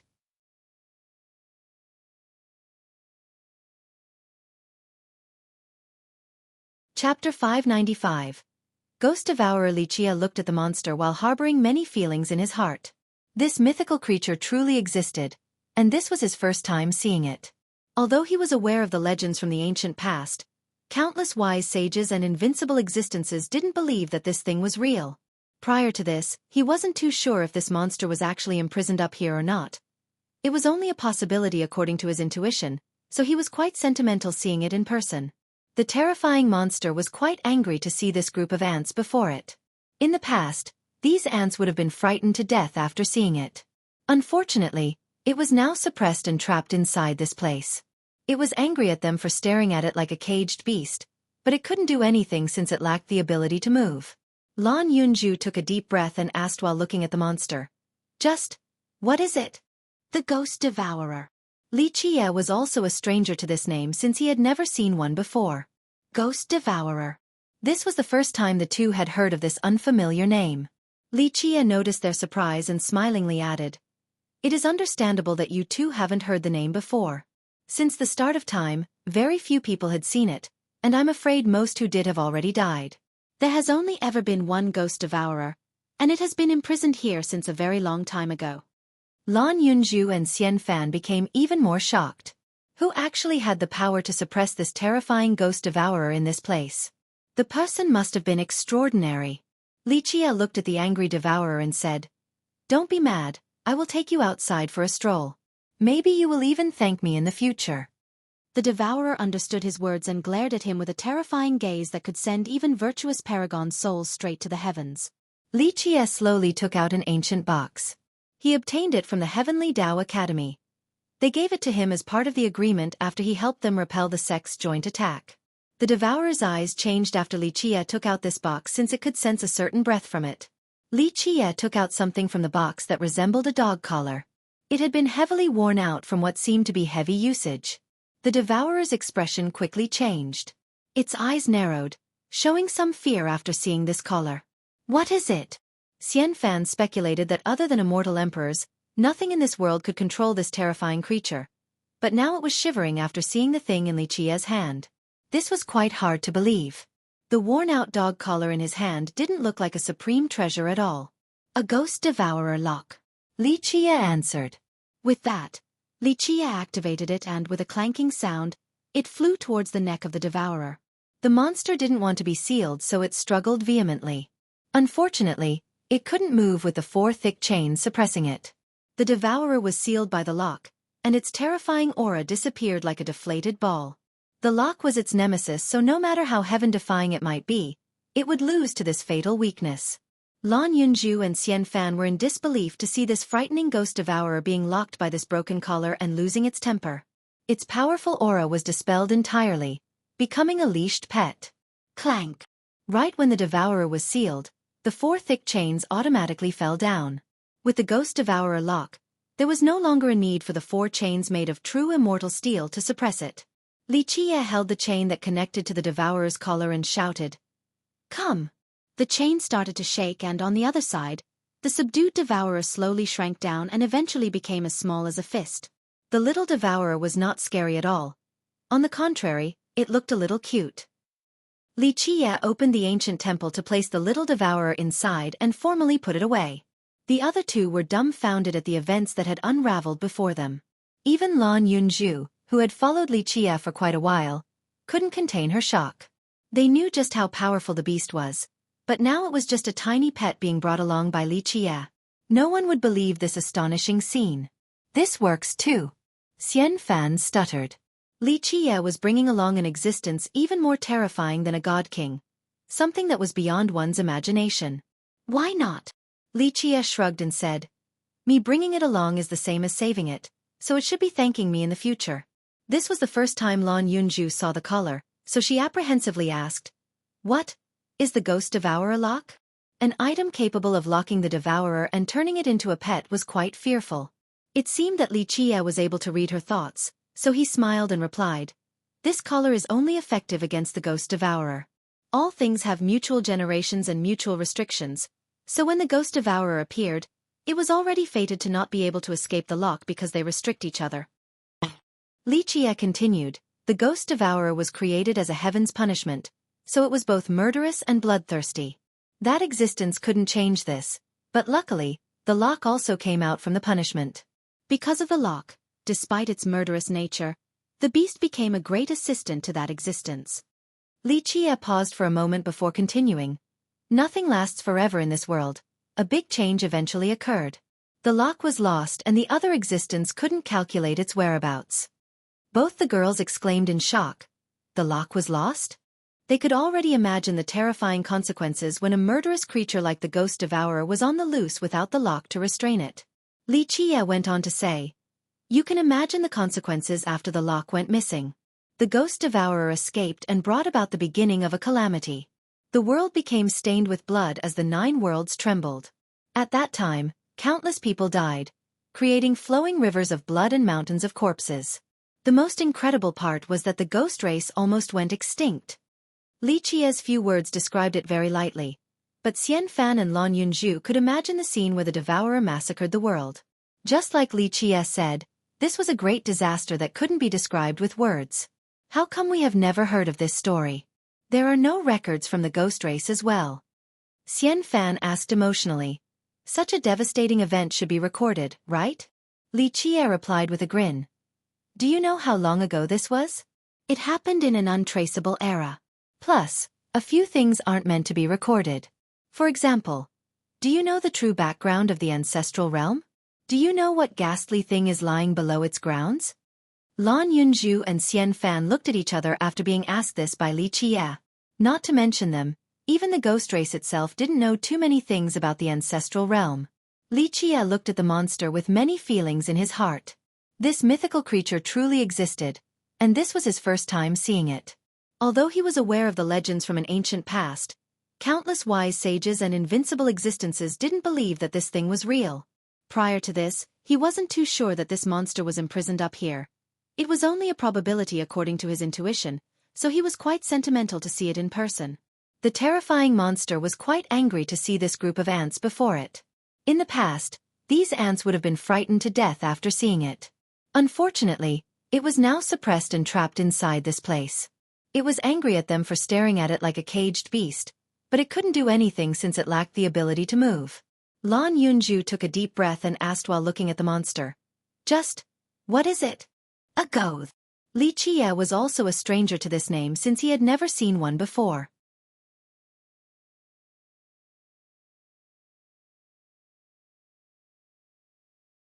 Chapter 596. Legend of the Devourer. Although legend stated that the ghost progenitor was slumbering there, it was only a legend and no one had seen the progenitor before. The realm's background was even more mysterious. To sum it up, it was too archaic and had existed before there were written records from the ghosts.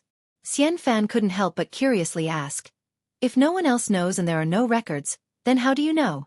This was Xian Fan's first time hearing about the mythical existence who tried to create life despite coming from the immortal kingdom.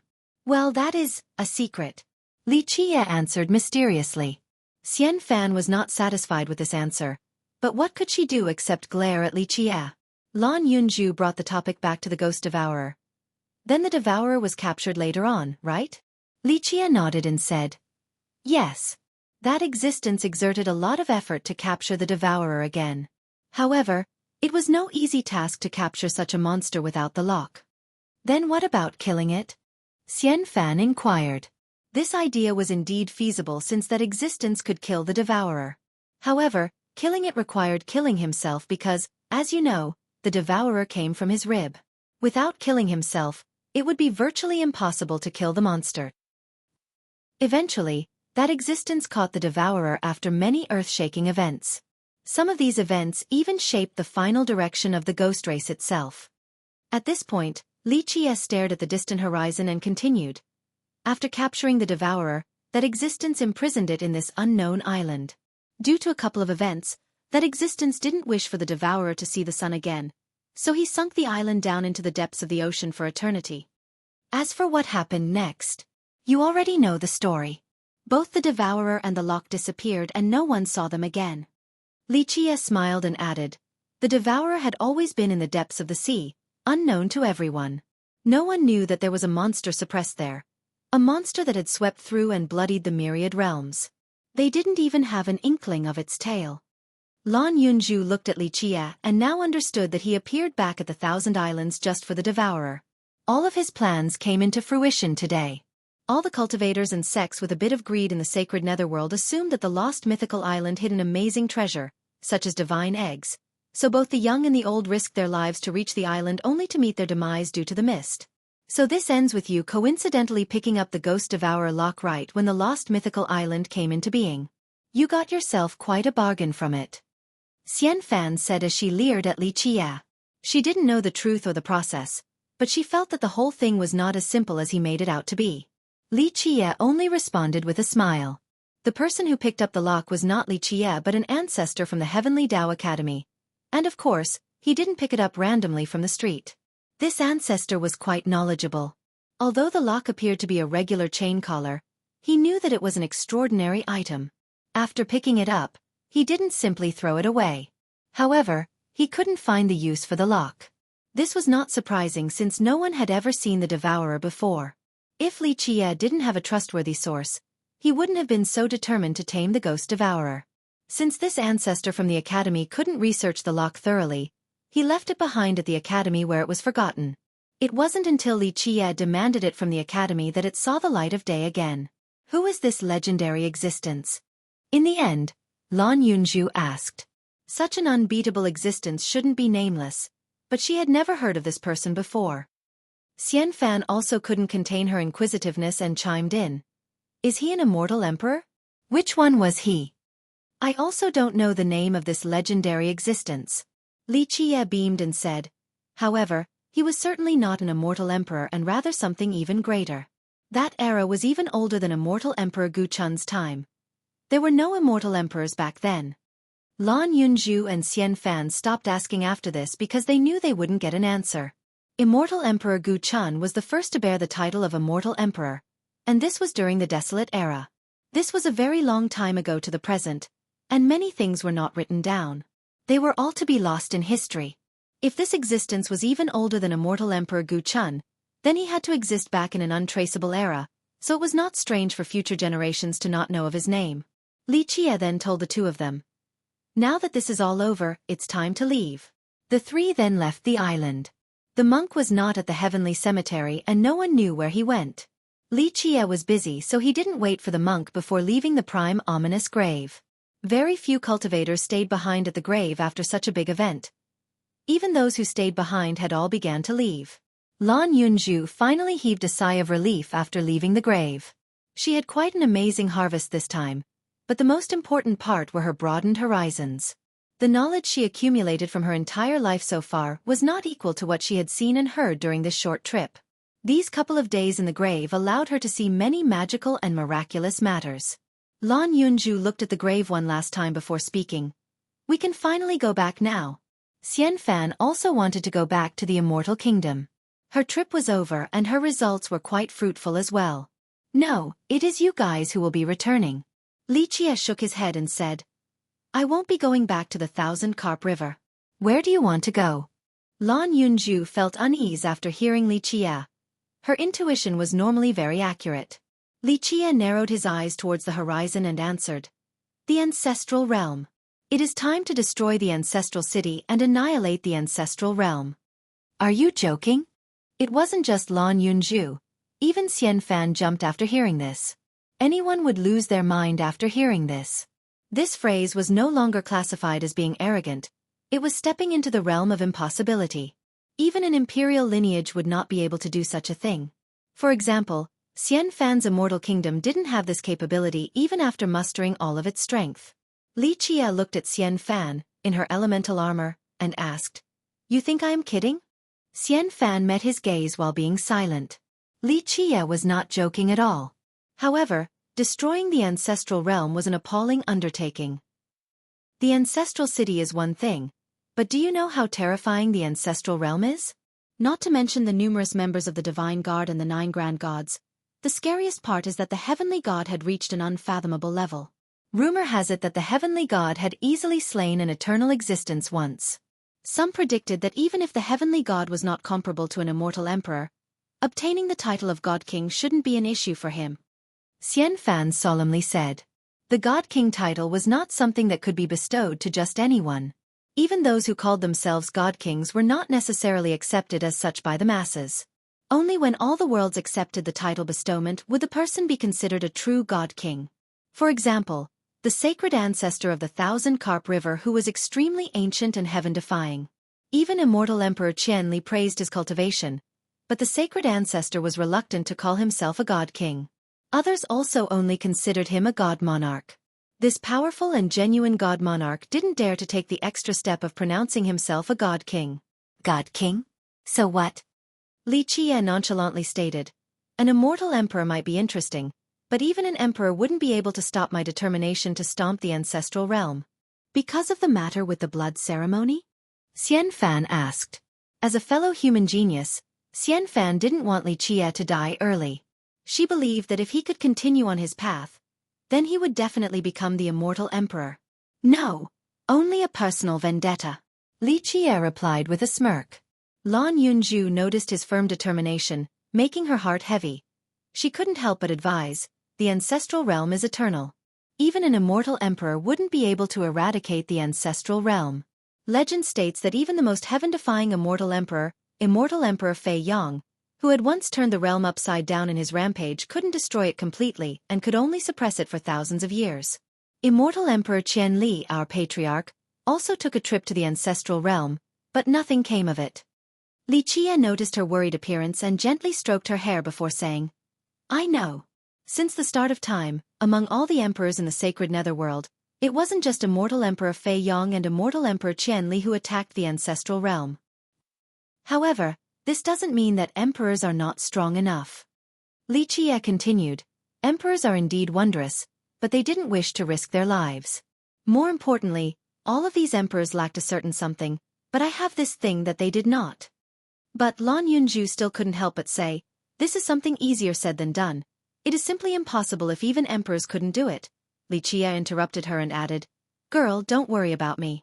Even the Grim Reaper won't take this thing and the King of Hell won't keep it. More importantly, a few things should come to a conclusion. This is personal. Having said that, he coldly glared at the far distance.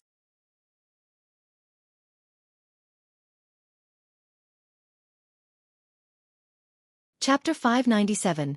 Don't shed tears during goodbye. Regardless of the ghastly thing below the ancestral realm, Li Qie was determined to flip the place over. He would destroy the ancestral realm no matter what, since he wanted to know a certain thing. Lan Yunju gently sighed. From his expression, she knew that she couldn't persuade him. Li Qie told her, go back and tell the elders not to worry about this matter. More people coming along will only mean more people coming to die. I alone am enough to deal with the ancestral realm. Don't worry about me. He gently kissed her forehead, causing her heart to flutter. She felt that she was about to lose him, so she reached out and grabbed his neck. Despite there being another person here, she still gave him a passionate yet innocent kiss. She daringly explored his mouth with her lilac-fragrant tongue again and again, engulfing him with her feelings. Xian Fan couldn't help but smile awkwardly. She was completely flushed while watching the hot kiss between these two. With great difficulty, the two finally parted from each other. Li Qie looked at the blushing Lan Yunju and smiled to say, little girl, take a trip back to the soaring remembrance village in the future. Your ancestor left something there for you. He whispered many things to her, a few secrets about the village. If it was someone else, even a direct descendant from immortal Emperor Fei Yong, Li Qie would not necessarily be willing to tell them. However, he told Lan Yunju these secrets. This was indicative of her place in his mind.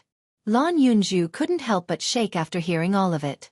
Eventually, she took a deep breath and looked at him one last time. Take care and come back to the Thousand Carp River. With that, she took her leave. She traveled for a long distance without looking back at Li Qie, since she was afraid that she wouldn't be able to contain herself if she looked back. Xian Fan also bid him farewell. I hope you will come back victoriously. The doors of the Simple Mountain Immortal Kingdom will always welcome you. Li Qie only sighed after the two left. He lifted his foot and was about to depart, but he suddenly changed his mind and headed towards Necropolis instead.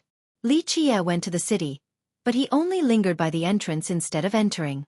His foot halted as he felt a plethora of emotions and had countless words, not knowing where to start. He wanted to see the ancestral flow master once more, but he didn't know what to say. Farewell? They had already done that last time. He had come to Necropolis several times as the Dark Crow. Upon his past departures, he never felt sadness or any other emotion because he knew that he would be able to return even after 10,000 years, 100,000 years, or 1,000,000 years. He could afford to do so with his long lifespan. No matter how endless time may be and no matter how long ago he had left, he and the Master would be able to meet again one day. However, this generation was different. He didn't know if he could meet the Master again after this. He believed in himself, but who could predict the vicissitudes of life? With rampant emotions and thoughts, Li Qie continued to stare at Necropolis. Things had become awkward in the past between the two of them due to immortal Emperor Ming. The master was angry for a long time because of Li Qia's selfishness in sneaking the emperor away. However, this was a matter of the past. They had let go of this feud already. He believed that the master would always support him just like how he would always support the master. As he stood silently outside Necropolis, the ancestral flow master, who was sleeping on the stone throne, suddenly opened her eyes. Her gaze was capable of seeing through billions of miles in this world. Li Qie stood outside for a long time before sighing and started to look away. But right at this time, a voice suddenly appeared behind him. "You want to leave without saying goodbye?" Li Qie turned around and noticed an illusory figure standing next to the city gates. Although the real body of the master was not here, a group of divine intents had come together. Li Qie looked at the dimmed figure and couldn't help but gently sigh. He then said with a wry smile, "I knew you were sleeping, so I didn't want to bother you." The figure snorted and was very unhappy with Li Qie's answer. The two stared at each other quietly. Li Qie had many words to say, but he didn't know how to express them. "You still want to go to your death?" the ancestral flow master asked coldly. Li Qie smiled and said, "The victor can't be decided until the very last moment, but I trust that I will be the last man smiling in the end. A few things should be concluded, whether it is for me, for the sacred netherworld, or for Necropolis. I can finish my own business. Do you think the sacred netherworld needs you as its hero?" The ancestral flow master's icy voice continued. "Since the start of time, the winners were the ones who wrote history. If you fail and die, you will not be a hero but rather a devil. At the very least, for many, many years to come, you will be a heinous devil in the mouths of the future ghost generations, a devil who wanted to extinguish the ghost race." "So what?" Li Qie smiled. "I don't care about what others say or what the future generations spout about me. Otherwise, I wouldn't have been hiding behind the curtains for so long. Are you tired of living? Are you seeking for a new way to die?" The ancestral flow master quipped. The master didn't try to persuade Li Qie, but it was clear that the master didn't want him to attack the ancestral realm. "It is not just for you, and it's also not just because of the ghastly thing below the realm's grounds." Li Qie sighed softly and said, "I don't need to know what lies beneath that land. It is just my personal vendetta and my desire for an answer. In any case, I must find it even if I have to tear the ancestral realm apart." The ancestral flow master coldly asked, "Is it because of that person?" Li Qie looked at the master and was silent for a long time before gently sighing to say, "Perhaps, but not completely. Some mysteries continue to linger in my heart, and I need an answer. You will die an ugly death. Do you think the origin sealing spear can kill that ghastly creature?" The ancestral flow master continued. "Even if it can kill it, you won't have the chance to do anything in the face of that creature." It seemed as if the master wanted to discourage Li Qie. Whether these words were the truth or not, only the master knew. Li Qie couldn't help but smile and say, "What I need right now is not discouragement. You are only undermining my confidence and morale. I need encouragement right now." The master stared emotionlessly at Li Qie in silence. It was as if words of encouragement were quite difficult for her to utter. "I couldn't care less if you wish to die." The master spoke indifferently. "But don't forget that you still owe me, so don't even think about not paying it back. Even if you become a ghost, you will still have to repay the debt. Got it?" Li Qie responded with a smile. "Got it, I will live to repay the debt." He then stared at her for a while longer before firmly walking away. The master that was still standing beside Necropolis declared once again, "Remember, you must repay the debt even as a ghost." Li Qie was already far away, but his laughter and answer still echoed back. "Yuner, don't worry, I won't die. I will return to Necropolis one day." After being called Yuner, the master shivered and angrily retorted, "Don't call me that, you little demon. I'm older than you." Li Qie's distant voice emanated back. "Is that so? Wait until I return, then let me see your face to determine whether you really are older than me or not."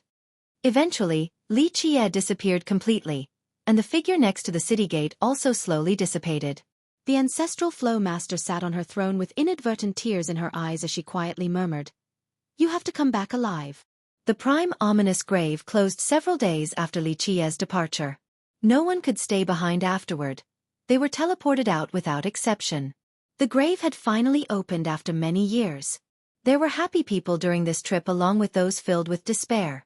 Some had great harvests while others obtained nothing, and some had even lost their lives. This grave opening was not a good event for the ghost race. Although some ghost sects had great harvests, they were not happy at all. The ghosts as a whole had many experts die to Xueqi or the Headless Man. The number was enough to hurt the entire race. Dozens of ancestors died and even an eternal existence of the Audiobook's ancient kingdom fell. The ancestral city's army and even its lord died in the heavenly cemetery. It could be considered a great disaster to the ghosts. Some ordinary powers were almost completely destroyed. A few sects only had one ancestor, but these ancestors chose to please the ancestral realm, so they actively participated in the blood sacrifice along with all of their experts. However, the Headless Man took action and all experts above Ancient Saint were sacrificed, causing these great powers who were heavily involved to suffer devastating losses. They would now be on the decline, maybe even reaching the point of destruction. Regardless of the ghastly thing below the ancestral realm, Xueqi was determined to flip the place over.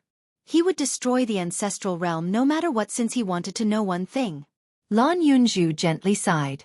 From his expression, she knew that she couldn't persuade him. Xueqi told her, "Go back and tell the elders not to worry about this matter. More people coming along will only mean more people coming to die. I alone am enough to deal with the ancestral realm. Don't worry about me." He gently kissed her forehead, causing her heart to flutter. She felt that she was about to lose him, so she reached out and grabbed his neck. Despite there being another person here, she still gave him a passionate yet innocent kiss. She daringly explored his mouth with her lilac-fragrant tongue again and again, engulfing him with her feelings. Xian Fan couldn't help but smile awkwardly. She was completely flushed while watching the hot kiss between these two.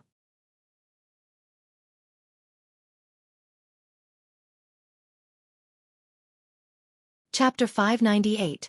Threatening the world. However, despite the great disaster, a couple hundreds of thousands of experts still managed to return.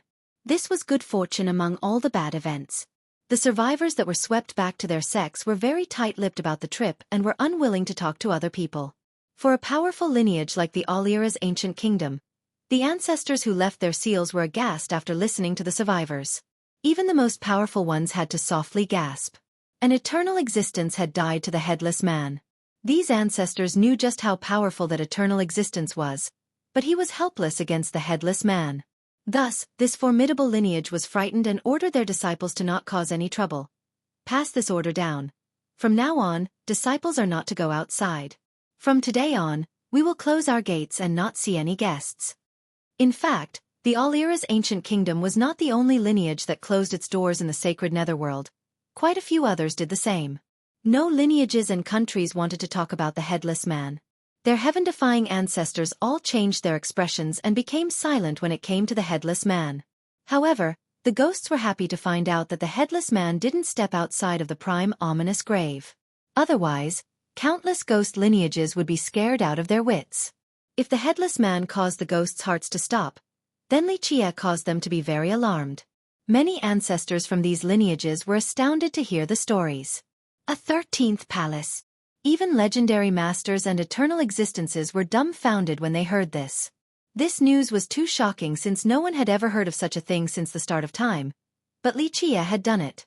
The Audiobook's ancient kingdom and the Yin-Yang Gate were both distressed, including their strongest ancestors. After the death of Di Zhua, Chan Yang and Tian Luanhui became ghosts with the most promise of becoming the immortal emperor. But now, both sects lost all hope after hearing about Xueqi's 13th palace. They knew that as long as Xueqi lived, both Chan Yang and Tian Luanhui would never have the chance to become the immortal emperor. The ancestors from the myriad bones throne only lamented with sighs after hearing this news. Di Zhua was brilliant, so they didn't care for Chan Yang or Tian Luanhui. They felt that Di Zhua's chances of becoming an emperor was much better. Unfortunately, he was born in the wrong era, the one that had Xueqi. Their most brilliant disciples became mere bones to pave Xueqi's path towards a mortal emperor. Many ghost ancestors ordered, "Do not provoke Xueqi. Avoid him in the future. Anyone who messes with him in the future will be expelled from the sect." They knew no one could stop Xueqi's advance towards a mortal emperor. It was already predetermined. Because of this, the ghost race and all the lineages no longer wanted to oppose him despite having many disciples die at his hands. Those who could look far ahead knew that opposing an immortal emperor would not end well.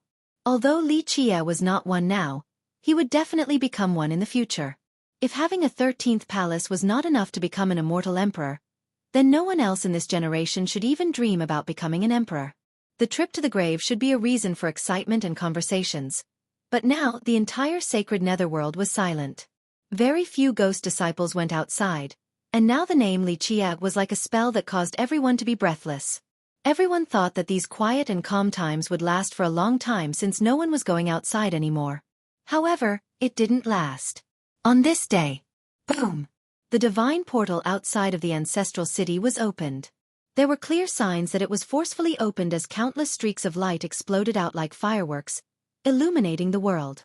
A terrifying existence stepped out of the opened portal. A boundless divine light shone on the heaven and earth and swept through the vast plains. The ancestral city performed their most venerated ceremony to welcome the deities from the ancestral realm. A grand god from the ancestral realm are coming down with 81 commanders.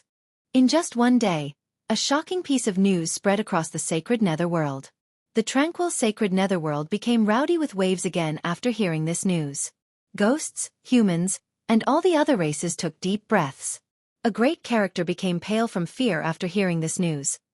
Legend states that the ancestral realm has 9 grand gods. No one is stronger than them, outside of the heavenly god. And now, a grand god has descended, along with 81 commanders.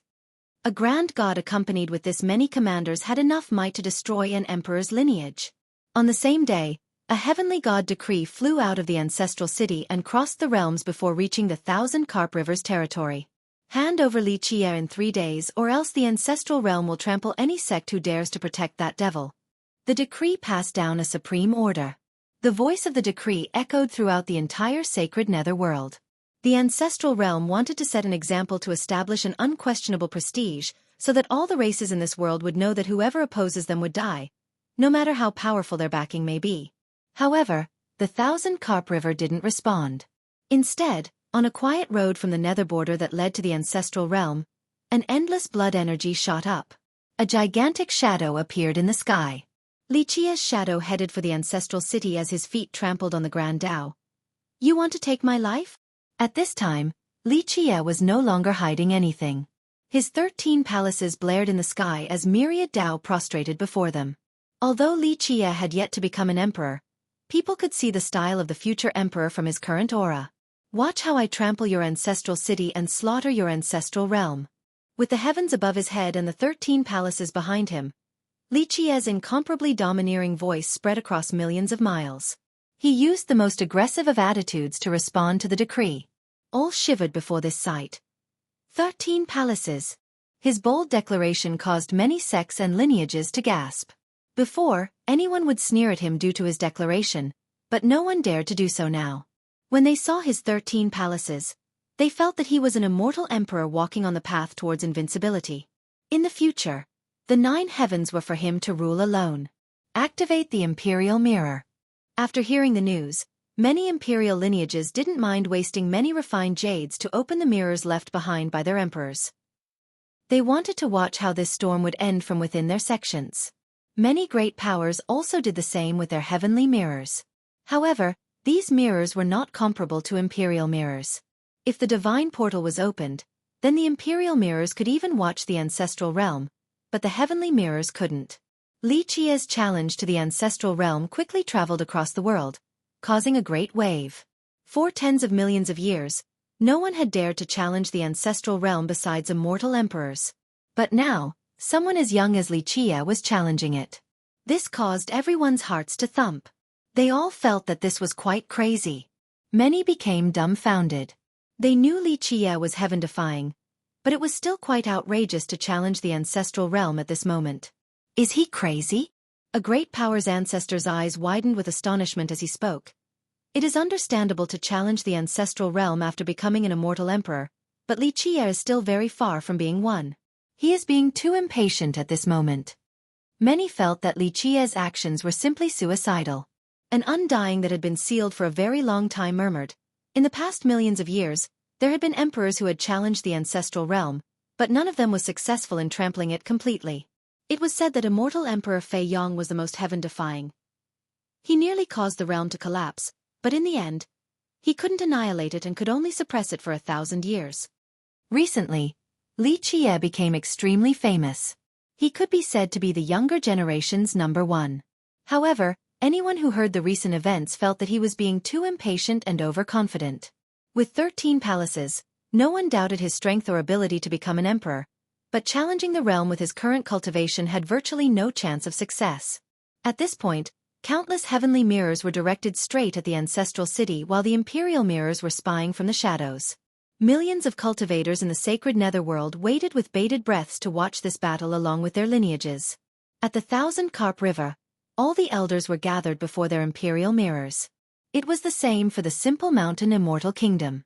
On the other hand, the great powers who were close to the ancestral city sent their experts to watch closely. The battleground itself near the ancestral city was also full of gazes, waiting for the inevitable to happen.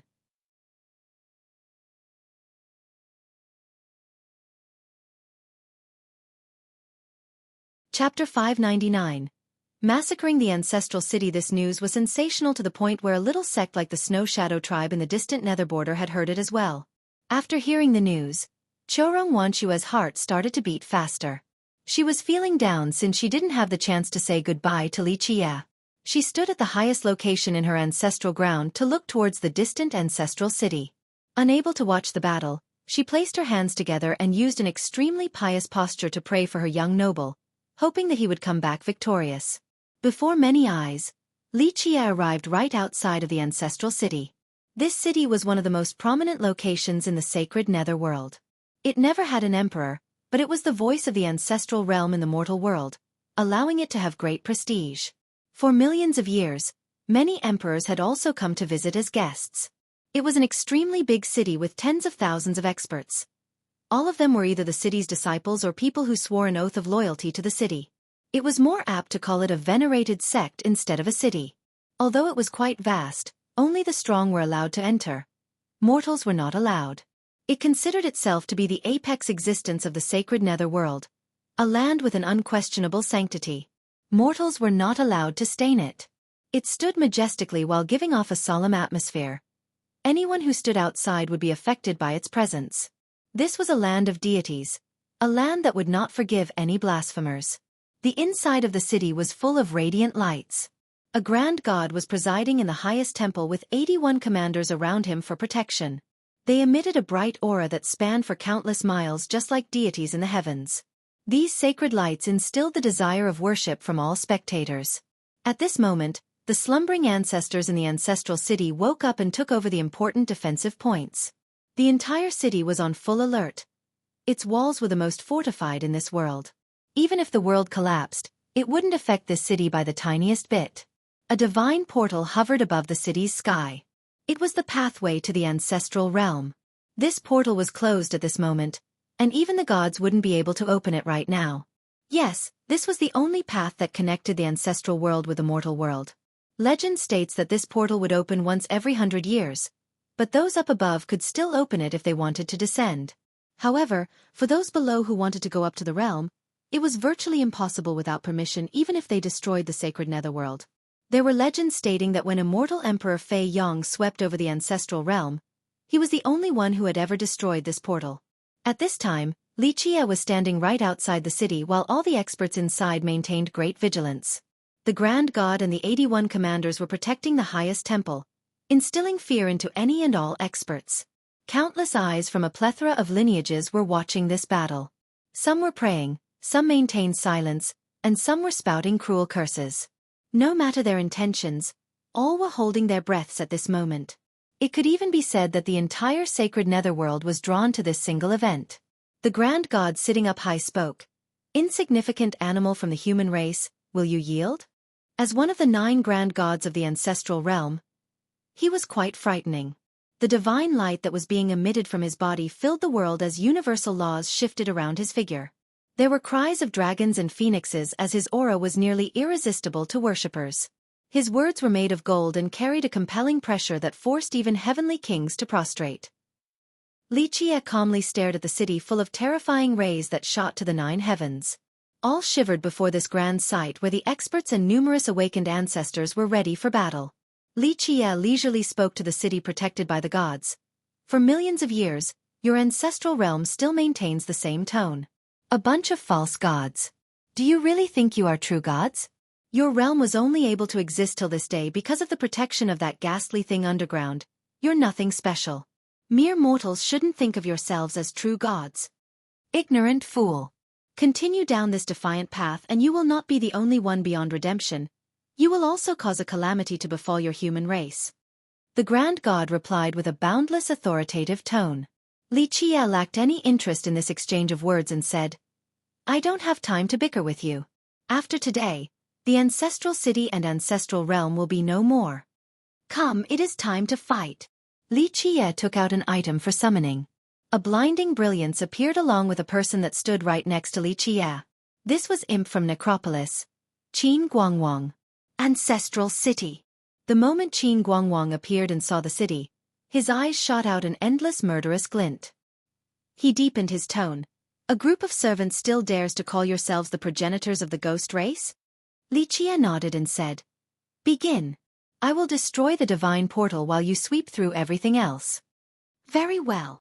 Qin Guangwang answered decisively and began his march towards the ancestral city. Boom! He emitted an invincible aura and with one stomp, a few temples and pavilions of the ancestral city instantly collapsed. Crank-clack. Terrible cracks appeared inside the city. The city had a powerful defense, but Qin Guangwang was like an eternal god king. The city's perimeter that was once strengthened by immortal emperors couldn't stop his steps. He entered the city and no one could stop him. As his pace quickened, the defenses of the city collapsed one by one. At this time, he was a true god, a real unbeatable deity in this world. No existence could halt his advance. Numerous experts rushed forward after his intrusion and emitted their most powerful merit laws. However, these experts were only ants before Qin Guangwang. Qin Guangwang pressed down with one hand, causing myriad laws to break as blood painted the earth. These experts couldn't stop him and were instantly annihilated. This shiver-inducing scene caused countless heaven-defying existences and lineages in the sacred netherworld to gasp. An eternal existence in the simple mountain immortal kingdom looked at the frightening Qin Guangwang and murmured, Is this an invincible god king from the legends? Or is he an actual true god?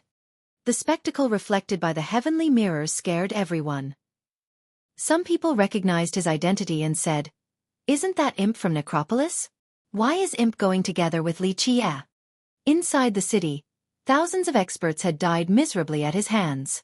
Don't think you can do as you please. An ancestor from the ancestral city roared. Several ancestors came together to form quite a formidable squad. These were the strongest ancestors among all the old Undyings since they were at the legendary master level. When they soared forward, imperial auras appeared as the world shook. It was certain that these ancestors had emperor's weapons. Clang! Qin Guangwang threw out 3 swords that were followed by flashing glints in the sky, causing these ancestors' heads to roll. Even ancestors with emperor's weapons couldn't escape death. These were 3 blood swords that were extremely beautiful. It was as if they were bathed in the gore of gods. Each sword emitted a terrifying bloody ray that caused the souls of the spectators to flee from their bodies. These were the fiercest weapons in the world. They were capable of killing gods and immortals. Li Qie couldn't help but offer praise after seeing Qin Guangwang's 3 blood swords, heaven-annihilating blood edge.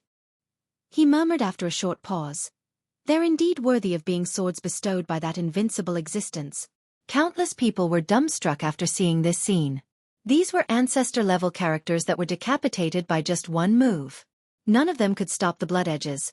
This made people understand that not only were the swords unstoppable, Qin Guangwang himself was as well. An eternal existence that had been sealed for many years felt a chill in his heart and said with certainty, He is definitely an unbeatable god king, but how come I haven't heard of such a person before? Time to get started. Li Qie stepped into the ancestral city with the ghost origin ancestral key in his hand. He twisted it and, sure enough, all the little ghosts flew out. Whoosh!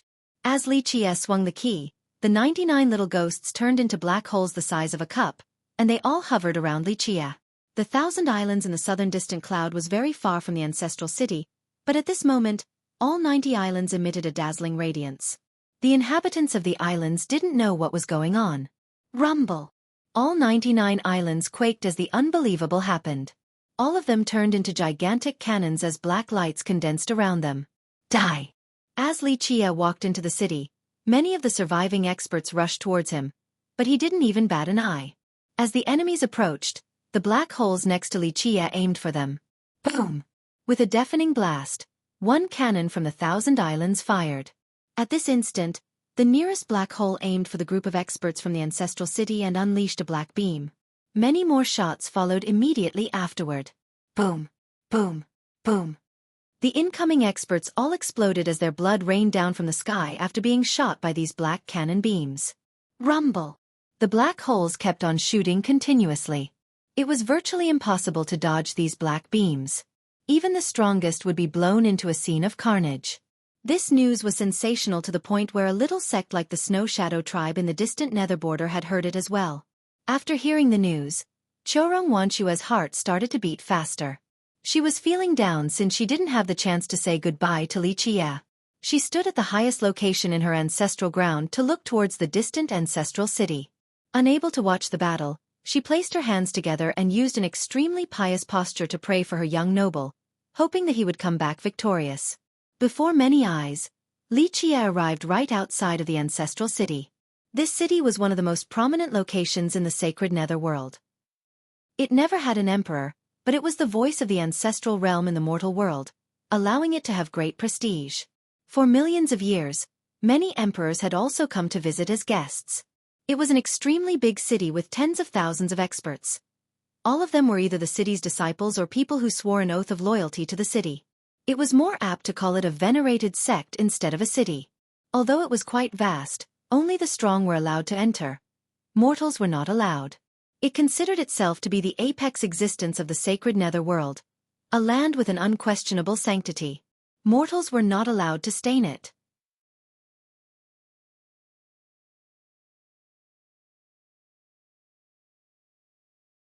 Chapter 600.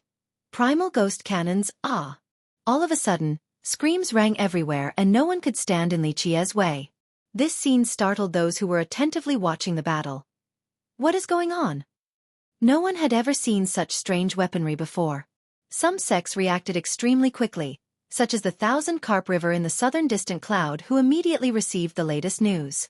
It's from the 1,000 Islands. The river sect was the first to shift their imperial mirrors towards these islands. When these islands were raised upward like cannons, all the elders stared at them dumbfounded with their tongues tied. The truth was that many countries and sects that were close to the 1,000 Islands also became speechless after seeing these cannons. For millions of years, all of these sects had assumed that the 1,000 Islands were very ordinary, so they were all taken aback at the appearance of these fortresses with cannons. After seeing this scene, people were able to connect the dots. They knew that the black beams shot from the black holes near Li Qie were all from the 1,000 Islands. Primal Ghost Cannon. The ancestral flow master back in the distant necropolis suddenly opened her eyes and softly sighed before murmuring. These were the cannons once used to suppress the ghost devourer. Who would expect that it would be used like this today?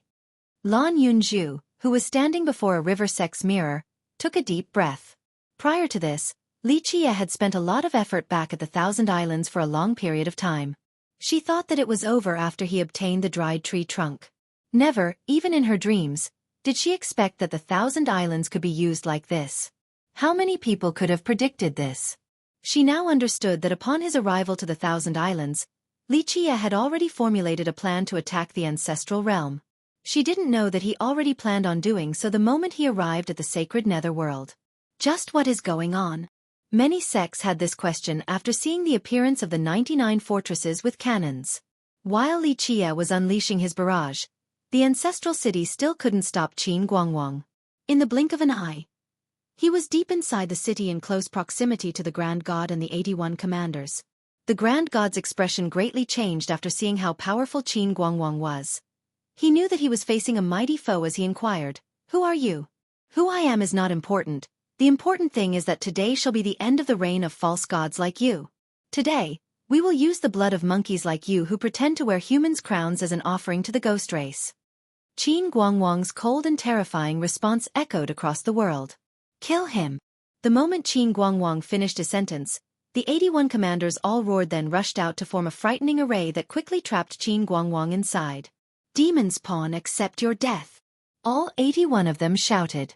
Meanwhile, the other ghosts in the sacred netherworld were shocked after hearing Qin Guangwang because his answer was worth thinking over. An old existence looked at his imperial mirror and muttered, "Is it finally time for a change of dynasty?" Baz!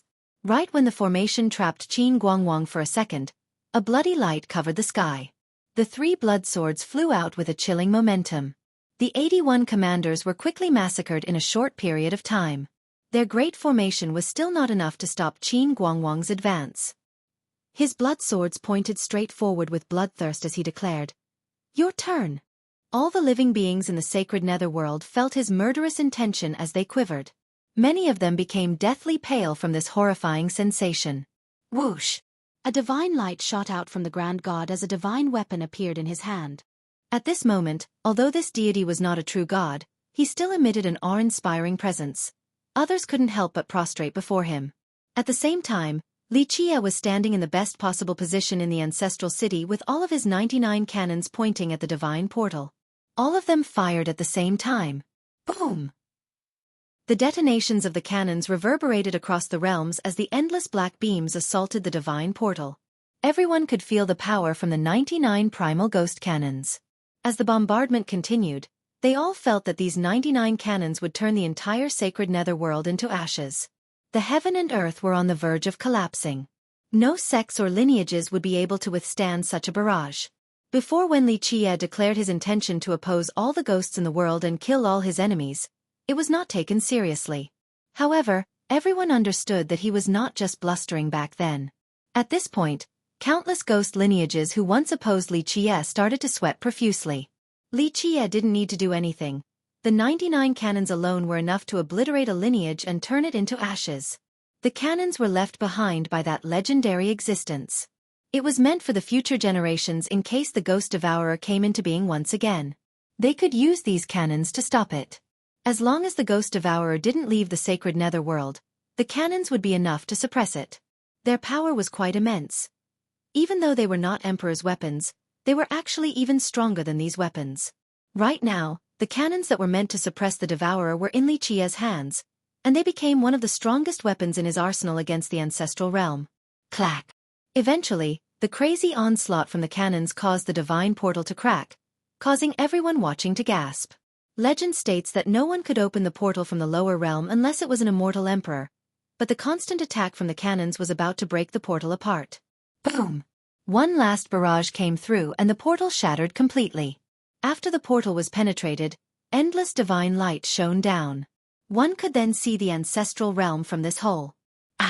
At this time, even the Grand God, with his unstoppable divine weapon, was not a match for Qin Guangwang and his 3 swords. After dozens of exchanges, this once high and unreachable god was killed by Qin Guangwang. This scene shocked everyone. What an appalling thing it was to kill a grand god. No lineages or individual in the sacred netherworld dared to do so other than an immortal emperor. However, what was even more astonishing was the divine portal blowing up. This was its second time being destroyed in the past millions of years, the first being from immortal Emperor Fei Yang's attack. Xueqi looked at the path towards the ancestral realm and slowly uttered, "It is time to start." Break! Qin Guangwang cried out and threw out a trident. This was his ultimate attack. It was just like an immortal emperor unleashing an imperial massacre. Boom! After a deafening explosion, the entire ancestral city was destroyed. Suddenly, all of the pavilions and temples collapsed as the city was turned into mere ruins. In this moment, time stood still in the sacred netherworld. The ancestral city that had stood strong for millions of years had fallen. It was once trampled on by immortal Emperor Fei Yang. Later on, immortal Emperor Qianli also paid the ancestral realm a visit. It was said that there was a shocking battle that was waged, but in the end, immortal Emperor Qianli didn't destroy the ancestral city. Will we see it again? Everyone was stunned by this scene. Will they ever see this city again? The crux of this issue depended on the existence in the ancestral realm. If the realm lived on, then the city might be rebuilt. However, what if the realm itself was destroyed as well? Xueqi casually smiled and said, "Ancestral realm, tremble before my arrival." He then stepped into the ancestral realm with Qin Guangwang right behind him. This casual remark was extremely domineering. Who, outside of immortal emperors, would dare to utter such a phrase throughout the ages? Everyone's mind shook after hearing Li Qi's words. They felt his terrifying presence now more than ever. After Li Qie stepped inside, the emperor's lineages in the sacred netherworld quickly shifted their imperial mirrors. Quickly, look at the ancestral realm.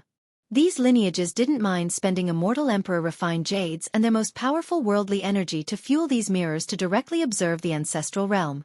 In the past, this type of spying was insufficient, but this was no longer the case. The divine portal had been destroyed by Li Qie, so these mirrors that were empowered by immortal emperor refined jades were able to see the scenes inside. Normally, these lineages would not use refined jades of this high of a level, but today was different. This battle carried a monumental significance to the sacred netherworld. So many imperial lineages had to witness it. The ancestral realm was not a big world. It was only a minor one. Compared to the vast territory of the sacred netherworld, it was a lot humbler in size. Nevertheless, it carried an extremely frightening amount of worldly energy as if it was its source. Inside the realm were countless sacred pavilions and heavenly palaces that were suspended in the air. The worldly energy here actually manifested into physical forms such as springs, golden rivers beneath the earth, auspicious animals playing around, and spiritual birds soaring in the sky. At this location, each step gave birth to lotuses and treasures could be found everywhere. Precious trees were numerous and there was no lack of sacred grasses. This was the scene of a land of immortals. Anyone would covet such a place after seeing it. It was a location worthy of envy and longing. The best place for cultivation. This wonderful land was much better than even the ancestral lands of emperors' lineages. You're tuning in to the Xueqi's Martial Arts Saga YouTube channel. Don't forget to subscribe and join us on this journey to catch the most captivating stories.